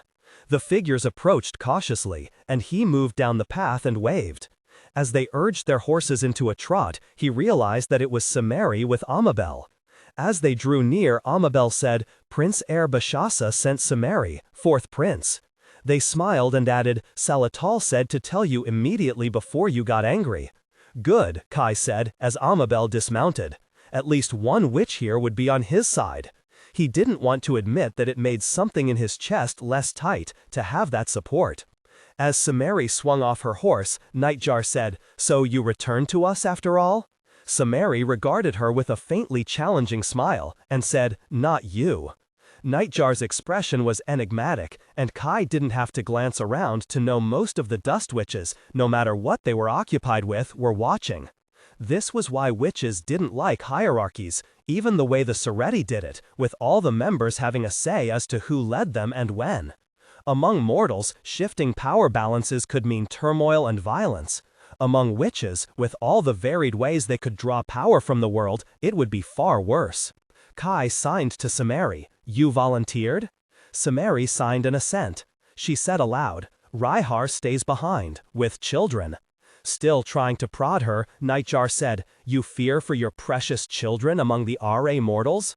Samari smiled at her again, and flicked a series of signs in witch speak that Kai hadn't seen before. Something, stop your mouth. Nightjar took it with an ironic tilt of her head. Kai said, "No fighting," and flicked the witch speak sign for yet. With a nod, Samari said, "Fourth prince," and signed, "Ziede says watch your back." "Watch my friend too," Kai signed, with a head tilt toward Amabel. "They are a sibling to me." "As one to me," Samari signed. Nightjar, still pretending she found all this amusing, said to Kai, "When do I meet this great mortal leader of yours, or are you afraid I'll supplant you?" Samari huffed a laugh and then clapped a hand over her mouth. Amabel pretended to be busy settling the horses. Kai just said, "You'll meet him when we take the fort, but I don't think he'll like you very much." They rode through most of the night, with Amabel scouting ahead. At dawn, they stopped in the shade of a cluster of trees along a gully to eat and rest. Most had put off their veils, with only other witches and Kai around them. The group as a whole still radiated tension. Kai felt it was probably time to talk to them, and after they finished tending the animals and eating, he reluctantly called them together. Their expressions were mostly curious and a little wary, though a few still seemed confused or mulish. Kai said, "How many of you have killed expositors?" There was a little stir, but no one responded. Samari, seated on the dry grass near where Kai stood, looked over the group with a dubious expression. Kai fought the urge to sigh. "Or demons?" "Some of us tried," someone muttered. "You'll need to try better next time," Kai said. Then began to tell them what he had learned about killing expositors. He would save the lesson on what cantrips to use on demons for later. The more he talked, the more interested they all looked, until one called Knifecrest said, "How are you any different from an expositor?" Kai felt his jaw set. They obviously knew his sore point now. He hadn't wanted this body. He had reached for Talamines as a last gesture of defiance at the Hierarchs, thinking he and Ziede and Bashasa and Tahren and all the others were about to die. That they hadn't was mostly luck, but it had left him like this. He made his expression bored and said, "We've gone over this before. If you need telling again, ask someone else." That was probably enough lesson for now anyway. Get some rest. We'll be leaving by afternoon. As he turned away, Kai heard a step behind him. Samari cried out, "Hey!" as Kai felt the grit of dust on his skin. He was already exhausted with the whole idea of dust witches, and they had a long way to go. He turned to find Knifecrest standing behind him with a challenging glare. He tapped her cheek lightly, taking just enough life to make his point. She stumbled back. Another Dust Witch caught and steadied her. Samari was on her feet, watching incredulously. "Stupid," she said, succinctly. Kai let a little of his impatience show. "We have an alliance. You're not prisoners. If any of you want to leave, go now. I won't stop you. Honestly, I can't wait to see the back of you." No one left. He noticed a few, but only a few, looked at Nightjar to gauge her reaction. Her expression was hard to read, but there was something there Kai recognized. She looked like Lashar did when she was calculating her moment to interrupt Bashasa. Nightjar joined him and stiffened abruptly. Then she threw Kai a look of forced amusement. "So, you thought you needed help? Or perhaps you were lonely?" Kai made a non-committal noise. His ability to see night almost as clear as day had been left behind with Enna, so he had no idea who was coming, which made Nightjar's jab stingless. From the relative heights, the second person wasn't Ziede or Tahren.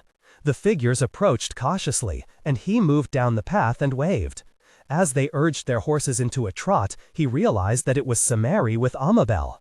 As they drew near, Amabel said, "Prince Bashasa sent Samari, fourth prince." They smiled and added, "Salatal said to tell you immediately before you got angry." "Good," Kai said as Amabel dismounted. At least one witch here would be on his side.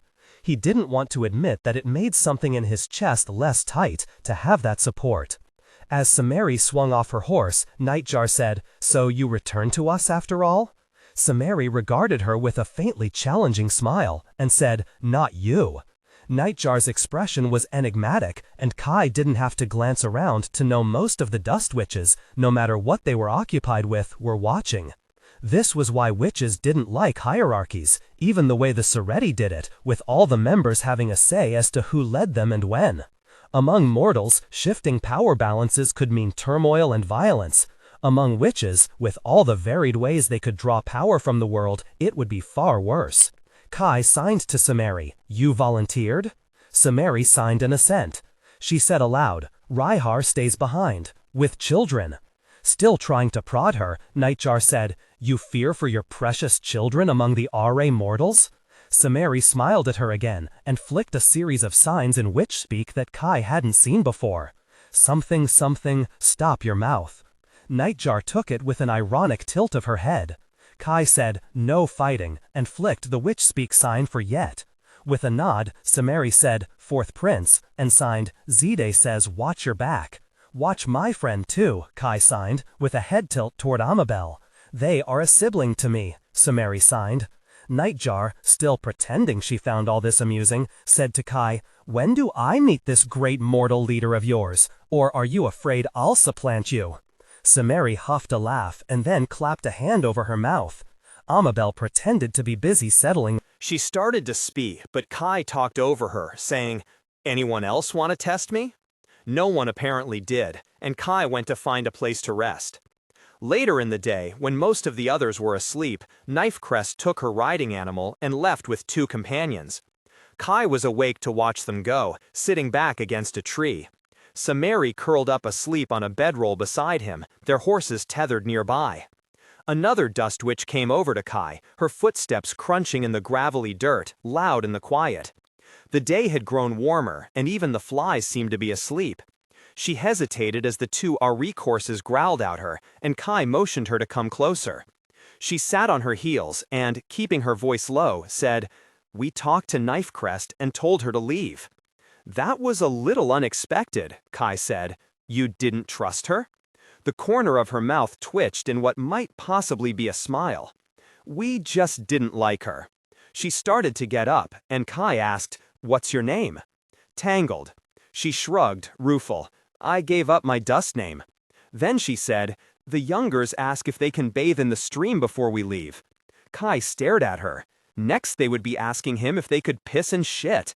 He said, "They can bathe, they can do whatever they want, as long as they're ready to leave when it's time and they don't fall behind." She lifted her brows, thoughtful. "The Doyen made us get permission." "To bathe? No wonder you all stink." "You're not fragrant yourself, fourth prince." She hesitated again. "You shouldn't trust us yet." "Oh, I'll never trust you," Kai assured her. "Never's a long time," she said, and pushed to her feet and walked away. 2 days later, in the late evening as they rode by moonlight, Amabel returned from taking a message to Bashasa and brought Hawkmoth with them. They were riding along a low hill above a creek bed, and Kai decided it was time to rest the animals anyway. The dust witches greeted Hawkmoth more enthusiastically than Kai had expected, and seemed astonished that she was still alive. While Kai greeted Amabel and read Bashasa's message, Hawkmoth stood patiently. Finished, Kai closed his hand around the rough paper and leached the life out of its fibers until it crumbed to unreadable yellow fragments. They never left anything with instructions on it intact, so it couldn't be lost and stray into legionary hands. He said, "The prince-heir said you wanted to come." "I want to fight with you and my sisters against the Hierarchs," Hawkmoth said, earnest and aggressive at the same time. "If you will allow it, and I apologize for my previous behavior." Kai managed to conceal some unflattering surprise. He said, "What brought this on?" Hawkmoth shifted awkwardly and looked very young. She threw a look at Amabel as if asking for their reassurance. They nodded kindly, and she said, "Being with Mother Hiraga and Ibel, Sister Ziede, I liked it, and I want to show you I'm worthy of their company." Now it was Kai's turn to feel awkward. He said, "Well, go and join the others." Hawkmoth nodded seriously. "Thank you, Fourth Prince. I have apologized to Rihar and her family. I'll go and apologize to Samari now." As she left, Amabel lowered their voice and said, "Sister Ziede said all the child needed was to get that monstrous creature's claws out of her head." "Huh," Kai commented. It almost made him feel optimistic. Almost. The next morning, they rested in the caves and crannies of an area of water-sculpted rocks while the animals grazed nearby. That was when Nightjar tried to kill him. It wasn't wholly unexpected. Hawkmoth had been talking to the others about her experience with the Arik forces, especially what Ziede and Mother Hiraga, Bahram and Ibel and Kriat and Issa and all the other witches had told her. She knew more about the Doyen and the hold the woman had had on her mind than anyone else, and the others seemed eager to hear it. A couple of dust witches had made a small fire, long enough to warm up some bean dolls sent over with Amabel on their last message run. Kai came over with the others to get a portion. Sunrose, who was ladling it out into bowls, was accidentally elbowed. 2 dust witches leaned forward to stop any spilling, and in the confusion, someone passed Kai a bowl. Kai waited until the others were settled with their portions, seated comfortably on the dusty stone slabs, then said, "Nightjar." He held out the bowl. "Taste this." Everyone went still. Samari set her bowl down. Others, who had already taken a bite, spat it out into their hands. Nightjar held Kai's gaze. But the reaction of the other dust witches, their willingness to immediately assume the food was poisoned, told the tale more plainly than anything Kai could have said. She set her own bowl down, and she and Kai stood in unison. "You saw me," she said. He had seen her pass the bowl under the lapel of her coat, and then make sure it was handed to him. He said, "I've been waiting for it. I know you lied about the mortal. He was never a hostage against you." Her gaze flicked around at the rest of the dust witches. Samari said uncertainly, "Arcat?" Her hands moved in witch speak. "He never woke." "He's been with us as long as I remember," Hawkmoth said, watching Nightjar with a narrow gaze. "He was with us when they found me," an older dust witch called Stormbird said. "The other mortals from that time died." "You never asked about him, never wanted to see him," Kai pointed out. It didn't say much for her that she had thought them too stupid to notice. It had been obvious to Kai and Ziede from the beginning. "I've never been sentimental," Nightjar said easily, as if being caught truly didn't concern her. "I'll fight you for the leadership." Kai wished she had done this earlier, before they left the Dust Witch camp, and saved all the trouble of watching her so closely on this long trip. "Or you can just leave, before I kill you." She started to speak, but Kai talked over her, saying, "Anyone else want to test me?" No one apparently did, and Kai went to find a place to rest. Later in the day, when most of the others were asleep, Knifecrest took her riding animal and left with 2 companions. Kai was awake to watch them go, sitting back against a tree.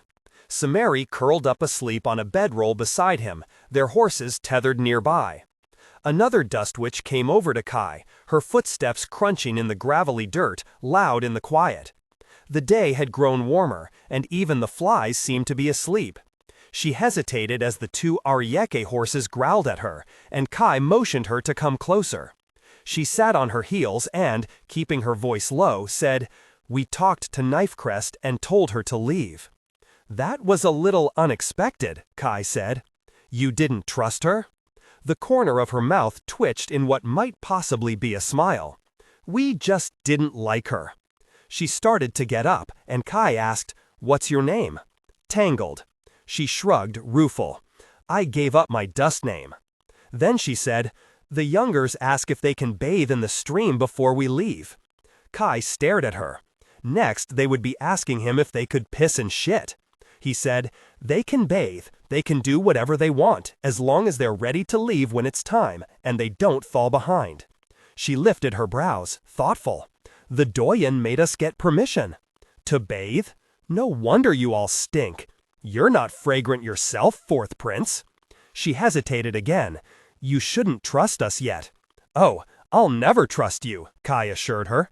"Never's a long time," she said, and pushed to her feet and walked away. 2 days later, in the late evening as they rode by moonlight, Amabel returned from taking a message to Bashasa and brought Hawkmoth with them. They were riding along a low hill above a creek bed, and Kai decided it was time to rest the animals anyway. The dust witches greeted Hawkmoth more enthusiastically than Kai had expected, and seemed astonished that she was still alive. While Kai greeted Amabel and read Bashasa's message, Hawkmoth stood patiently. Finished, Kai closed his hand around the rough paper and leached the life out of its fibers until it crumbed to unreadable yellow fragments. They never left anything with instructions on it intact, so it couldn't be lost and stray into legionary hands. He said, "The Prince Heir said you wanted to come." "I want to fight with you and my sisters against the Hierarchs," Hawkmoth said, earnest and aggressive at the same time. "If you will allow it. And I apologize for my previous behavior." Kai managed to conceal some unflattering surprise. He said, "What brought this on?" Hawkmoth shifted awkwardly and looked very young. She threw a look at Amabel, as if asking for their reassurance. They nodded kindly, and she said, "Being with Mother Hiraga and Ibel, Sister Ziede. I liked it, and I want to show you I'm worthy of their company." Now it was Kai's turn to feel awkward. He said, "Well, go and join the others." Hawkmoth nodded seriously. "Thank you, fourth prince. I have apologized to Rihar and her family. I'll go and apologize to Samari now." As she left, Amabel lowered their voice and said, "Sister Ziede said all the child needed was to get that monstrous creature's claws out of her head." "Huh," Kai commented. It almost made him feel optimistic. Almost. The next morning, they rested in the caves and crannies of an area of water-sculpted rocks, while the animals grazed nearby. That was when Nightjar tried to kill him. It wasn't wholly unexpected. Hawkmoth had been talking to the others about her experience with the Arieke forces, especially what Ziede and Mother Hiraga, Baram and Ibel and Kriet and Isa and all the other witches had told her. She knew more about the doyen and the hold the woman had had on her mind than anyone else, and the others seemed eager to hear it. A couple of dust witches had made a small fire, long enough to warm up some bean dolls sent over with Amabel on their last message run. Kai came over with the others to get a portion. Sunrose, who was ladling it out into bowls, was accidentally elbowed. 2 dust witches leaned forward to stop any spilling, and in the confusion, someone passed Kai a bowl. Kai waited until the others were settled with their portions, seated comfortably on the dusty stone slabs, then said, "Nightjar." He held out the bowl. "Taste this." Everyone went still. Samari set her bowl down. Others who had already taken a bite spat it out into their hands. Nightjar held Kai's gaze. He actually would prefer most, if not all of them, to survive now. When they reached the edge of the territory of Descararic, Amabel returned, and they brought Tahren and Kai's cadre, who seemed glad to see him, and also still miffed that they hadn't been along from the beginning. "Still alive," Kai told Solitel, who replied grimly, "So I see, fourth prince. Was there doubt?" Tahen said, disgruntled. No one tells me anything. There were roads near Descararik, once used for trade and to bring in crops from the now empty farms and deserted small towns. Now any other movement around them was sure to be a legionary patrol, and the closer they got to the fort, the worse it was. From Amabel's reports, Kai knew the rest of the Auric army was somewhere behind and north of their position. Kai's group would reach the meeting point first on schedule. They had been crossing a marshy coastal plain since late afternoon and reached the rendezvous point just as the sun was setting. Kai had been following the map carefully, but was grateful for Amabel's ability to parse out the most difficult terrain and hazards and circle back to help guide them through it. The steady breeze from the east didn't dispel the sharp sense of saltgrass and mud, or the clouds of nightflies and other insects. The mortal legionaries must hate this place. When the sound of sea waves rolling onto the land started to compete with the wind, Amabel appeared out of the high grass near Kai's horse and whispered, "Kai, it's just ahead." With relief, Kai slid down off his horse, boots squelching in the damp ground. It snorted and angrily nipped at a fly. "Is anyone there yet?" "No, but the vanguarder posted here left a sign, so I know it's the right place," Amabel assured him. "They should be waiting somewhere, watching to make sure it's us." Tangled came to take Kai's horse as the others fell into their now accustomed routine for a brief rest. Kai followed Amabel, Salatel and Tahen falling in beside him. The meeting place was a little distance across the marsh, secluded by high grass and the tumbled stone blocks of what had once been a seawall or wharf, standing about as high as a tall mortal. Not far past it, the sea rolled up the long sandy curve of the beach. "You can see the fort from here," Amabel said, and started to climb what was left of the wall. Grass and flowering ground cover had grown up between the stones. Kai climbed easily, shooing away a startled snake. The fort of Dashar was visible in the fast-fading light, far enough down the narrow curve of beach that it looked ethereal. It appeared as tall as a miniature mountain in the distance, but Kai knew part of that was the stone mound it stood on. The bridge stretched across the dredged shoreline more than 100 paces, according to the Auric map. The waves washed against its stone pillars, the tide casting spray up onto the wooden walkway.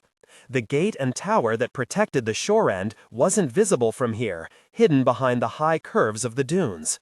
Kai had a better view of the front face of the fort itself. It looked larger than the Kagala, its shape more proportional, with a 3- or 4-story square tower in the center front rising into 2 spires like horns. Amabel handed Kai a distance glass. "The inside isn't well defended, from what I've heard. The Auric hadn't used it as a fort for a long time. It was mostly houses for merchant and sailor families and places to store cargo from the ships. The vanguarders said there were rumors the Hierarchs built some palaces in it for servant nobles, but they weren't able to get inside to see for themselves." Kai had a copy of an old map of the fort supplied by Bashasa, but if the interior had changed, he wasn't sure how helpful it would be. He focused the glass and glimpsed the gates, right before the short twilight passed into nightfall. They were tall and iron-bound, but the walls to either side had the distinctive decoration of carved figures that the Auric liked to put on their large buildings. The faces of many had been bashed in, though that just made the wall easier to scale, not that anyone should have to. Bashasa had fire powder to blow the gates open. Kai handed back the distance glass, and they started to climb down. "The harbor is behind it." "Yes, a very large one," Amabel said. "There's no wall on that side, it's open to the docks. Descararik is on the far side of the harbor." Back in the sheltered hollow, Amabel paused to light a tiny shaded lamp, giving them just enough light to see. The air was damp and warm, fragrant from the flowering grass, and chirping insects fled the light. Salatel kept watch just below the wall, and Tahen sat down on a fallen block. He looked preoccupied, rubbing his arms as if comforting himself. Kai sat next to him and nudged him with an elbow. "Are you all right?" "Oh, it's fine." Tahen put his hands on his knees and took a sharp breath. "We're very close to the fort, aren't we?" "You can see it from the top of the wall," Kai told him. Tahen had been quiet much of the day, as if thinking things over. Kai hoped it was a good sign, but was fairly certain it wasn't. This was proved right when Tahren said, "Did Tahren send me to you to get rid of me?" Kai didn't laugh at the dramatic phrasing, though it was an effort. When he and Tahren had first met in the summer halls, they had probably seemed about the same age. According to Enna's father, she had always looked younger than her actual years. He said, "This is a safer position, and you'll stay here when we go into battle. She hasn't been hiding you from the Blessed and the Hierarchs just to get you killed now. It was a trick, because she didn't trust me to stay with the supply train." Tahen's voice was deeply offended. "Being sent to you made me feel like I'd have a chance of being useful, but this was just a way to keep me from annoying her." Kai could tell from Solitel's body language she had just rolled her eyes. He agreed, but didn't let his voice show it. "Annoying is an interesting way to describe seeing your sibling killed in front of you." "I want to help," Tahen said, his voice low and intense. "It's not fair that I should be here and not risk myself like everyone else, especially because I'm a blessed. She should either send me away with the other children or let me help." Kai hid a wince by looking toward the tumbled wall. Tahen was right. His position here was privileged, though he did his best to mitigate that by working where he could in the supply train. Then Solitel whispered, "Someone's coming." Amabel walked out to the break in the wall, then returned a moment later with another person. They said, "This is Vanguarder Ilanu." She was an Auric woman, gray threaded through her dark curly hair, and her face was weary. Her brown and gray tunic and pants were stained and torn in spots, her coat threadbare. There were bruises on her hands, standing out against her brown skin. Amabel brought her over to the light, gesturing for her to sit down. Solitel stayed in her position on the wall, warily alert for anyone else approaching. Amabel named each of them in turn, and added, "Caius Dalaran, 4th Prince, captains this force." Ilanu seemed a little disconcerted. "The force is all witches, plus Kai's Auric Tadre?" Tahen answered before anyone else could. "And I'm a lesser blessed." Kai said, "You have news?"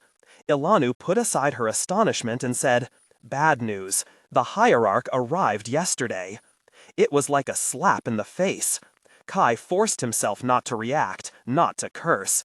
Amabel made a pained noise, Tahen drew in a sharp breath, and Solitel shifted uneasily. Kai swallowed down his first burst of panic and made his voice stay even as he asked, "Are you certain?" Ilanu's expression was too worn and exhausted to be anything but certain. "I saw a barge with 2 escort ships, about a legion's worth of troops between them. The barge had 2 decks, dozens of rowers, gilt on the carving, red curtains hanging everywhere." I didn't see it dock, or who came ashore, but a few days beforehand they brought in a work crew from the camps outside Dasherarik and made them build what looked like a bridge from the fort's wharf. I couldn't tell what it was for. Seeing the barge, I think it was a special dock, so the Hierarch didn't have to walk on boards fouled by the likes of us. She hesitated. Or the likes of me, I mean. Hierarchs wouldn't want to walk on boards fouled by demons or witches either. But Kai was too distracted to correct that assumption. "But you didn't see the Hierarch?" "No." She waved a weary hand. "But who else could it be?" Amabel sat back, hope fading from their expression as the reality set in. Kai wasn't ready for that reality yet. He asked, "The legionary troop bound for Nibet? Did they board yet?" She shook her head. "No, but they loaded supplies." Kai hissed out a breath and rubbed his face. This was bad. They expected to have a few more days at least until the Hierarch arrived. The spies in Palm had been wrong. He needed to think. He fumbled in his coat pockets for the map until Tahen pushed it into his hands. He asked Ilanu, "Do you need water, food?" "Me?" She looked surprised at the offer, as if she hadn't expected it from witches. "If you've enough to spare." Amabel slung their satchel around and pulled out a wrapped cloth packet of the hard, dry lentil cakes they had all been eating for the past few days. Tahen passed over his flask of water. Amabel smiled and said, "Sorry, no pepper sauce." "It's better than what I had yesterday," Ilanu assured them, biting into the cake. Kai unrolled the map, but the dim lamp wasn't enough for him to read it. especially when so much of his attention was going towards suppressing his agitation. Even with his lack of experience, he knew this was a bad time to show his dismay. "I need a better light," he said to Tahen. Tahen dug immediately in his bag and set out a small rounded piece of clear glass or crystal. He ran his finger across it until it started to emit a white glow. Kai flattened the map on the rock. From the wall, Salatel asked, "How bad is it, Fourth Prince?" She sounded bleak. Kai had marked Bashasa's last position when Amabel had reported it yesterday. Hoping against hope, he measured with his fingers, estimating the distance the army had traveled and the ground they had left to cover. The Hierarch is here too early. The Arake were swift, too swift. The army will reach position before dawn, he told her. If they begin the attack the way we planned, the Hierarch will go out to the fortress wall with an expositor and kill us all. Still chewing, Ilanu asked, what was supposed to happen? She sounded so resigned. It didn't help the sense of desperation Kai was currently drowning in. Tahen leaned down to study the map. After we took the fort, we were to wait for the Hierarch's ship. Ziede thought she could drive it against the rocks with wind devils, then get aboard with my sister and kill the Hierarch. Ilanu's mouth twisted. That might have worked, Kai said through gritted teeth. Stop talking about it in the past tense. There had to be a way. I can try to set fire to the whole fort. And just hope the blaze distracted the Hierarch enough to keep them from using the voice? Except it was an old Arake fort, made mostly of carved stone. Kai couldn't set stone on fire, much as he might want to. His store of intentions was still so limited, he could think of nothing that would help. Ilanu swallowed the last bite of cake and said uneasily, "The people from the work camps are still in there." Kai's huff of exasperated breath possibly sounded more like a snarl. Bashasa's forces couldn't retreat. They had to take this fort. Nibet, the Analan, the slim chance of Renidal-Ark's survival, their attack on the southwest, everything depended on it. Then I have to go in before dawn and kill the Hierarch. It was the only thing that might work. Tahen was startled. Alone? Amabel shook their head. Not alone. I'm going with you. No, you aren't. Kai folded the map. The decision made, he felt calm settle over him. There were a lot of things he was afraid of. Being captured again and turned into a Hierarch slave, his body dying and drifting for eternity, trapped in the mortal world. But at least if those things happened, they would happen while he was fighting. You're going to Bashasa right now and report all this. Amabel grimaced unhappily, but didn't argue. Then you go with us, Salatel said. She sounded calm now too, no hint of hesitation in her tone. Maybe she felt much as Kai did. We'll go in together, the cadre and the dust witches. She added more quietly, we fight together, Fourth Prince. Ilanu watched them all, wide-eyed, a stirring of hope in her expression. Still studying the map, Tahen said thoughtfully, Can we trust the dust witches? Most of them, Kai admitted. He would like to say no, to send them away, but he wasn't a fool. If he didn't succeed, they would die in the fighting anyway. Then we'll all go. But we need to get past the bridge gate, Tahen said. I think I have a plan for that. I can go to the gate. I'll be a messenger who was attacked on the road and lost my escort. He must have read Kai's expression, because he continued quickly. I'm a lesser blessed. It can't be anyone else here but me, not an Auric, certainly not a witch. We even know the name of an expositor who might be a Dashar, that one Varvartasius, from the other expositor that thought you were sent to kill him. Tahen's gaze gleamed with excitement as the plan came together. What's his name's body was found by immortal marshals, and they sent me to deliver some documents or something that he had on him to Vartasius.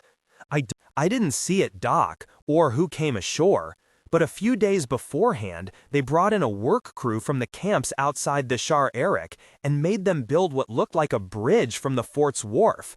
I couldn't tell what it was for. Seeing the barge, I think it was a special dock, so the Hierarch didn't have to walk on boards fouled by the likes of us. She hesitated. Or the likes of me, I mean. Hierarchs wouldn't want to walk on boards fouled by demons or witches either, but Kai was too distracted to correct that assumption. But you didn't see the Hierarch? No. She waved a weary hand. But who else could it be? Amabel sat back, hope fading from their expression as the reality set in. Kai wasn't ready for that reality yet.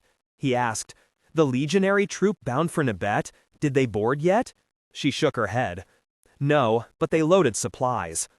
Kai hissed out a breath and rubbed his face. This was bad. They expected to have a few more days at least until the Hierarch arrived. The spies in Palm had been wrong. He needed to think.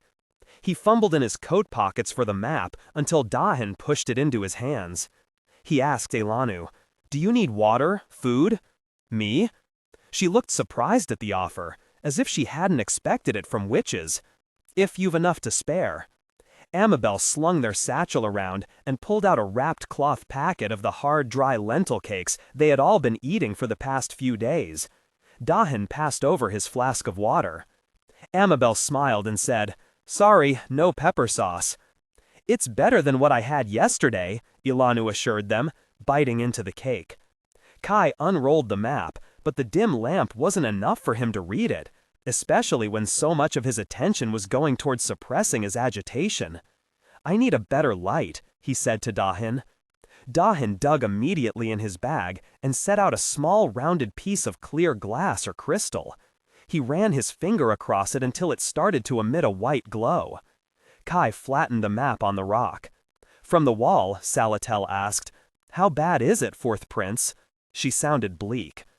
Kai had marked Bashasa's last position when Amabel had reported it yesterday. Hoping against hope, he measured with his fingers, estimating the distance the army had traveled and the ground they had left to cover. "The Hierarch is here too early. The Arike was swift, too swift. The army will reach position before dawn," he told her. "If they begin the attack the way we planned, the Hierarch will go out to the fortress wall with an expositor and kill us all." Still chewing, Elanu asked, "What was supposed to happen?" She sounded so resigned. It didn't help the sense of desperation Kai was currently drowning in. Tahen leaned down to study the map. "After we took the fort, we were to wait for the Hierarch's ship. Ziede thought she could drive it against the rocks with wind devils, then get aboard with my sister and kill the Hierarch." Ilanu's mouth twisted. "That might have worked." Kai said through gritted teeth, "Stop talking about it in the past tense. There had to be a way.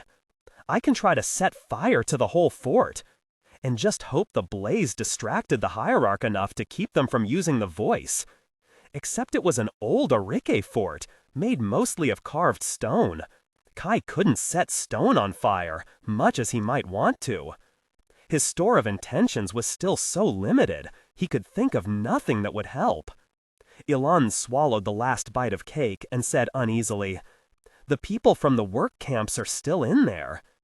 Kai's huff of exasperated breath possibly sounded more like a snarl. Bashasa's forces couldn't retreat. They had to take this fort. Nibet, the Anilin, the slim chance of Renita-Lyric's survival, their attack on the southwest, everything depended on it. Then I have to go in before dawn and kill the Hierarch. It was the only thing that might work. Tahen was startled. "Alone?" Amabel shook their head. "Not alone. I'm going with you."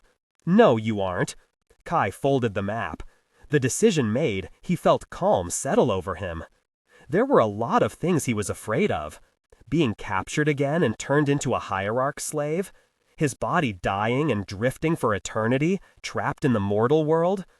But at least if those things happened, they would happen while he was fighting. "You're going to Bashasa right now and report all this." Amabel grimaced unhappily, but didn't argue. "Then you go with us," Salatel said. She sounded calm now, too, no hint of hesitation in her tone. He breathed air that was crisp and cold and smelled of ox dung. He remembered they were in Sunar. He opened gummy eyes to see daylight illuminating a dull brown stretch of waxed canvas above his head. He hoped sincerely that he had been captured by some enemy. He didn't particularly care who, because he really wanted to kill a lot of people right now. He sat up, bracing himself upright on a low camp bed piled with heavy blankets. He was in a large square tent, one wall rolled up and open to a view of the Belethan scholars' camp. Ziede sat on the next bed, wearing a padded wool coat and a scarf, looking through a small wooden box.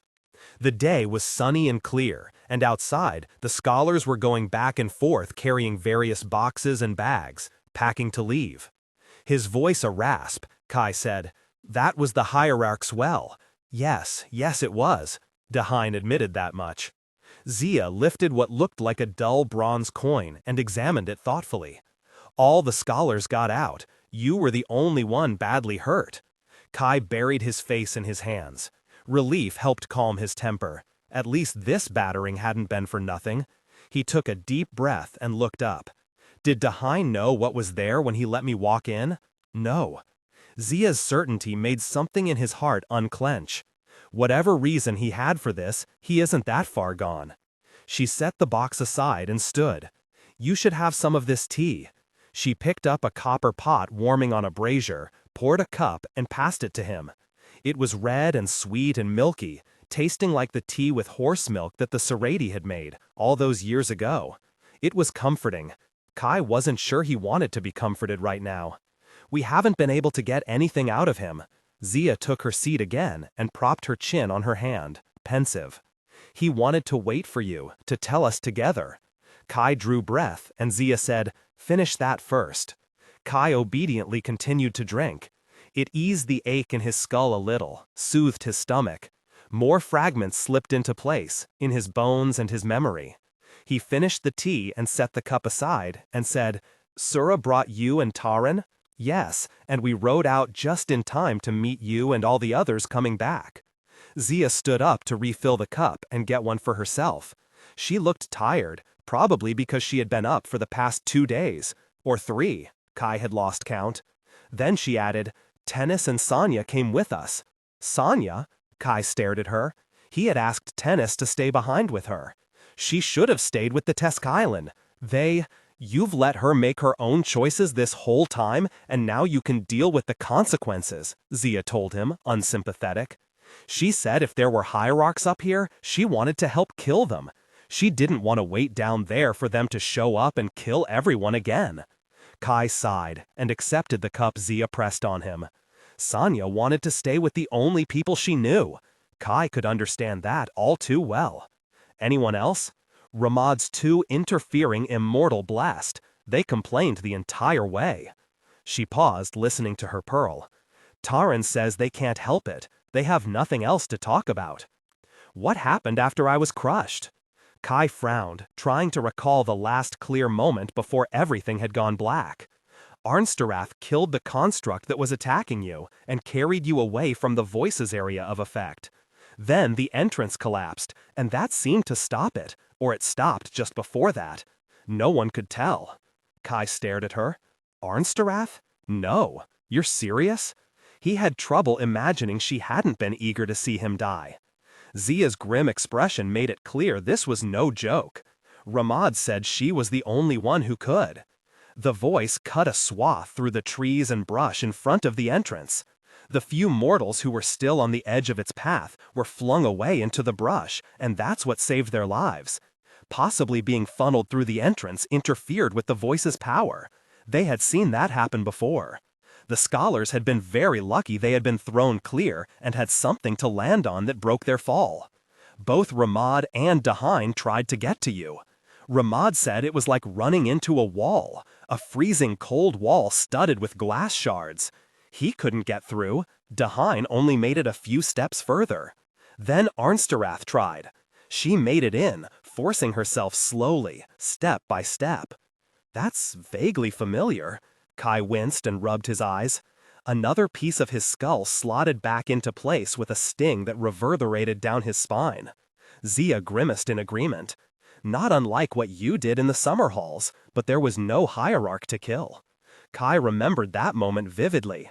If there had been one more expositor in there to help Telomenes, the Hierarchs would be ruling the world today. Channeling the voice inside a small space has to be tricky.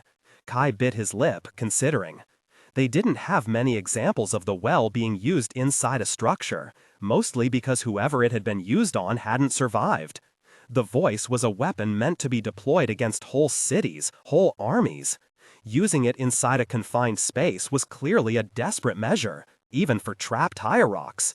The force of it traveling through the Tor would have destroyed any surviving constructs or any other living thing in its path. It was a weapon that didn't discriminate between allies and enemies. To use it at all, there had to be at least one expositor and one hierarch in there somewhere. That was the terrifying part. There was no way around it. That was the way the voice worked. But Ziede tilted her head in the equivalent of a shrug. As far as we know, but we don't know much at all, do we? She was right, and it was time to know more. Can I talk to Tahren now, please? It was Tennis who came first, slipping into the tent with the air of someone who knew she had some explaining to do. She went to Kai's cot, taking a seat on a camp stool, and signed, "Fourth Prince, I didn't do as you said." "I see that," Kai said dryly. "After what happened, I thought it best to go with Sister Ziede and Tahren, and you said not to leave Sonya with someone she didn't know well?" She hesitated. "Are you angry?" Kai sighed. No. It was hardly the first time a witch had done something other than what he had told them to do, though he still wished Sonya hadn't come here. He added in witch speak, "Call me Kai." Tennis smiled, relieved. Ziede reached over to squeeze her hand in reassurance and said, "I told you he wouldn't be angry." Kai finished what he was sure was a direct quote, and that none of us would care much if he was. "True," Ziede conceded. Then she added, "Taren's here with Tahren." Tennis jumped up and retreated to sit behind Ziede. She obviously knew this discussion would not go as easily. Kai had expected brash confidence, but instead, the Tahren who walked into the tent was pale and drawn, his whole body tight with tension. Tahren nodded to Kai as she followed him in, and moved to sit on the cot next to Ziede. She didn't show her tension like Tahren did, but Kai could sense it, thrumming through her veins in time to her heartbeat. Ziede leaned against her, and Tahren slipped an arm around her waist. Tahren didn't glance at them. He was trying to look at Kai, or at least next to Kai. He seemed to have difficulty forcing himself to make eye contact. He stood there uncertainly, until Tahren hooked a stool with her foot and pushed it toward him. Tahren took it and sat down, cleared his throat, and began, "I was wrong. About the location of the well.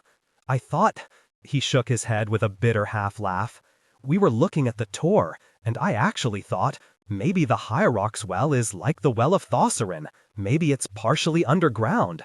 It explains so much. Why the Enelin had never found it, why no one has been able to feel its presence in so many years. But I didn't think they would build on top of it."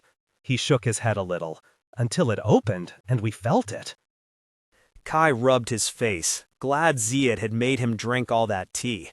It made him feel more grounded, less likely to lose his temper. A little less likely. "Tell me why you wanted to come here alone, Tahren. The truth." Tahren let out his breath, but it wasn't a petulant sigh. It was shaky, resigned, reluctant. A pained expression creased his brow. "It's part of the reason I started to look for the well in the first place. I've been studying the blessed writings about the creation of wells, you may remember." No, Kai didn't remember. Why everyone expected him to recall everything that had ever happened, particularly things that had happened while he wasn't present, he had no idea. Tahren forged on. "There were piles of writings about death wells. I'd been going through them for ages. There were indications, theories." That Kai grated out. "Just tell me." Tahren hesitated, then his jaw set. "Promise me." Before Kai could snap, Tahren said, "Brother, Kai is not negotiating with you. Just tell us." Tahren threw a wincing glance at her, but didn't argue. Clearly Tahren had had a talk with him already. Kai wasn't sure if they had been treating Tahren too gently all this time, or not gently enough. He wished he knew how they had come to this pass. Then Tahren seemed to steel himself and said, "A death well can be destroyed by an immortal entering it. It's a clash of two opposing forces. It destroys both." Kai was caught so by surprise that he couldn't do anything but stare at Ziede. She sat up, her brows drawing together, as if she couldn't decide if she was more baffled or more angry. She said, "A sacrifice? You're talking about a sacrifice?" Kai didn't know which question to ask first. What? How? They feed people into it. That's why it's a death well. Yes, people, but only mortals. And they don't throw them into it, like cordwood into a fire, Tahen said, frustrated and sounding more like himself. They feed pain to it. They torture them, let it draw their lives out. Like the scholars you rescued, they were letting them starve first. Tahren cut him off with a sharp slash of her hand. If she had been holding a sword, she would have stabbed it into the dirt. In a voice of cold anger, she said, "An immortal. You were going to... This is why you wanted to come here alone?" There was a heartbeat of appalled silence.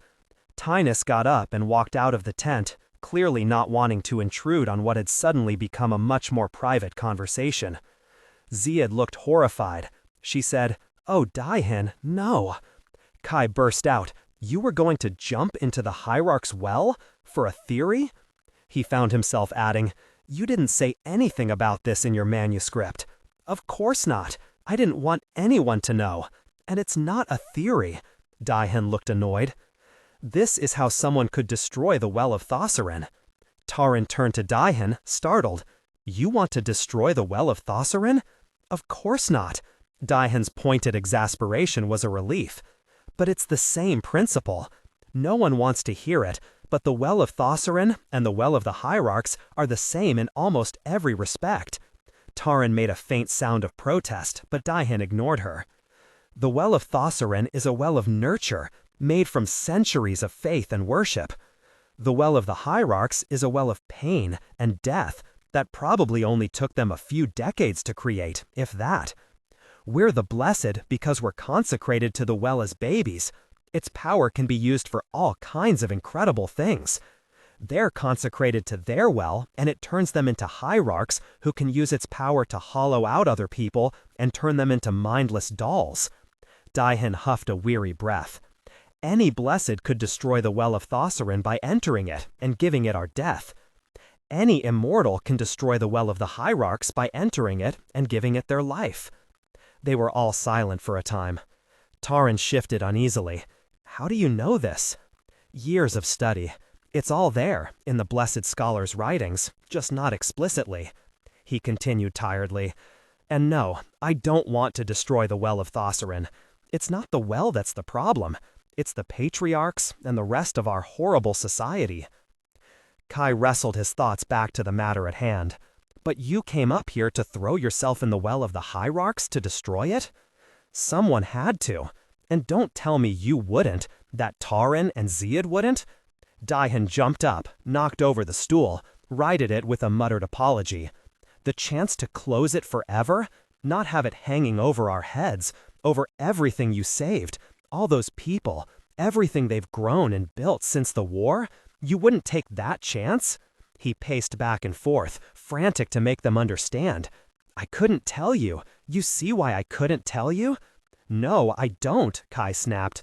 "Tahen, if you even think of throwing yourself in that well." Tahen rounded on him. Who then if not me?" "Stop, both of you," Tahren said, in a voice that expected instant obedience. Kai subsided reluctantly, and Tahen sputtered to a halt. Tahren stood up and strode to the front of the tent, staring unseeing out at the camp, a hand pressed over her mouth. Kai rubbed his face, glad Ziede had made him drink all that tea. It made him feel more grounded, less likely to lose his temper. A little less likely. "Tell me why you wanted to come here alone, Tahen. The truth." Tahen let out his breath, but it wasn't a petulant sigh. It was shaky, resigned, reluctant. A pained expression creased his brow. "It's part of the reason I started to look for the well in the first place. I've been studying the blessed writings about the creation of wells, you may remember." No, Kai didn't remember. Why everyone expected him to recall everything that had ever happened, particularly things that had happened while he wasn't present, he had no idea. Tahen forged on. "There were piles of writings about death wells. I'd been going through them for ages. There were indications, theories." That Kai grated out. "Just tell me." Tahen hesitated, then his jaw set. "Promise me." Before Kai could snap, Tahren said, "Brother, Kai is not negotiating with you. Just tell us." Dahin threw a wincing glance at her, but didn't argue.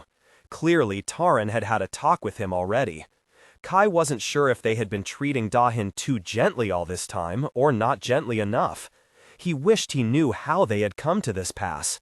Then Dahin seemed to steel himself and said, "A death well can be destroyed by an immortal entering it. It's a clash of two opposing forces. It destroys both." Kai was caught so by surprise that he couldn't do anything but stare at Ziede. She sat up, her brows drawing together, as if she couldn't decide if she was more baffled or more angry. She said, "A sacrifice? You're talking about a sacrifice?"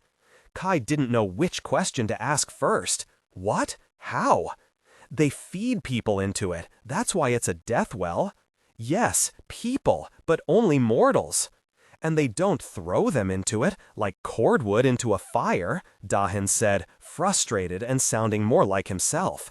They feed pain to it. They torture them, let it draw their lives out. Like the scholars you rescued, they were letting them starve first. Tahren cut him off with a sharp slash of her hand. If she had been holding a sword, she would have stabbed it into the dirt. In a voice of cold anger, she said, "An immortal. You were going to. This is why you wanted to come here alone." There was a heartbeat of appalled silence. Tanis got up and walked out of the tent, clearly not wanting to intrude on what had suddenly become a much more private conversation. Ziede looked horrified.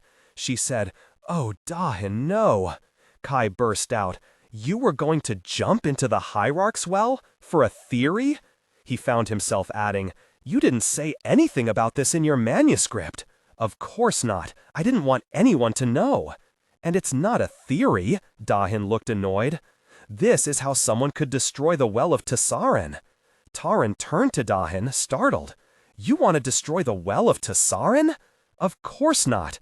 Dahin's pointed exasperation was a relief. "But it's the same principle. No one wants to hear it, but the well of Tahren and the well of the Hierarchs are the same in almost every respect." Tahren made a faint sound of protest, but Dahin ignored her.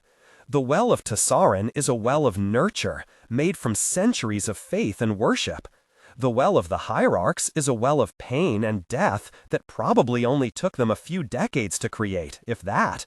We're the blessed because we are consecrated to the well as babies. Its power can be used for all kinds of incredible things. They're consecrated to their well, and it turns them into hierarchs who can use its power to hollow out other people and turn them into mindless dolls, kill whole cities." Dahin huffed a weary breath. "Any blessed could destroy the well of Tahren by entering it and giving it our death. Any immortal can destroy the well of the Hierarchs by entering it and giving it their life." They were all silent for a time. Tahren shifted uneasily. "How do you know this?" "Years of study. It's all there, in the blessed scholars' writings, just not explicitly." He continued tiredly. "And no, I don't want to destroy the well of Tahren. It's not the well that's the problem. It's the patriarchs and the rest of our horrible society." Kai wrestled his thoughts back to the matter at hand. "But you came up here to throw yourself in the well of the Hierarchs to destroy it.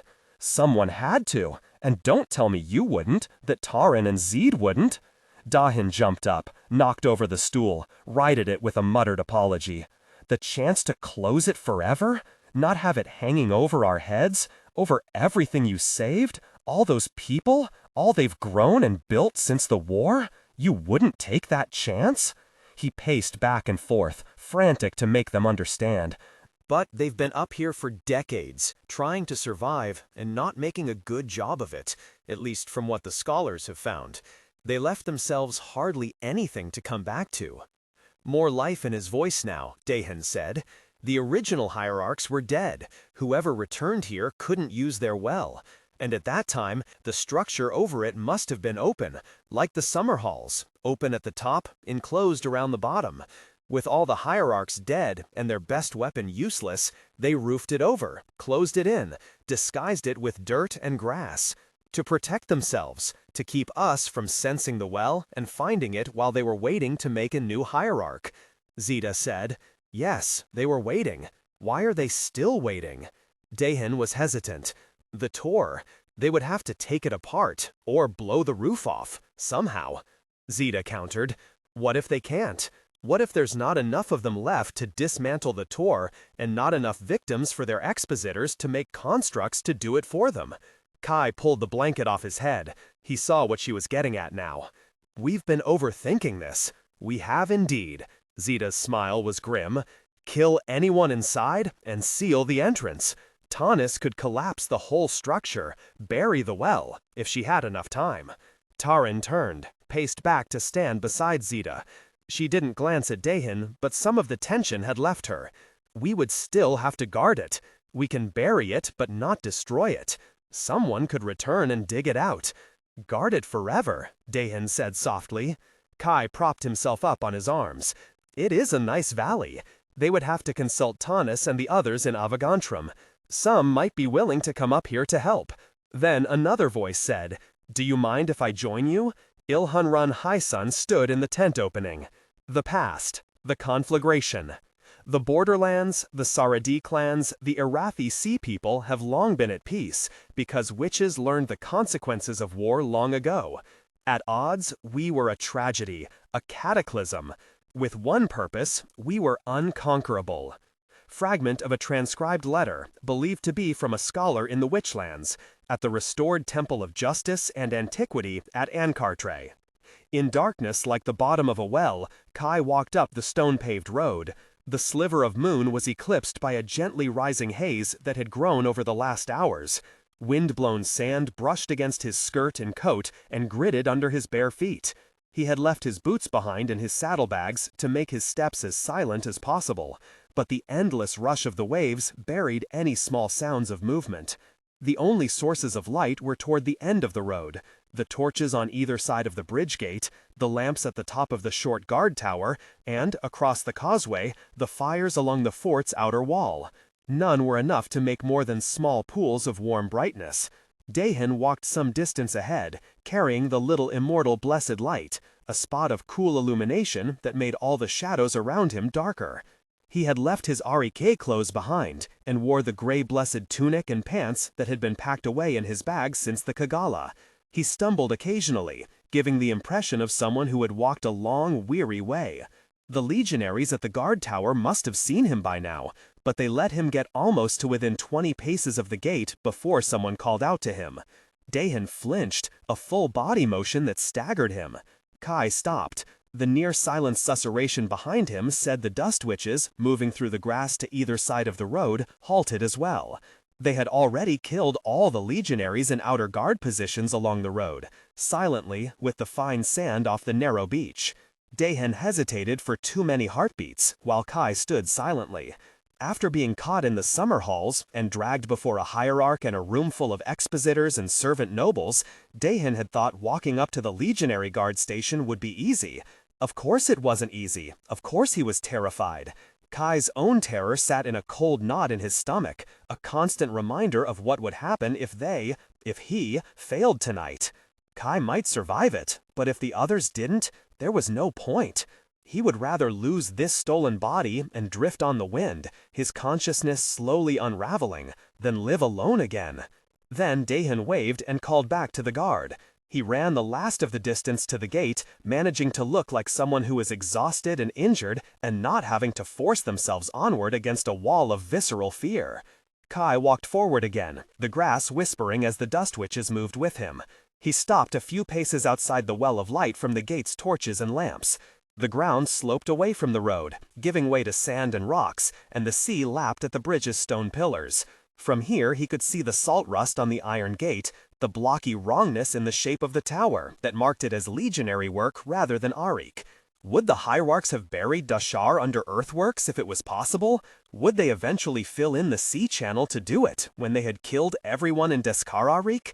Dahin spoke rapidly to the guards, most of it lost in the rush of the water and the whispers of the grass. He shook his battered bag occasionally to indicate the supposedly important messages inside it. Kai thought he might be name-dropping immortal patriarchs who were supporters of the Hierarchs, but it wasn't until he said the word Vartasius that the guards started to move with urgency. Apparently no one asked to speak to Vartasius unless they had absolutely no other choice. Through the gaps in the ironwork, Kai saw a figure come out of the tower and speak briefly to the scatter of legionaries gathered there. Then a guard moved to the smaller iron-bound door to the right of the gate. That was good. It was important that the fire stay lit, that the gate remained closed, so that any watch from the fort's walls or tower would see nothing wrong. Kai tensed, closing his fists. As the small door swung out, Tahen said, "Thank you," and pretended to stumble against it, pinning it open against the stone jamb. And Kai lifted both hands, palms open.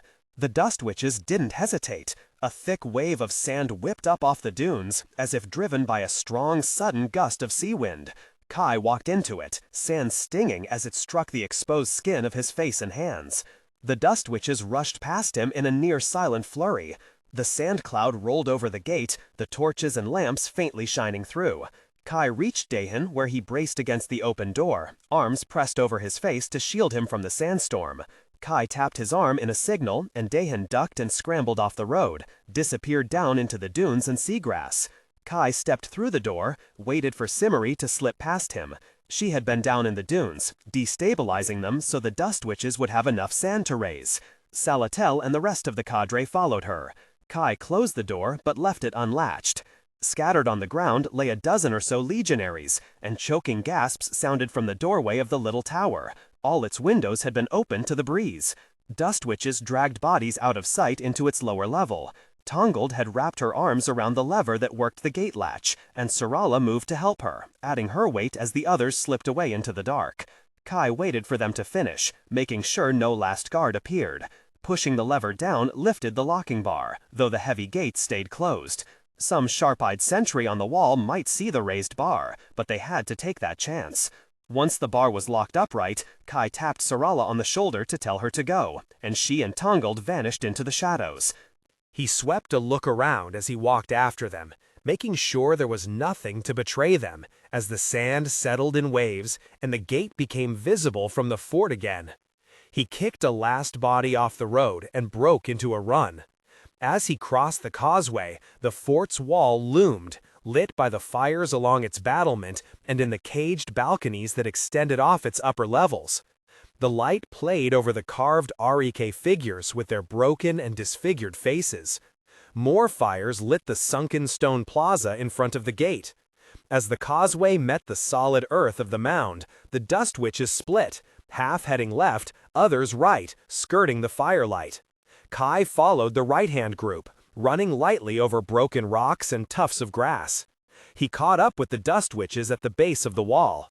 Those who didn't think they could make the climb held back, hidden in the dark with the cadre, but two had already started up. Kai climbed after them, feeling for hand and footholds in the carving, appreciating how Ptolemy's height and longer arms and legs made this easier. He was a fast climber and reached the top ahead of the dust witches. In the bank of shadow between two torches, he eased up just far enough to look through the stone latticework in the parapet. He couldn't see movement, but he could hear voices, the words muffled by the flap of banners in the sea wind.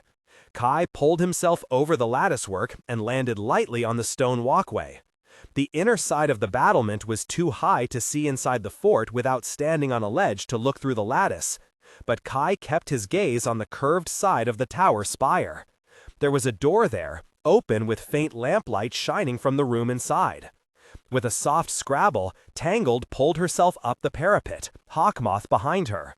Hawkmoth had a coil of light, strong rope over her shoulder, and the two hurried to wrap the end around the stone support of the lattice and brace it with their weight. Shearwater appeared first, then Salatel and Arsha. Salatel signaled Kai that all was well below, and he started for the tower. Avoiding the pools of firelight, with the rest of his cadre and the dust witches climbing onto the battlement behind him, Kai reached the tower's open door. It was a large, lamplit room, open to a central curved stairwell, with two tall, narrow windows looking forward out onto the causeway. Half a dozen legionaries stood around, listening to one with an officer's tail say, "Send down there and ask who that was at the gate, if they're questioning someone."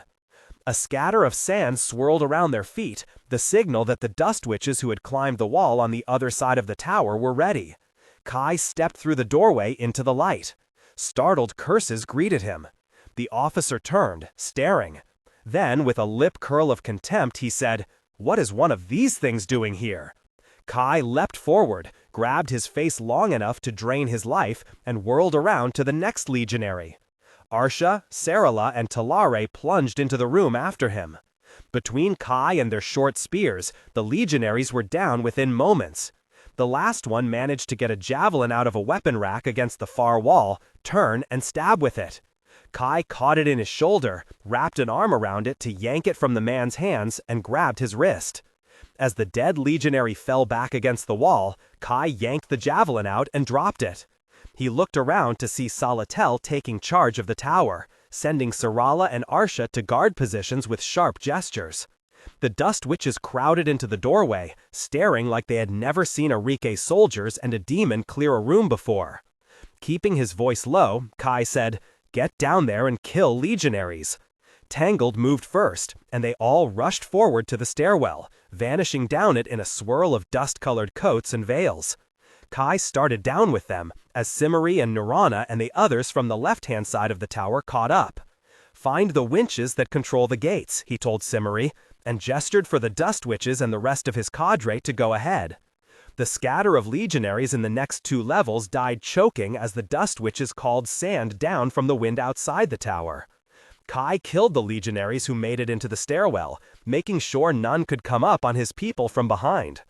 He got down to a level with a round, domed central room, with multiple doorways and more dead bodies. One arch led to the mechanism that operated the tower's great gates. Simmery and a few dust witches were already there, examining the mechanism. Kai leaned inside. "You can open it?" Simmery pointed to the levers and signaled an assent. "Good. Wait for the signal." Kai turned and met Owlet coming up the steps with the other dust witches who hadn't been able to climb the wall.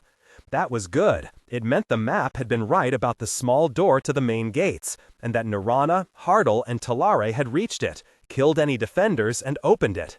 Hopefully the map would be right about other important things too. Kai started to head down, but Hawkmoth darted out of a doorway. "Fourth Prince, come and look. It's strange," she whispered, sounding disturbed. She had pulled her veil back and her eyes were wide. Kai's first thought was that it was a trick, but Hawkmoth was already running back to the doorway, and this was a stupid moment for a dust witch to kill him. He followed her. The room was set up as a kitchen, with square stone ovens and shafts to let the smoke out, basins and pots stacked on shelves, a trough of water with a pump to fill it. It smelled like grease and smoke. There were also several Arike women, all chained by one wrist to the beams that ran overhead. They stared at Kai and Hawkmoth, baffled and frightened. Almost as baffled as they were, Hawkmoth said, "I don't understand. Are the Hierarchs eating people?" "Where are the keys?" Kai said. The Arike didn't move, frozen. He added, "I was sent by Prince Heir Bashasa of Benezarik." The youngest doubled over, sobbing silently into her hands. Another pointed to the door. "A cabinet. Mounted on a wall out there, all the keys are in it." Kai jerked his head at Hawkmoth, who ran out. He said, "Do you know where the Hierarch is?" Some shook their heads, trembling, but one said, "No, but they built something here." She took a jar and spilled flour onto the wooden counter and sketched a map into it. Kai stepped to her. She flinched away from him but kept drawing. The original map of the fort had shown it had 3 terraces, each broad half-circles, stepping down from the height of the mound to the water level where the docks stretched out. And this rough map showed the general shape was still the same. They built something here, just above the port, where the merchant houses used to be. That matched what the Vanguarder Ilanu had been able to discover. The confirmation was good to have. There was no time to make mistakes. Hawkmoth returned with a wooden rack of keys she had apparently just ripped out of the wall. She started to work on the locks, and one woman asked, "Will you take us with you when you go?" Kai said, "We're not leaving." He told Hawkmoth, "Make sure no one hurts them." "With my life, Fourth Prince," she said. Kai reached a lower level where the stairway split into 2, straddling the large passage that led through the bottom of the tower from the outer gate into the fort proper. The lamps had already been extinguished by dust and sand, and several dust witches waited there, amid the bodies of dead legionaries. "Something strange," one whispered as Kai stepped past her. "There's death on the wind." He went to the edge of the outer archway, where Tangled stood. The tower's passage opened into a large plaza, lit by tall stone lanterns, with steps leading down to the first broad terrace. 2- and 3-story buildings extended out from the fort's walls, with latticed windows and open balconies. Some still glowed with lamplight, but there was an odd hush, not much sense of movement, as if everyone had closed themselves in for the night. "What is it?" he asked Tangled. In the faint light, her face was etched with fear. "Listen," she hissed. Kai concentrated, trying to hear past the waves and the wind. He heard screams, cries, and he remembered what the vanguarder Alanu had said. The legions had brought people from the camps outside Deskar Arak to build the dock for the Hierarch. Kai had meant to go alone from this point on. He had meant to leave the Dust Witches here to secure the bottom level of the tower while his cadre waited to open the gates for Bashasa. But to have any chance of stopping what sounded like a slaughter, he would need help. He turned. "Get your sisters, all those who aren't needed to guard the tower." Kai and the Dust Witches moved through what had been a small port village tucked into the walls of the old fort, past stone-carved houses, open to the sea breezes and colonnades that had once sheltered shops and food stalls. It was now housing for servant nobles and officers, but all the doors and shutters were closed, fear and a waiting silence hanging in the air. As they got closer to the sound, light glowed from torches lining the walkways in the lower 2 terraces of the fort, a stark contrast to the silence and near darkness of the upper. Kai came to the top of a broad set of stairs that looked down on the lowest part of the fort. From the map, this had been a maze of houses for merchants and sailors, and all the soldiers and workers who had maintained the fort and the docks, as well as storage buildings for cargoes and workshops for ship repair. Much of it seemed converted into barracks, the original buildings cleared away and rebuilt as long, rough structures with few lit windows, meant to temporarily house several legions. A whole swath down the center of the neighborhood had been destroyed or dismantled. The stone and brick and wood was still here, just in neat piles, lined up to be taken away for whatever building project the invaders called for next. Past this, brightly lit by torches, was the port, with 2 Hierarch troop ships anchored not far off the wharf, dwarfing the other ships docked nearby. They were long, squat barges with low superstructures meant to move along the coast in weather calmed by expositors. Both were reached by the new bridge Ilanu had described that had been built for the Hierarch's barge. It looked more like a wooden palace than a bridge, with wide scaffolds extending out to frame a large platform. The troop ships loomed above it, connected to the top of the platform by dozens of boarding ramps. Past the platform was another new structure, a large building standing in the water on heavy pilings, a square structure with a high-pitched roof and colonnade around the 3 visible sides, all hung with lamps. Its location matched the rough map the enslaved Arishke woman in the tower kitchen had sketched. This was the new Hierarch's house, built from the remains of the leveled port town. One troop ship was brightly lit, lamplight showing through the open ports along the side and on the cabins above the deck. Dock workers moved up and down the ramps, carrying aboard bags, clay jars, bales, chests, all the supplies of war for the legions going to attack the Analan at Nebet. The other troop ship was dark, though the sound coming from it was loud and muddled.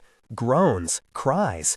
Legionaries were leaving it, dragging limp figures, bodies, down the ramps, along the bridge back to the fort, to be dumped into neat piles on the wharf, like the neat piles of wood, stone, and brick where the houses had been. So many bodies, 100 or more, and still more being dragged from the ship.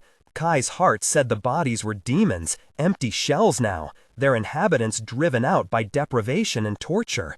But why would the Hierarch bring the demons here to kill them? The demons meant to protect the fort while the legions were sent to Nebet. He said, "I have to get closer. Call the sandstorm. Just enough to conceal, not kill." Tangled said, "Well, come with you." There was a murmur of agreement from the others. "No, the rest of you get back to the tower," Kai said. He didn't want this to be true. He didn't want it. He didn't want anyone else to see it. Not anyone he intended to leave alive. "Careful, fourth prince," Tangled whispered as Kai started down the steps. By the time he reached the barracks, sand whispered across the stone, smothering the lamps. He pulled the hood of his coat up and kept his head down. The haze grew in a rapid wave, descended in a cloud over the port. It was half blinding, made the air hot and difficult to breathe, seemed to come from the sea and the land at the same time. It threw the orderly preparations into dismay. Coughing officers called out halts, legionaries retreated to the shelter of overhangs or behind cargo containers. Dock workers huddled wherever there was shelter. Kai moved past them all, another dim shape in the haze. He reached the bridge and walked down it as the figures struggled to get their burdens up the ramps and into the shelter of the lamplight troopship. A last few legionaries fled the dark troopship, running across the platform to the other ship or down the bridge to the wharf. Kai reached the platform and stopped next to a body dropped and left behind like trash. It was a young mortal, an Hierarch by their hair and skin color, as dried and desiccated as the legionaries Kai had killed in the tower. Kai's knees went weak, and he folded up and sank down onto the dock, pressed his face to the gritty wood. No amount of will would make this anything other than what it looked like. Some still glowed with lamplight, but there was an odd hush, not much sense of movement, as if everyone had closed themselves in for the night. "What is it?" he asked Tangled.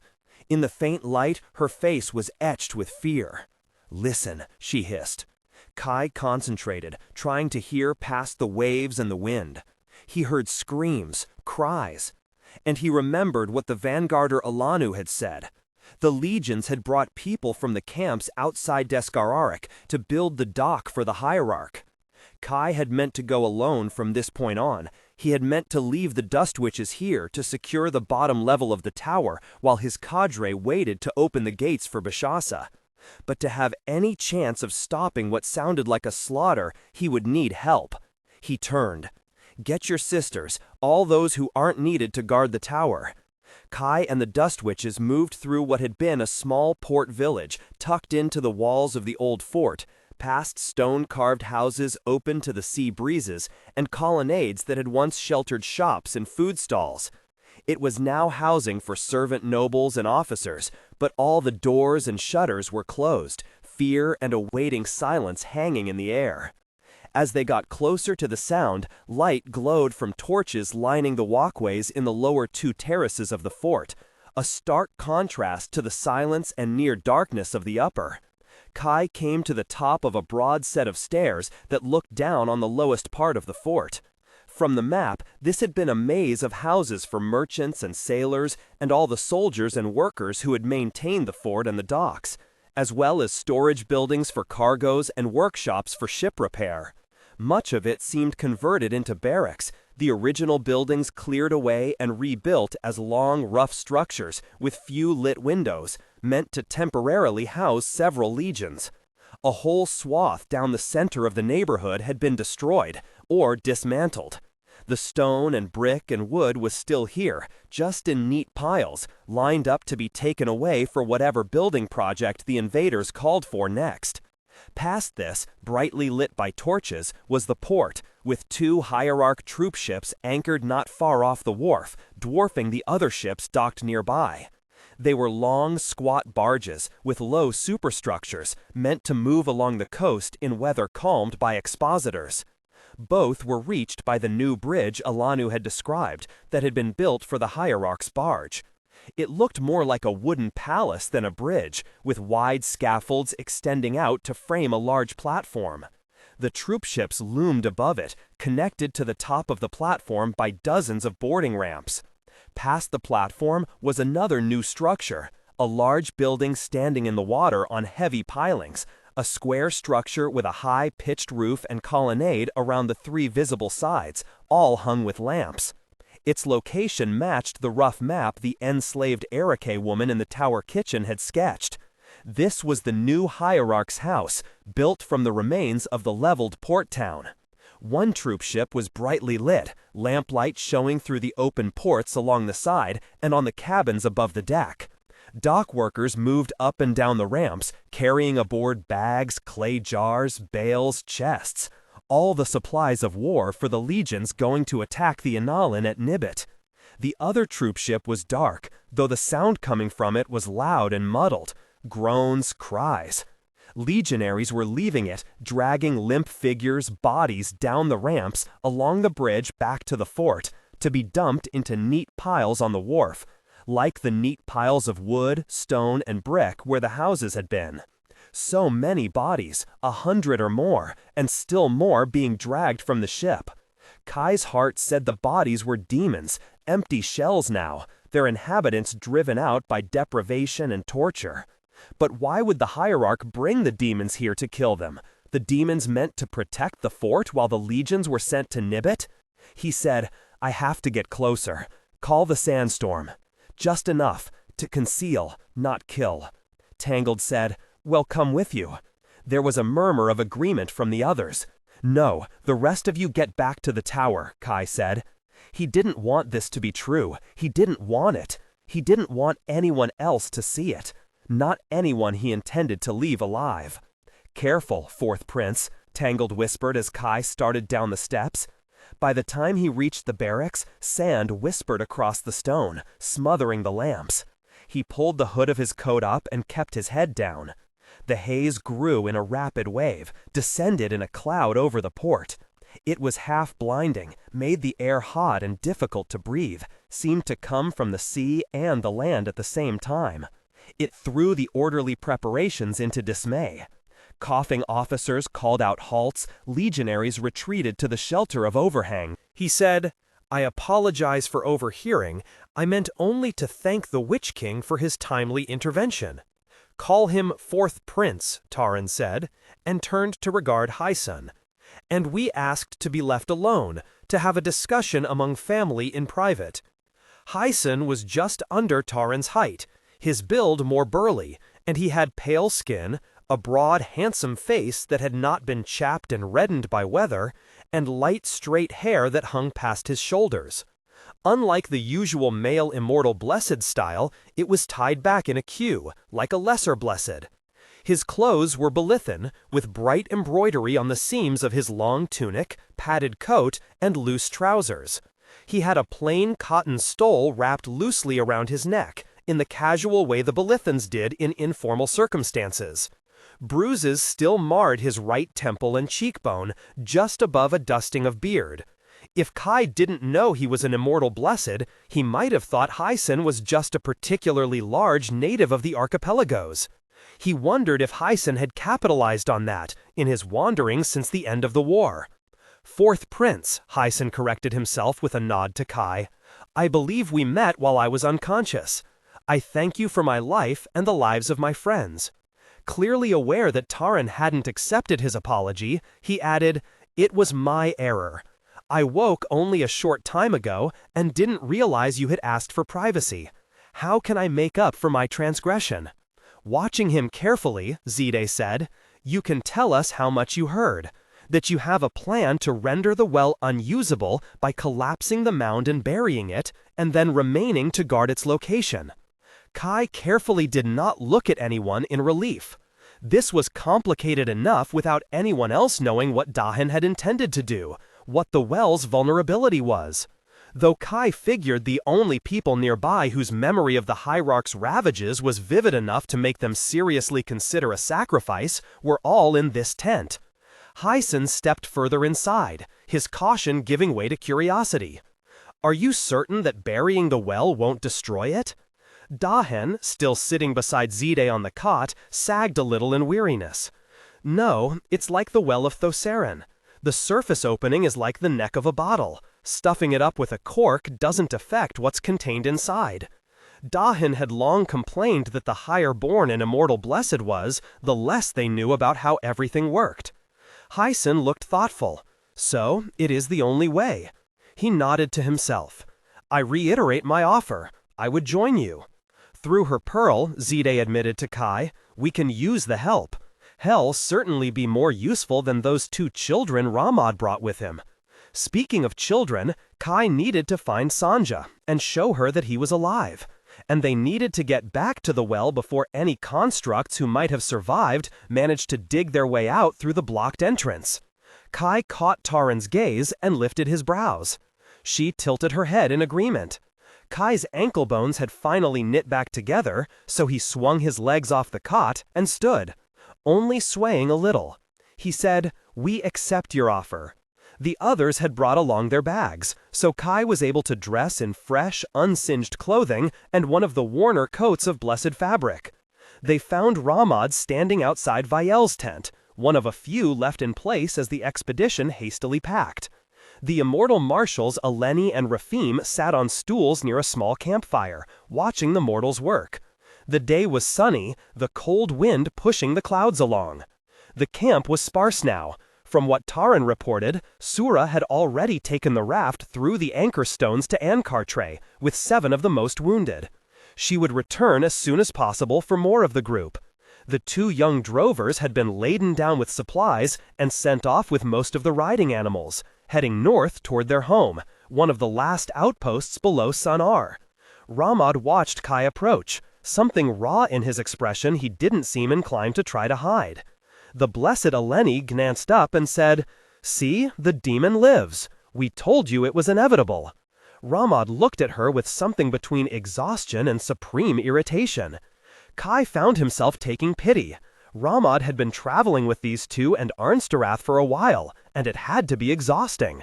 He said, "We're going back to the Tor to kill whoever's in there, if you'd like to come with us." Ramad's expression cleared. He came to join Kai. "Do you have a way to get inside? If there's another way in, Tennis should be able to find it. I'd prefer not to clear the front entrance if possible. Going in through the front would just invite whoever was in there to use the voice again." Ramad nodded sharply. "Good, I'll find us some supplies, and make sure they leave us enough riding oxen.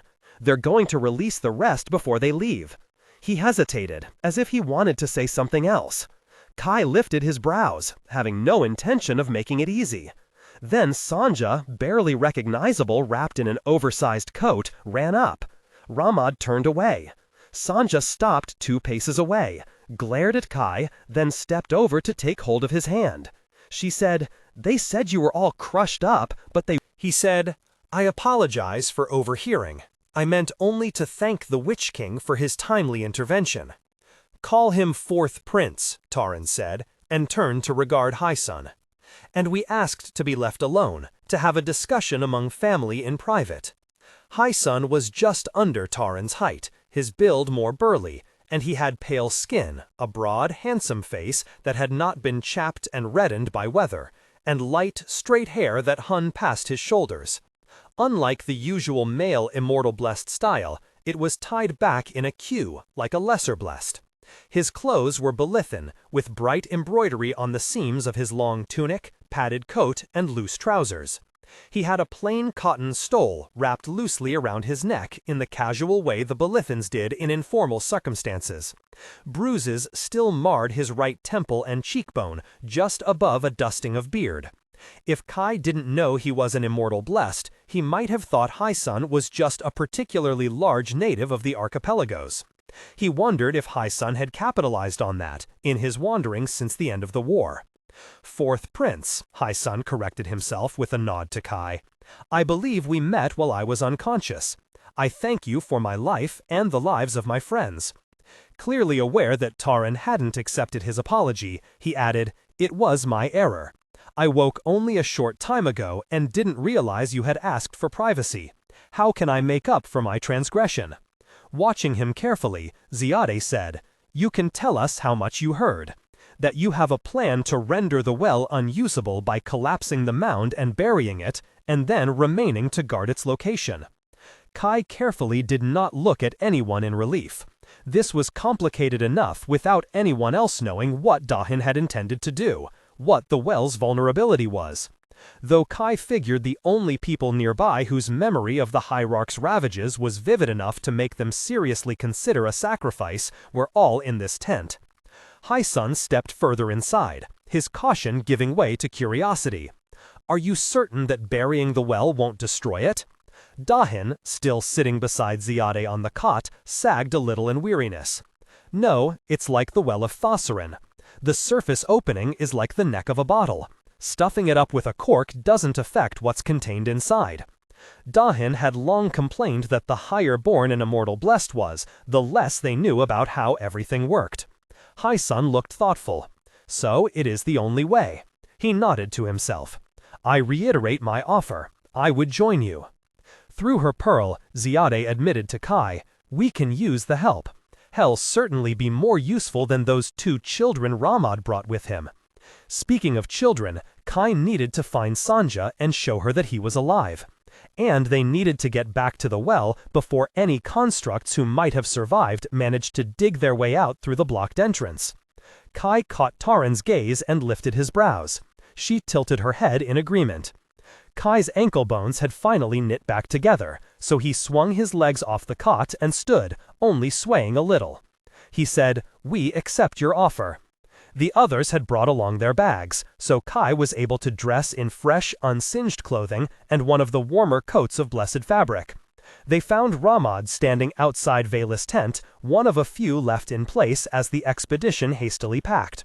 The immortal marshals Eleni and Rafim sat on stools near a small campfire, watching the mortals work. The day was sunny, the cold wind pushing the clouds along. The camp was sparse now. From what Tahren reported, Sura had already taken the raft through the anchor stones to Encartre, with 7 of the most wounded. She would return as soon as possible for more of the group. The 2 young drovers had been laden down with supplies and sent off with most of the riding animals, heading north toward their home, one of the last outposts below Sunar. Ramad watched Kai approach, something raw in his expression he didn't seem inclined to try to hide. The blessed Eleni glanced up and said, "See, the demon lives. We told you it was inevitable." Ramad looked at her with something between exhaustion and supreme irritation. Kai found himself taking pity. Ramad had been traveling with these 2 and Arnsterath for a while, and it had to be exhausting. He said, "We're going back to the Tor to kill whoever's in there, if you'd like to come with us." Ramad's expression cleared. He came to join Kai. "Do you have a way to get inside?" "If there's another way in, Tennis should be able to find it. I'd prefer not to clear the front entrance if possible. Going in through the front would just invite whoever was in there to use the voice again." Ramad nodded sharply. "Good, I'll find us some supplies and make sure they leave us enough riding oxen. They're going to release the rest before they leave." He hesitated, as if he wanted to say something else. Kai lifted his brows, having no intention of making it easy. Then Sanja, barely The kind of overconfident that makes mistakes. Ramad capped his water flask, and his warm smile flickered. "So by opposing him, you're teaching him consequences?" Kai knew it was Ramad reaching for their old relationship, such as it was.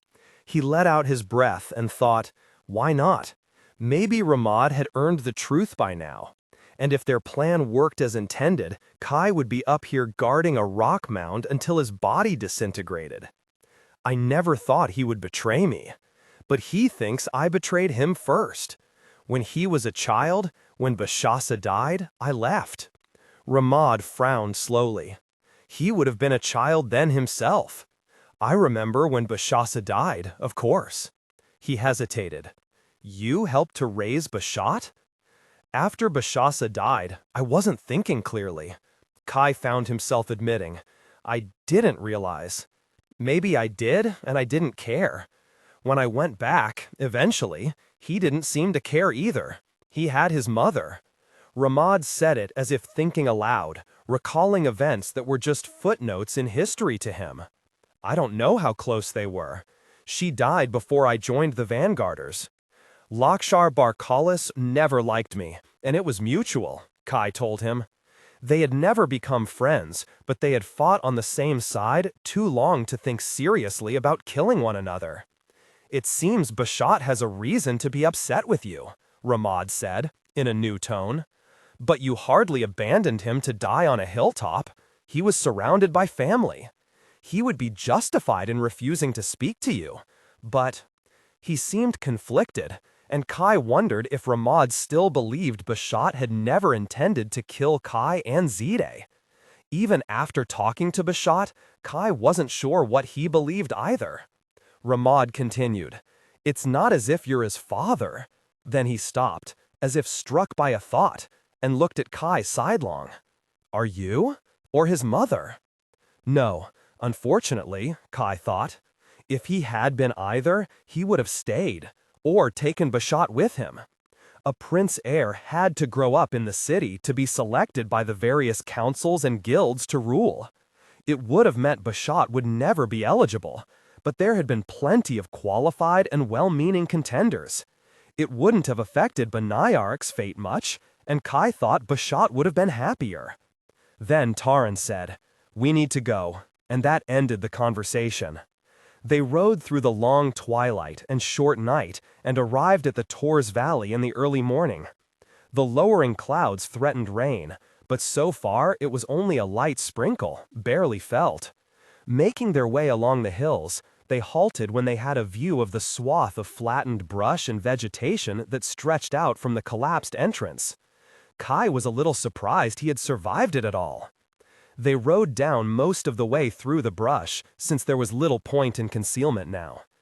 Kai had a faint hope that a hierarch or expositor would appear to challenge them, but they had no such luck. For one thing, whoever was still alive in there was probably trapped inside. Tahren remarked, "We'll have to dig the creature out of there like a pit out of an olive." They left the animals to graze under a last copse of trees and pushed through the brush to the weathered gray stone slabs. They were directly opposite the entrance, which might mean something if the hierarchs had been interested in symmetry. Taness immediately began to check each crack and crevice, sliding her hands into them as far as she could, then moving to the next. Kai walked along ahead of her, just to see if there was anything obvious to the eye. The scholars who were experts at this hadn't reported noticing any other entrances, according to High Sun, but then they hadn't had much time to examine the place from the outside. Ramad set Eleni to keep watch, and she took up a position near the trees. Arnsteroth appeared to have appointed herself to that duty too. She stood some distance back from the Tor, staring at it. At least Kai didn't have to deal with her, and that was enough for him. High Sun paced the Tor in the opposite direction from Kai, poking along the cracks and crevices, while Tahren followed him. A wind devil swept Ziede up the side to the top of the structure. "It's closed and sealed up there," she reported, dusting her hands, as we thought. Then through her pearl she said, "Taness found something." Kai turned swiftly, and Ramad hastily stepped out of his way. Taness had moved in High Sun's direction, maybe 20 or so steps along the Tor's base. She leaned against a slab, her hand pressed to the dirt and grass-filled gap between it and the next. She turned and signed. There were at least 3 passages along this side, all filled in with dirt and rock. But this one is still here, only partially filled. "Can you open it?" Kai asked. "I have to get through this first." She patted the smooth slab of rock beside her. Kai couldn't see any difference between it and the others. It was about twice the height of a tall person and just as wide, and perhaps had been square before weathering had softened the edges.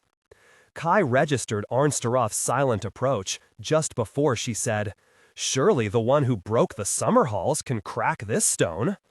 Taness regarded her with a cold stare. She turned back to Kai to sign. "It will take time to encourage the slab to break." Ziede shaded her eyes to look up the slope of the Tor. "It's braced on the inside, so the whole thing won't come down?"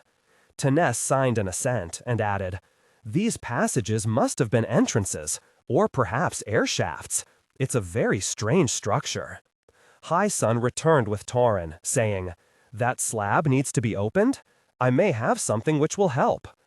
Taness gestured for him to go ahead, and he stepped forward, pulling his pack around. He took out a blessed device, like the handle of a metal winch but with cups attached to it and a couple of sharp projections. It looked dubious compared to Dahen's tools, like it had possibly been put together from pieces of other things. Tahren frowned in concern, and Kai had a moment of doubt. Maybe he had been stupid to make Dahen stay behind. No, it was worth having to trust a strange Immortal Blessed, not to worry about Dahen throwing himself into the well the instant their backs were turned. At least they knew High Sun by reputation. As High Sun set the device to the wall, Tahren drew Ziede away, and Kai hastily motioned for Taness to back up. She hurried over to stand beside him and Ramad. Even Arnsteroth, an ironic twist to her mouth, retreated to a safe distance. The device made a neat etched outline in the center of the slab, a square shape, easily large enough for someone as big as Haisun to step through. As he fiddled with the device again, something cracked sharply, so loud they all flinched back. When Kai looked again, the pieces inside the square had split into shards. That wasn't subtle, Ziede commented silently to Kai. If there's a hierarch or expositor anywhere in this valley, they heard that. Kai agreed. Ramad was waving off Eleni, who had started to run to them from her watchpost. But then they probably knew we were here already. True, Ziede conceded. I don't have a good feeling about this, Kai. Neither does Tahren. He glanced at Tahren, who gave him a head tilt of acknowledgement, and admitted to himself that he didn't either. The settled feeling of a straightforward task had left him sometime after they had entered the valley. I'm glad we made Dahen and Sanja stay at the camp. I wish I'd put them both on the first raft to go back with Sura, Ziede said. Kai wished she had too, but there was no point in saying it. And at the time, he would have made the same decision to let them stay. What's wrong? Ramad asked, his voice quiet. Taness watched Kai worriedly. Because he didn't want to say, I feel like I'm working toward an endgame that isn't mine, Kai said. I don't know. Taness reached over and squeezed Kai's wrist. Ramad's brow furrowed. He said, That's worrisome, to put it mildly. Haisun returned the device to his pack and started to clear the shards away. Tahren moved to help, and the gray daylight began to illuminate a stone-walled passage, the floor piled with dirt and rubble. But like Tanis had said, it was still high and wide enough for them to make a way through. Arnsteroth stepped nearer and said in Sereti, Are you talking about me?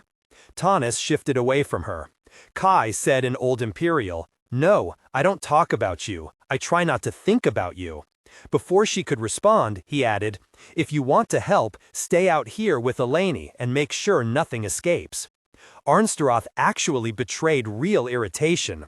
It was somehow more painful than her facade of cool indifference because it reminded him of Arnefa. She said, The other door collapsed. I recall that because I was almost in it when it happened. So were you. Kai pointed at the passage. Make sure the constructs don't come out this door. Her mouth thinned. You want the credit for killing the hierarch yourself, still trying to court Bashat? Ramad snapped. Arnsteroth, that's enough. Kai bared his teeth in a gesture she would understand. If you wanted to kill hierarchs, you had your chance 60 years ago in the summer halls. He strode toward the passage, calling imps to light the way. Kai went first, with Tanis beside him, followed by Tahren and Ziede and Ramad, with Haisun last. The light from the imps helped, but the air was bad and close, and Kai found he didn't like the feeling of being buried underground. It was something the Hierarchs had liked, obviously, or they wouldn't have built earthworks around their own dwelling places, or tried to smother mortal cities with them. The passage led straight in, and they encountered no sign of doorways, blocked or open. And Tanis said the other passages and chambers she could feel nearby had been filled in with rubble. This place is so strange, Ramad whispered. What were they doing here before they sealed it up? I think they were trying to make a new summer halls, Haisun answered quietly. Or the summer halls was a larger copy of this place. That would make it much older than the scholars believed, Ziede said. Yes, Haisun agreed. If the expedition had had time to truly study this place, I think we would have come to many astonishing revelations. It's a shame to destroy it, but it must be done. Kai didn't want astonishing revelations. He wanted to get this over with. Ahead, the imps found the passage blocked, and Kai saw it wasn't a pile of debris. It was cut blocks, carefully stacked to close off a large doorway. He studied it for signs of intentions, but there was nothing. He brushed his hands over the rough brick, just to make sure, then nodded to Tanis. She slipped forward and put her hand on the center block. Her mouth hardened at whatever the earth spirits told her. She stepped back and signed, It's a sealed chamber. Something alive inside, I don't know what. Kai told the others, Be ready. Haisun said, Do you need the... But the blocks crumbled under Tanis' touch. The brick material had no resistance to her. no spirits claiming it for her to cajole or negotiate with. As the debris crumbled away, white light, unnatural light, shone through the gaps. Tahren pulled Tanis behind her and stepped forward beside Kai. Past the door was a sizable room that had once been richly appointed. A bed cubby against the side wall was covered with heavy patterned fabric and gray-white fur blankets, but they looked worn and stained. Shelves lined the other walls, full of dust-covered jeweled boxes and metal trinkets and piles of disintegrating paper with wooden bindings that might have been books or scroll cases. Copper dishes and broken ceramic lay scattered on the stone tile floor, and the stale air smelled of rotted food and piss. The light came from an elaborately figured metal bowl in the center, with a glowing glass orb. Kai could see the wavering characters of the intention that powered it. Nearby was one of the heavy stone throne chairs that Hierarchs had seemed to prefer, and huddled in it was a gray, wizened figure. It said, in Old Imperial, in the pure accent Kai hadn't heard in decades, "So, you are finally here. We would have come sooner if I knew we were expected." Kai banished the imps and stepped into the room. "Where's your expositor?" "Barbarians, dross, coarse, heathen," the hierarch said, and laughed, a dry cackle that ended in a cough. "I don't need an expositor, this close to the holy cistern." Kai thought to Ziede, could that be true? If there was an expositor here, I think we might know about it by now. She said aloud, "How long have you been here?" "I was born in the north." The hierarch peered at her. "I was the last." Kai strolled the periphery of the room, past a small open bathing room that smelled as if the water source had dried up days ago. There was a far door that was also blocked, but it looked recent, very recent. The broken stone and tile might have come from the collapse of the Tor's outer entrance and was piled haphazardly. There were 2 trap intentions on the half-buried sill, and Hai-sun returned the device to his pack and started to clear the shards away. Tahren moved to help, and the gray daylight began to illuminate a stone-walled passage, the floor piled with dirt and rubble. But like Tanis had said, it was still high and wide enough for them to make a way through. Arnsterath stepped nearer and said in Seradi, "Are you talking about me?" Tanis shifted away from her. Kai said in Old Imperial, "No, I don't talk about you. I try not to think about you." Before she could respond, he added, "If you want to help, stay out here with Eleni and make sure nothing escapes." Arnsterath actually betrayed real irritation. It was somehow more painful than her facade of cool indifference because it reminded him of Arnefa. She said, "The other door collapsed. I recall that, because I was almost in it when it happened. So were you." Kai pointed at the passage. "Make sure the constructs don't come out this door." Her mouth thinned. "You want the credit for killing the hierarch yourself? Still trying to court Bashat?" Ramad snapped, "Arnsterath, that's enough." Kai bared his teeth in a gesture she would understand. "If you wanted to kill hierarchs, you had your chance 60 years ago in the summer halls." He strode toward the passage, calling imps to light the way. Kai went first, with Tanis beside him, followed by Tahren and Ziede and Ramad, with Hai-sun last. The light from the imps helped, but the air was bad and close, and Kai found he didn't like the feeling of being buried underground. It was something the Hierarchs had liked, obviously, or they wouldn't have built earthworks around their own dwelling places, or tried to smother mortal cities with them. The passage led straight in, and they encountered no sign of doorways, blocked or open.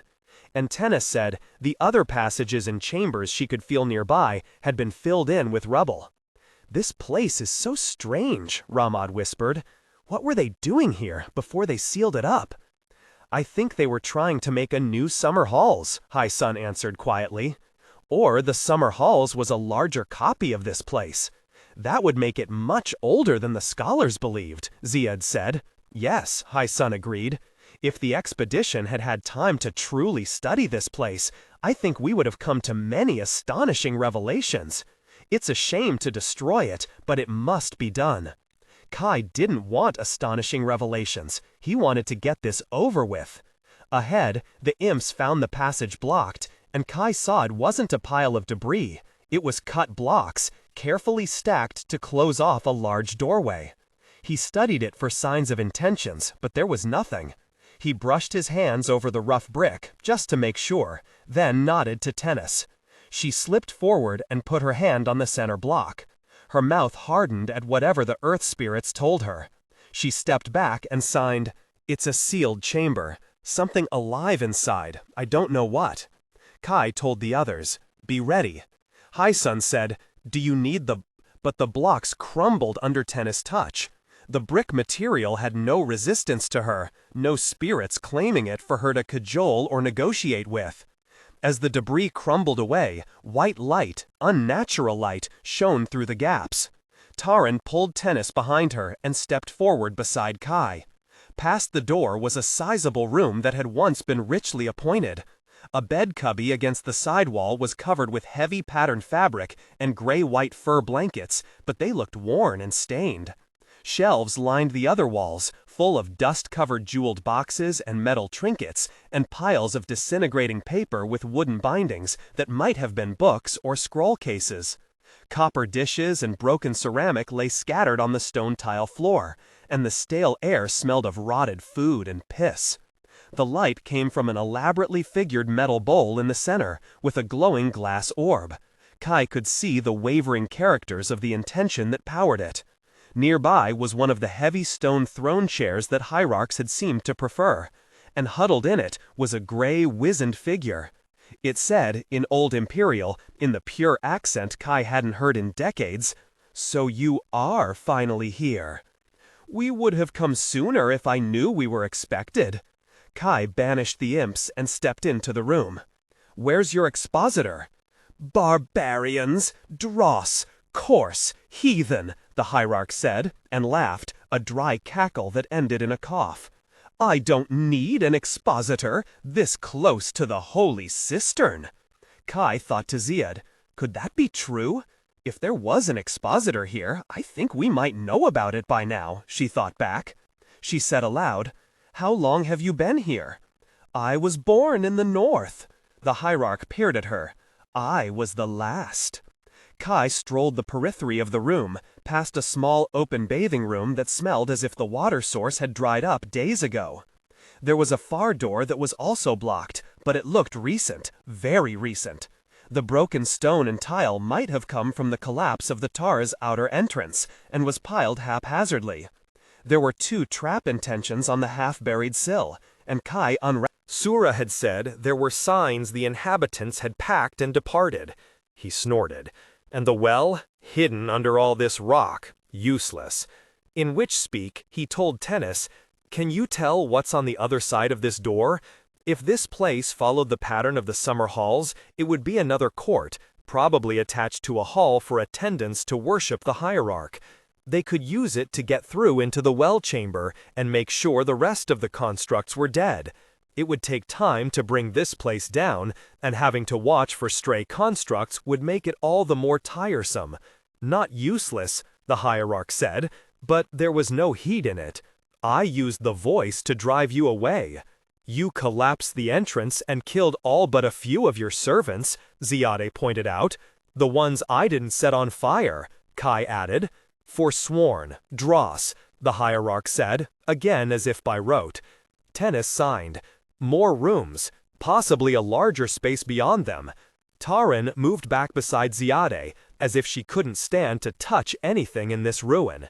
"Why did they wall you in?" "I told them to." The hierarch slumped wearily, as if the brief conversation was almost too much. "You found us. Years of waiting, hiding. You found us, and it's over. Are you here to kill me?" When Tahren and Ziede didn't answer, the hierarch turned to regard Kai. Kai met their roomy gaze. "Yes, we are." The hierarch's voice dropped to a bare whisper. "Good. Do it then." Ramad turned with a faint frown. "Could we ask them where in the north they were born?" Stone cracked so loud it took Kai's hearing. He felt more than heard the rumble that shivered through the tor. Visceral fear shot through him. He had been nearly crushed here once already. It froze him for half a heartbeat. Fortunately, Tennis didn't freeze. She grabbed Kai's arm and slammed a hand against the debris blocking the doorway. It exploded outward into a dark room beyond. Kai jolted back into motion and shouted, "Here!" Tahren grabbed Ziede and charged toward him. She scooped Ramad up along the way and flung him into Kai's arms. She reached them just as Tennis planted her hands on the doorway's stone jambs. Rock and dirt rained down on both sides of the opening. Ramad's arms wrapped around Kai's neck, and Kai clung to him as the door slammed down. A huge slab shifted and fell on the center of the room, crushing the hierarch and extinguishing the light in tension, plunging them into total darkness. Icicle claws scrabbled over Kai's skin as Ziede directed her wind devil to snatch the remaining air out of the room and form it into a hard shell around them. It deflected the debris and smothering dirt, but the heavy rock pressed in on it. Kai's back was against Tennis' side. Tahren gripped his shoulder, Ziede pinned between them. After an eon, the rumbling stopped. They were crushed in on all sides by the collapsed weight. Only Tennis's control over the solid stone frame of the door and Ziede's air bubble kept them alive. Kai called an imp. It arrived with a burst of soft light and a tiny squeak of dismay at its surroundings. Ramad gasped in disbelief. "We're alive?" "Yes," Ziede said breathlessly. She squeezed Kai's arm. "Don't anyone jostle Tennis." Kai bit his cheek against the useless urge to ask Tennis questions she couldn't answer without the use of her hands. She would either save them or not. There was nothing the rest of them could do now. "Hi, son," Tahren said, her voice loud in Kai's ear. "He isn't here." Ramad's beard scratched Kai's cheek as he moved his head a little. He was still in the corridor. He must have been killed. Was he? Kai's voice came out a little strangled, and Ramad relaxed his grip a bit. "In the corridor?" Ziede said slowly. "He didn't come in the room." "A scholar. A historical scholar," Kai said, stronger now that more air was getting through his windpipe. Not that they had air for much longer. It was already starting to warm with their breath. Who didn't come into the room? "Where a hierarch was."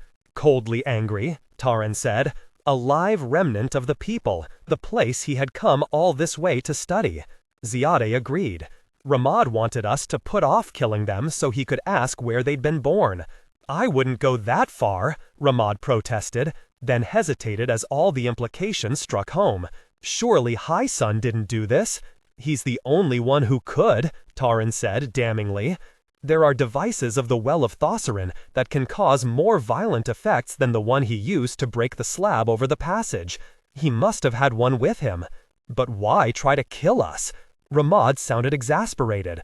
The plan was to collapse the Tor after killing the hierarch. Did he think you were lying, that you wanted to take control of the well yourselves? For an instant, Kai wondered if that was the case. Perhaps Hi-Son had only pretended to trust them. Perhaps he had interpreted their resolve to guard the well as something more sinister. It would be so much easier to deal with. Then Kai felt Tennis tremble against his side. Sura had said there were signs the inhabitants had packed and departed. He snorted. And the well? Hidden under all this rock. Useless. In witch speak, he told Tennis, "Can you tell what's on the other side of this door? If this place followed the pattern of the summer halls, it would be another court, probably attached to a hall for attendants to worship the hierarch. They could use it to get through into the well chamber and make sure the rest of the constructs were dead. It would take time to bring this place down, and having to watch for stray constructs would make it all the more tiresome." "Not useless," the hierarch said, "but there was no heat in it. I used the voice to drive you away." "You collapsed the entrance and killed all but a few of your servants," Ziede pointed out. "The ones I didn't set on fire," Kai added. "Forsworn dross," the hierarch said, again as if by rote. Tennis signed. More rooms, possibly a larger space beyond them. Tahren moved back beside Ziede, as if she couldn't stand to touch anything in this ruin. "Why did they wall you in?" "I told them to." The hierarch slumped wearily, as if the brief conversation was almost too much. "You found us. Years of waiting, hiding. You found us, and it's over. Are you here to kill me?" When Tahren and Ziede didn't answer, the hierarch turned to regard Kai. Kai met their rheumy gaze. Yes, we are. The Hierarch's voice dropped to a bare whisper. Good. Do it then. Ramad turned with a faint frown. Could we ask them where in the north they were born? Stone cracked so loud it took Kai's hearing. He felt more than heard the rumble that shivered through the tor. Visceral fear shot through him. He had been nearly crushed here once already. It froze him for half a heartbeat. Fortunately, Tennis didn't freeze. She grabbed Kai's arm and slammed a hand against the debris blocking the doorway. It exploded outward into a dark room beyond. Kai jolted back into motion and shouted, "Here!" Tahren grabbed Ziede and charged toward him. She scooped Ramad up along the way and flung him into Kai's arms. She reached them just as Tennis planted her hands on the doorway's stone jambs. Rock and dirt rained down on both sides of the opening. Ramad's arms wrapped around Kai's neck, and Kai clung to him as the tor slammed down. A huge slab shifted and fell on the center of the room, crushing the Hierarch and extinguishing the light in tension, plunging them into total darkness. Icicle claws scrabbled over Kai's skin as Ziede directed her wind devil to snatch the remaining air out of the room and form it into a hard shell around them. It deflected the debris and smothering dirt, but the heavy rock pressed in on it. Kai's back was against Tennis' side. Tahren gripped his shoulder, Ziede pinned between them. After an eon, the rumbling stopped. They were crushed in on all sides by the collapsed weight. Only Tennis' control over the solid stone frame of the door and Ziede's air bubble kept them alive. Kai called an imp. It arrived with a burst of soft light and a tiny squeak of dismay at its surroundings. Ramad gasped in disbelief. "We're alive." "Yes," Ziede said breathlessly. She squeezed Kai's arm. "Don't anyone jostle Tennis." Kai bit his cheek against the useless urge to ask Tennis questions she couldn't answer without the use of her hands. She would either save them or not. There was nothing the rest of them could do now. "Hi, son," Tahren said, her voice loud in Kai's ear.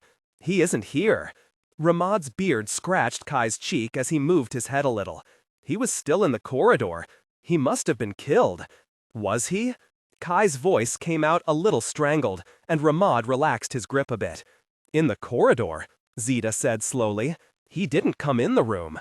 "A scholar."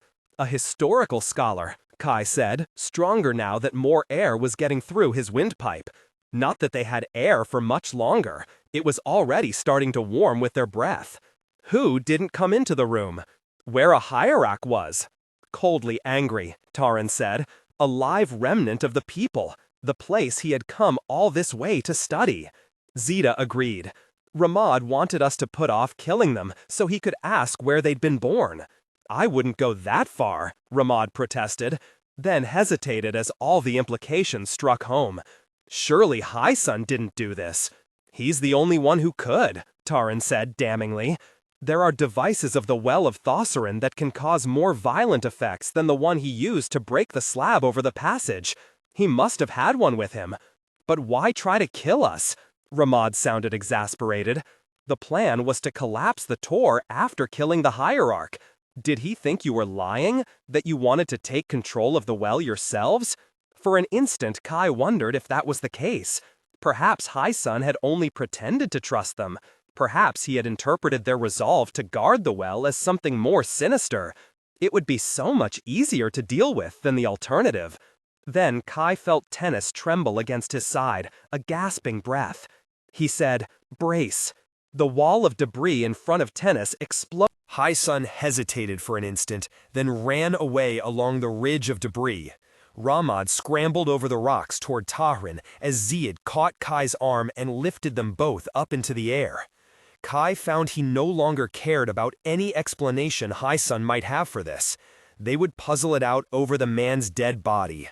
Ziede carried them toward the ridge of collapsed wall as Highsun fled down the slope.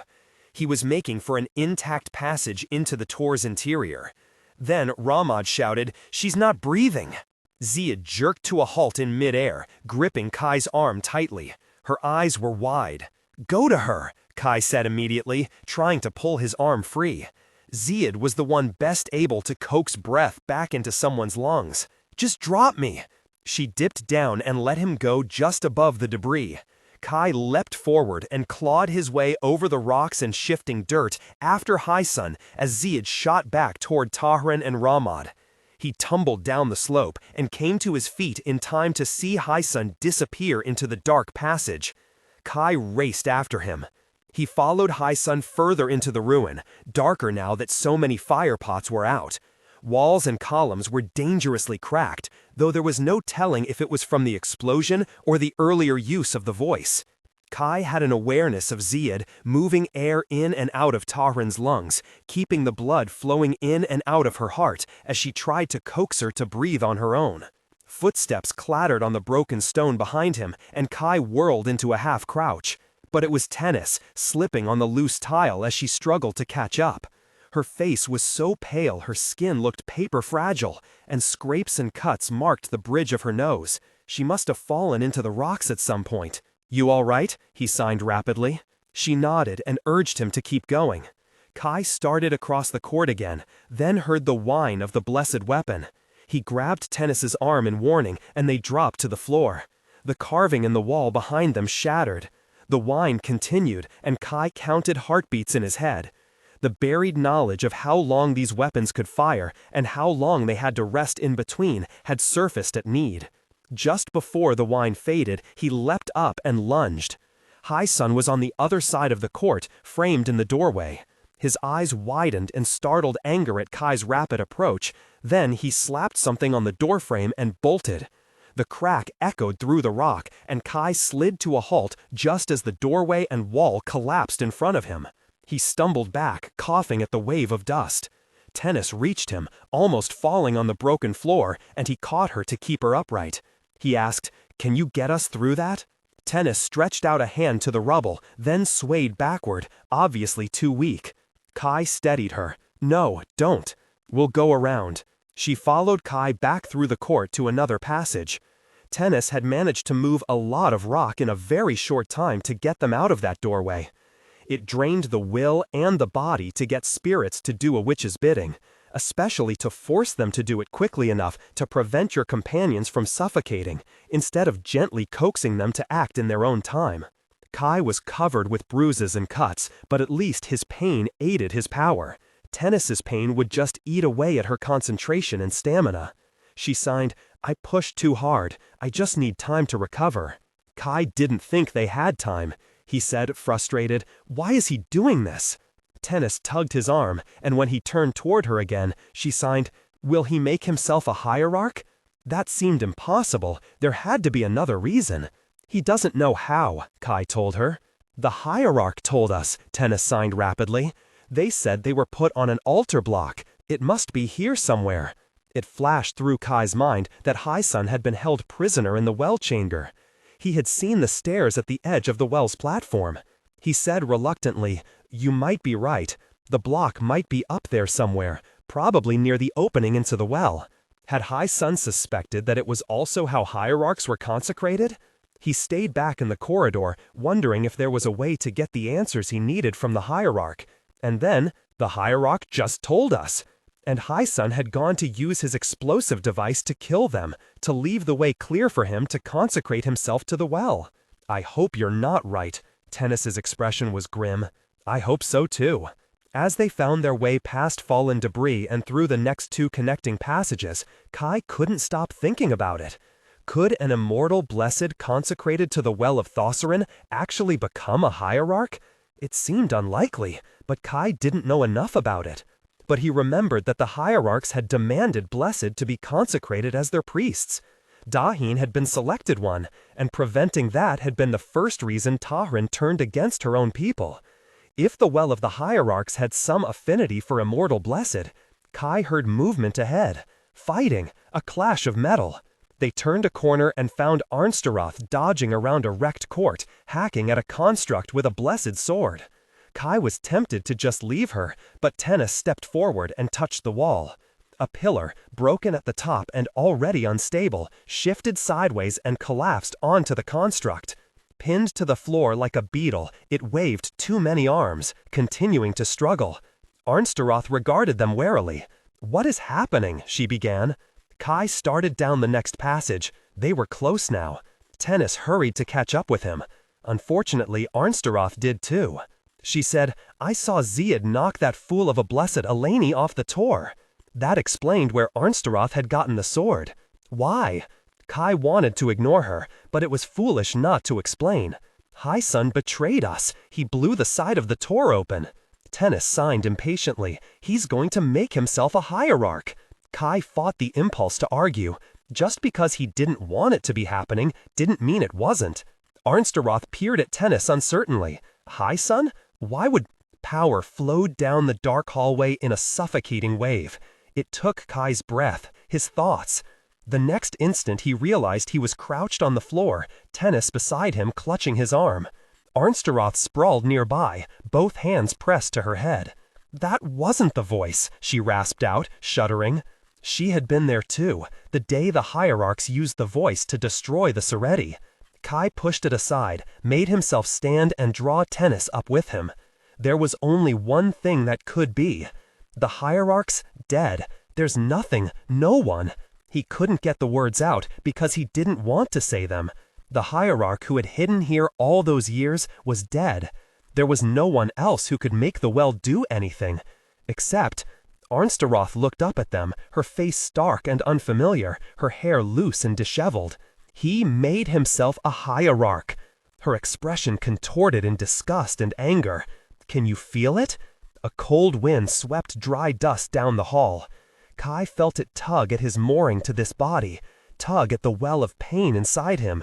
Tennis gasped and signed, We have to kill him. Kai stared at her. Yes, kill him. You're right again, he said, and closed his eyes briefly, smothering the panic. Come on. As they started down the corridor, Arnsteroth stumbled to her feet and followed. 11. They reached the well chamber through the same archway Kai had used last time. Not that he could tell by looking, because all the fire pots had been extinguished, and the huge room was now dark. Except for the clear glow of an immortal blessed light near the center of the platform. At least that meant that Hyson was still there. They stood in the archway, silent, listening. Kai could hear nothing except a slight shifting that might be the grate of a boot sole against stone, the crackle of paper. Kai stepped back and whispered, He's made himself a hierarch, but he doesn't know how to use the well yet, Arnsteroth argued. How do you know he doesn't know how to use it? She was right. Kai didn't. He conquered the urge to stab her and said, Because if he does, we're all dead, so there's not much point in doing anything, is there? Arnsteroth bared her teeth at him. So what do we do then? Tennis gestured upward and signed, He needs to remove the roof without burying the well. That was probably what Hyson was working on. But that crackle of paper had sent a chill through Kai's veins. Presumably, other hierarchs were available to teach the new ones who were consecrated. If Hyson had managed to find records, accounts written by expositors or servant nobles that might give him some clue how to draw on that power now, they could stand here paralyzed talking about it, or they could do something. He said to Arnsteroth, I want you to distract him while I get close enough to kill him. Tennis turned sharply to him. She signed, You won't. Not what Tahen came here for. I won't, Kai told her. He wasn't sure it would work, for one thing. Killing Hyson was a far better solution. Ziede would kill me. Won't what? Arnsteroth demanded. Tell me everything or I won't help you. It took much of Kai's strength of will not to just stamp off into the well chamber and attack Hyson alone. But he would only get one chance, and he couldn't waste it. Gathering what was left of his patience, he said, If a willing immortal sacrifices their life to a death well, it supposedly destroys it. Arnsteroth took that in, shaking her head, her expression turning suspicious. How do I know you aren't going to throw me in? If I thought that would work, I'd do it, he told her. Not that they had any proof one way or the other. But Kai couldn't believe that if it had been so easy as to toss an unwilling immortal in, someone hadn't already tried it. Arnsteroth's face contorted in indecision. Her clear struggle with distrust and fear didn't endear her to Kai at all. Finally, she looked to Tennis. Are you going to help me? She signed, As well as I can. I'm too weak now to talk to the stone. Arnsterath considered, biting her lip, and her expression was so much like Kai remembered Arnefa, he couldn't stand it and had to look away. She said, "All right, I think I know what we can do as a distraction." "Go toward the right," Kai told her. "There are cages, and across from them are steps up to the well platform." Arnsterath started away without another word. Tennes turned to Kai, grim purpose etched into her young face. She signed, "Be careful." "You as well," he signed back. She hurried to catch up with Arnsterath, and Kai took the opposite direction, around the other side of the well. Moving as quietly as possible, Kai ran, staying close to the wall of the platform. The cold radiating from it stung even through the sleeves and skirt of his thick coat. It was utterly silent and still, more so than any death well he had ever been this close to. It had obviously been quiescent before, even with the constructs ready to feed it with the scholar's pain.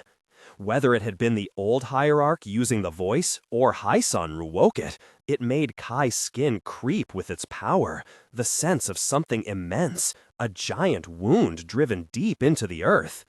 Just the thought of what might be under his feet made his nerves twitch. Kai would need to be opposite whatever distraction Arnsterath and Tennes created, but he couldn't be sure where that was until they started. He would have to move fast once it did. Then Arnsterath's voice shouted, "Hi, son! I bring you one of your enemies, the Stone Witch!" Kai ran another 10 paces, then flung himself at the side of the well, finding a handhold and climbing. The stone was rough and pockmarked, its icy chill stealing his breath. "That child isn't my enemy," Hyson said, impatient and annoyed. Now he says that, after shooting a death weapon at us, Kai thought grimly. He slung himself atop the platform. It was all in deep shadow, except for the light around Hyson. Breaking the empty expanse of the platform was a human-sized block of white stone, knee-height to Hyson, beside a round opening about 10 paces across. Hyson had set out his light and some metallic tools next to it. Tennes is right. He needs to destroy the dome so the well can be used, Kai thought, and protect the platform or destroy it too. They didn't know why Hyson wanted to be a hierarch, but he might not want anyone else becoming one after him either. Arnsterath appeared across the platform, hauling an apparently mostly limp Tennes by the arm. She stopped at the very edge of the light. "Isn't she your enemy?" Arnsterath asked pointedly. "You brought down half this hill to kill her and Kaisteron and the others?" Kai eased up to a crouch and started toward Hyson. He wished Arnsterath hadn't mentioned her, reminding Hyson that Kai must still be around here somewhere. The platform was broad, nearly half the size of the great chamber. He had to get close enough to cast the intention. "Where is Kaisteron?" Hyson said. He glanced down at his tools again, as if distracted and anxious to get back to his task. "I killed him," Arnsterath said. "I want to join you, help you." She moved closer and pulled Tennes with her. "They've been lying to me, saying I could find shelter with the rising world. I need a powerful patron." "Stop there." Hyson jerked his head. Arnsterath stopped and let go of Tennes, who dropped to the ground as if unable to support herself. They seemed to have Hyson's full attention, and Kai crept closer. He had relied on intentions because of the constructs, but now he wondered if he should be preparing a cantrip instead, something to trap Hyson until he could get closer.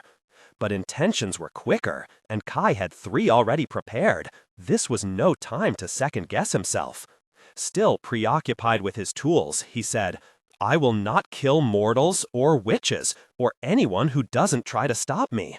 What is it you want? Then who are you going to kill?" Arnsterath sounded honestly curious. Kai had to admit he was too.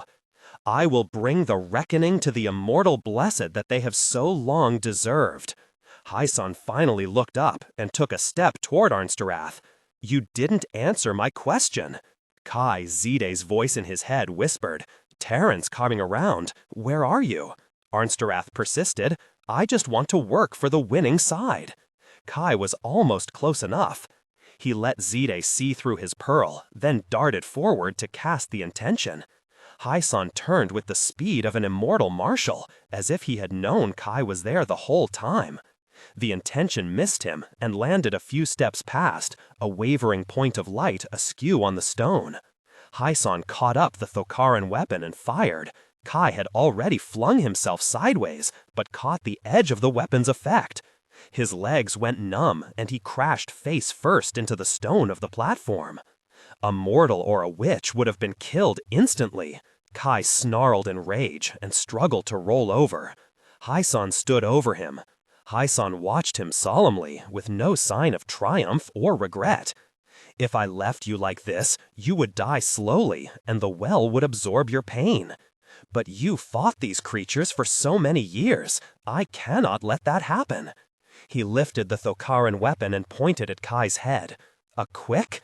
He choked, coughed, his expression startled. Then he lifted a hand to his mouth and spat out a yellow spring flower. Kai's laugh was mostly hiss. It was Tennis's best cantrip. Hyson staggered, coughing. Arnsterath paced closer to circle him. Tennis stood a little way behind her, her expression hard with concentration. Then, through the freezing stone, Kai felt power gather and rise. He shouted, "Run! The well!" The voice rose from the well. Kai saw the light of it take physical form, saw it hang in the air like an intentions design. Instinct made him roll over and cover his head. He waited to die, that instant of sight carved into his eyelids, a column too bright to look at, that was somehow the absence of all light at the same time. The smothering power died away. Silence rang in his ears, until Arnsterath made a startled noise. Kai tried to struggle upright, his legs prickled with the return of feeling as his body repaired the damage the well weapon had done, but it wasn't fast enough. He managed to shove himself into a sitting position. Hyson still stood, holding the well weapon. He stared toward Arnsterath, who sprawled on the platform. Tennis stood as well, but she wasn't moving. Her gaze was fixed, her pale skin turning blue even as Kai watched. In silence, she crumpled to the stone of the platform, like an empty set of clothing. Hyson wiped his mouth. I had no idea it could do that. A short, controlled burst. He nodded to himself. It explains how the original Hierarchs retained so much control over their subjects. In close proximity, if they could use it as self-protection. He raised the weapon at Arnsterath. A good test, but I must. Arnsterath launched herself at Hyson. She was under his guard before he could fire, clamped herself to his chest, one hand gripping his face.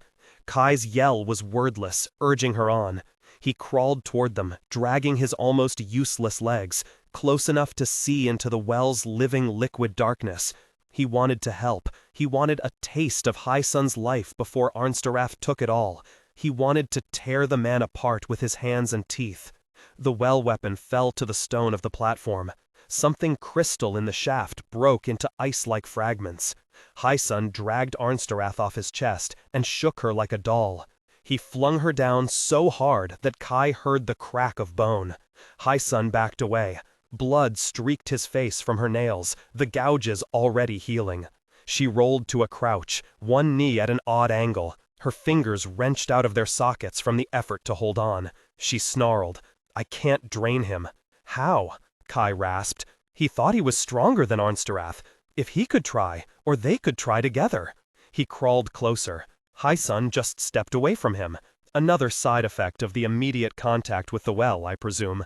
He looked down at the broken weapon, and his mouth twisted in dismay. Then he held out his hands. Well, see if my aim with the well is any better with practice. Kai wanted to howl his rage, but he reached out through his pearl, found Ziede flying through the corridors, trying to find her way here. He sent, stay back, he's using the well, and added, love you. Then he closed off his mind from her, because he didn't want her to feel him die in this body. What the focused power of the well would do to him, so close, he had no idea. He thought it might shatter his consciousness entirely. That sense of depthless power gathered under the platform again. Arnsterath's face set with bitter anger. Then she smiled, and laughed. Hyson's brow furrowed as he looked at her. Then she rolled backward into the dark pit of the well. Kai's heart froze in his chest. Baffled, Hai-sun said, "Now, what was the point of—" The platform shuddered and cracked right across. Kai jerked away from the rift that opened next to him and nearly fell in. He scrabbled away a little. He realized the stone under his hands was no longer icy cold. It was just stone, with a dull chill from the lack of sunlight. He lifted his hands and stared at them, wondering if his whole body had gone numb.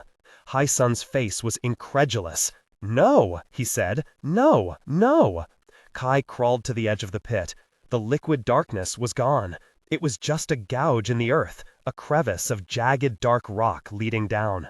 On a ledge, just at the edge of the blessed light, Arnsteraf's body lay, still and broken. Behind him, Hai-sun cried out, "How?" It was an echo of Kai's earlier question, and somehow that was bitterly hilarious. Kai twisted around to face him and laughed. Hai-sun stood there, breathing hard, frustrated and bewildered, and so angry. His jaw hardened in thwarted rage, and he said, "I should kill you." Kai's only thought was a wail of loss for Tennis. He had enough healed muscle to fling himself forward, if he tried very, very hard. He rasped out, "You should. You absolutely should. Just come closer." But Hai-sun wasn't stupid, and took a step back. He shook his head. "You think Ziede Dayaha will fare better against me?" Kai grinned with all his teeth. Hierarchs and Immortal Blessed still needed to breathe. Hai-sun wiped his face again, the tracks of where Arnsterath's nails had ripped into soft flesh already healed. As if talking to himself, he said, "Then I should go." He stepped to the tools still scattered on the platform, scooped them into his bag, tucked the papers carefully in. Kai said, "There's nowhere you can go that we can't find you." He meant inside the half-collapsed tor, the valley, the hills and plains around it. Hai-sun straightened, slinging his bag over his shoulder. He had something in his hand, a small stone. Hai-sun gravely, "Then I look forward to meeting you again." The platform blazed briefly with light from the well of Tahren, and Hai-sun vanished. Kai stared, and then wanted to laugh. Hai-sun had had a second key to the anchor stone near the camp, or a different anchor stone entirely. He would travel away from here, stone, to Anchor Tray or one of the stops near it. He might have concealed another ascension raft at one of those places. They had no way to know. Ziede swept into the room and landed on the platform, bringing the clean scent of fresh outdoor air with her. Kai hadn't realized how intense the miasma of death was until then. He said, "Hai-sun's gone. He had a Thossaran anchor key." Ziede put a hand to her temple. Her clothes were stained with dirt, her face streaked with sweat and tears. "Are you?" she began, and then shook her head helplessly. No, Kai wasn't all right. "You?" he asked her dully. "Part of it. Enough." Ziede knelt beside Tennis. She was a crumpled little bundle, her face concealed by the fall of her hair. Ziede touched her neck gently, and her jaw hardened. She pulled her hand back and stood. "Arnsterath's in the well," Kai told her. "She gave it her life." "Kai," Ziede said, and something in her tone snapped him out of his daze. "She's not in the well anymore." Tennis stirred and lifted her head. Her eyes were all black, demon black. The past. The pledge. The hierarchs expected us to fight, like crabs clawing at one another to escape a bucket. They never expected us to fight together, all the east and west and north as one. The Sardar kin, light of the northern reach and bearer of the memory of Nebet. As the sky lightened with dawn, Kai sat on the steps of what was left of the hierarch's house. The clean sea wind was at his back, carrying away the smoke and stench of death. Most of the platform and the bridge to the port was still there, but the demon's troop ship had pulled part of it down when it sank. Only the bow stood up out of the murky water. The rest had burned to the waterline. The other troop ship was afloat, but still smoked from the smaller fires that had raced through it. Kai hadn't even had to help with that. The legionaries had done it themselves, by panicking and knocking over lamps. Then most had fled down the bridge to die as they met the RVK troops sweeping into the fort. Behind Kai, there was nothing left of the hierarch's house but pilings. In the panic and confusion of the fire, Kai had killed the hierarch, and her severed head, somewhat charred, sat on the step beside him. Some of the servant nobles had gone into the water, but Vartasius and the 2 other expositors with him had run out to try to stop the fire on the demon ship, and died there. The fort itself had fared better. There were a few plumes of smoke, probably from accidental fires, but most of it seemed intact. Not that they would be staying here long. Only until the Andalin arrived to start the long drive toward the southern coast, Kai saw movement along the wharf, which resolved into his cadre, who had found him a few hours ago. He had taken their report, and they had taken his to give to Bashasa and the other commanders, and he had sent them to get some rest. Salatel had balked, but he had told her why he had to stay out here, to make certain none of the demons managed to find a dead mortal body to take on. But it had been long enough now. With the path to the underearth closed, their bodies destroyed by fire and then water, the demons would be drifting now, their minds fading away. It was still a kind of life, probably, just not the kind anyone Kai knew wanted. He pushed himself upright, muscles stiff from lack of movement, picked up the Hierarch's head and started down the bridge. Crossing back through the fort felt a little dreamlike. Salatel pressed him to drink some water, and Sarala had his black expositor's coat and urged him to put it on. That was when Kai realized he had lost his brown cotton one and vaguely remembered having to discard it when it caught fire at one point. They didn't have a spare bag for the Hierarch's head, but that was just as well. It was better that as many see it as possible. They passed through the port, then up along the road past the barracks. There were tired Hierarch soldiers, piles of the dead, groups of guarded legionary prisoners. Bashasa would have already ordered that the civilians, the workers and servants, if any, be released to flee. He would execute only the higher servant nobles and officers. Everyone went quiet as they saw what Kai carried. The upper town was still almost deserted, since most of the fighting had been in the lower part of the fort. Amabel, Tangled, Issa, Hawkmoth, and Shearwater, and some of the other witches fell in with the cadre, trailing after Kai as they made their way through the streets. Kriat caught up with them and tried to poke the Hierarch's head, and was scolded by Issa and sent back to walk beside Amabel. As they drew near the gate tower, Kai recognized people from the supply train, carrying the equipment to set up their kitchens and infirmaries into the portico of what had been a grand house, probably for the highest servant noble. Salatel led the way inside it, to a large foyer where the Hierarch murals on the walls had been painted over with some kind of gray wash, and hung with weapons and trophies. None of the lamps had been lit, and it was dim and cool, and somehow calm. Ziede met them there, and she looked well, not even too tired. Kai knew she had spent most of the battle in the air with her wind devils, coordinating between the different prince heirs' forces. She shooed his cadre and the other witches away, saying, "Yes, you've seen the Hierarch's head, very impressive. He has to meet with the prince heir now. Go get some food," Kai told them all. The suppliers would have cold rations to hand out, even if they hadn't had a chance to start cooking fires yet. "Send for us when you need us, fourth prince," Salatel told him, and led the group away. Ziede led Kai up a set of broad stairs, into a mostly open balcony with latticed windows letting in the breeze, though there was still lingering smoke in the air. The tiled floors and carved stone of the walls were almost untouched, except for a spray of blood in one corner. Ziede took Kai's arm, looked into his eyes, and asked quietly, "Are you all right?" "Yes." As an afterthought, Kai admitted, "I got a little scorched. How are Tahren and Tahen?" He thought someone would have told him if they had been hurt. Salatel had reported casualties and injuries last night. Kai mainly wanted to know if Tahren was angry with him. Tahen is very proud of himself, and Tahren was somewhat annoyed, Ziede answered the unspoken question. "But we've agreed that you had enough to deal with today, and she and Tahen are going to settle it between themselves." That was good. Kai wanted to comment that it sounded like Tahren and Tahen hadn't had much choice in making that agreement, but his thoughts were still too scattered to put the words together. Ziede opened a door, and they walked into a room with one curved wall of windows, looking out on the plaza in front of the gate tower. Bashasa was there, and Lashar, several of their cadre soldiers, A few vanguarders and an Endelin messenger Kai vaguely recognized. He thought they had been with the Teskailin in the summer halls. There was a table already covered with maps and papers. Everyone was dusty, grimy, and a little blood-spattered. The conversation stopped abruptly, and they all stared. Then Bashasa said, "Well, continue this when Hiranan and the others are free, if you'll excuse me." The others moved to leave immediately, even Lashar, whose glance at Kai was a little wide-eyed and hard to read.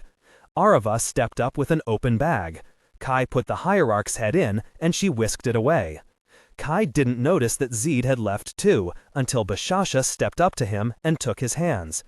"Kai," Bashasa said, and turned Kai's hands palm up to look at the fading burns. "Trenel will bring food as soon as the suppliers have it ready. I want you to stay with me for the rest of the day." Kai frowned. "Is someone trying to kill you?" Bashasa let out his breath. "Not more so than usual." "Kai, Ziede told me what happened." Oh, Kai didn't want to talk about that. He had told Salatel to report to Bashasa, but that had been some time ago, and he was not nearly as numb now. "I made sure they won't come back." His voice was suddenly hoarse and raw. Bashasa pulled him close, and Kai felt something inside himself break. He did not burst into tears, but only because the fire intentions had taken so much out of him that he felt as desiccated as the corpses still stacked like cordwood along the wharf. He buried his face in Bashasa's neck and choked out, "It's what I came here to do." "You came here to face them in battle," Bashasa said softly. "This was not something you expected." Kai had cried for the Sereti in the Cageling Demon Court, but he wasn't sure he had ever truly mourned. Maybe part of him had never really understood that their way of life was dead and buried, would never come back, maybe would never even be remembered. He understood it now. The Hierarchs hadn't just killed them, they had utterly destroyed everything they were, twisted it into something terrible. "I want to stay with you," he said into Bashasa's neck. He smelled of sweat and horse and the copper tang of blood. Between that and the smoke of burned bodies saturating Kai's clothes and hair and skin, they were like the war encapsulated. "Ah, good," Bashasa said, his breath warm on Kai's ear. "We will stay together then." "And drive the Hierarchs into the southern sea," Kai whispered. Bashasa lifted his head. "That too."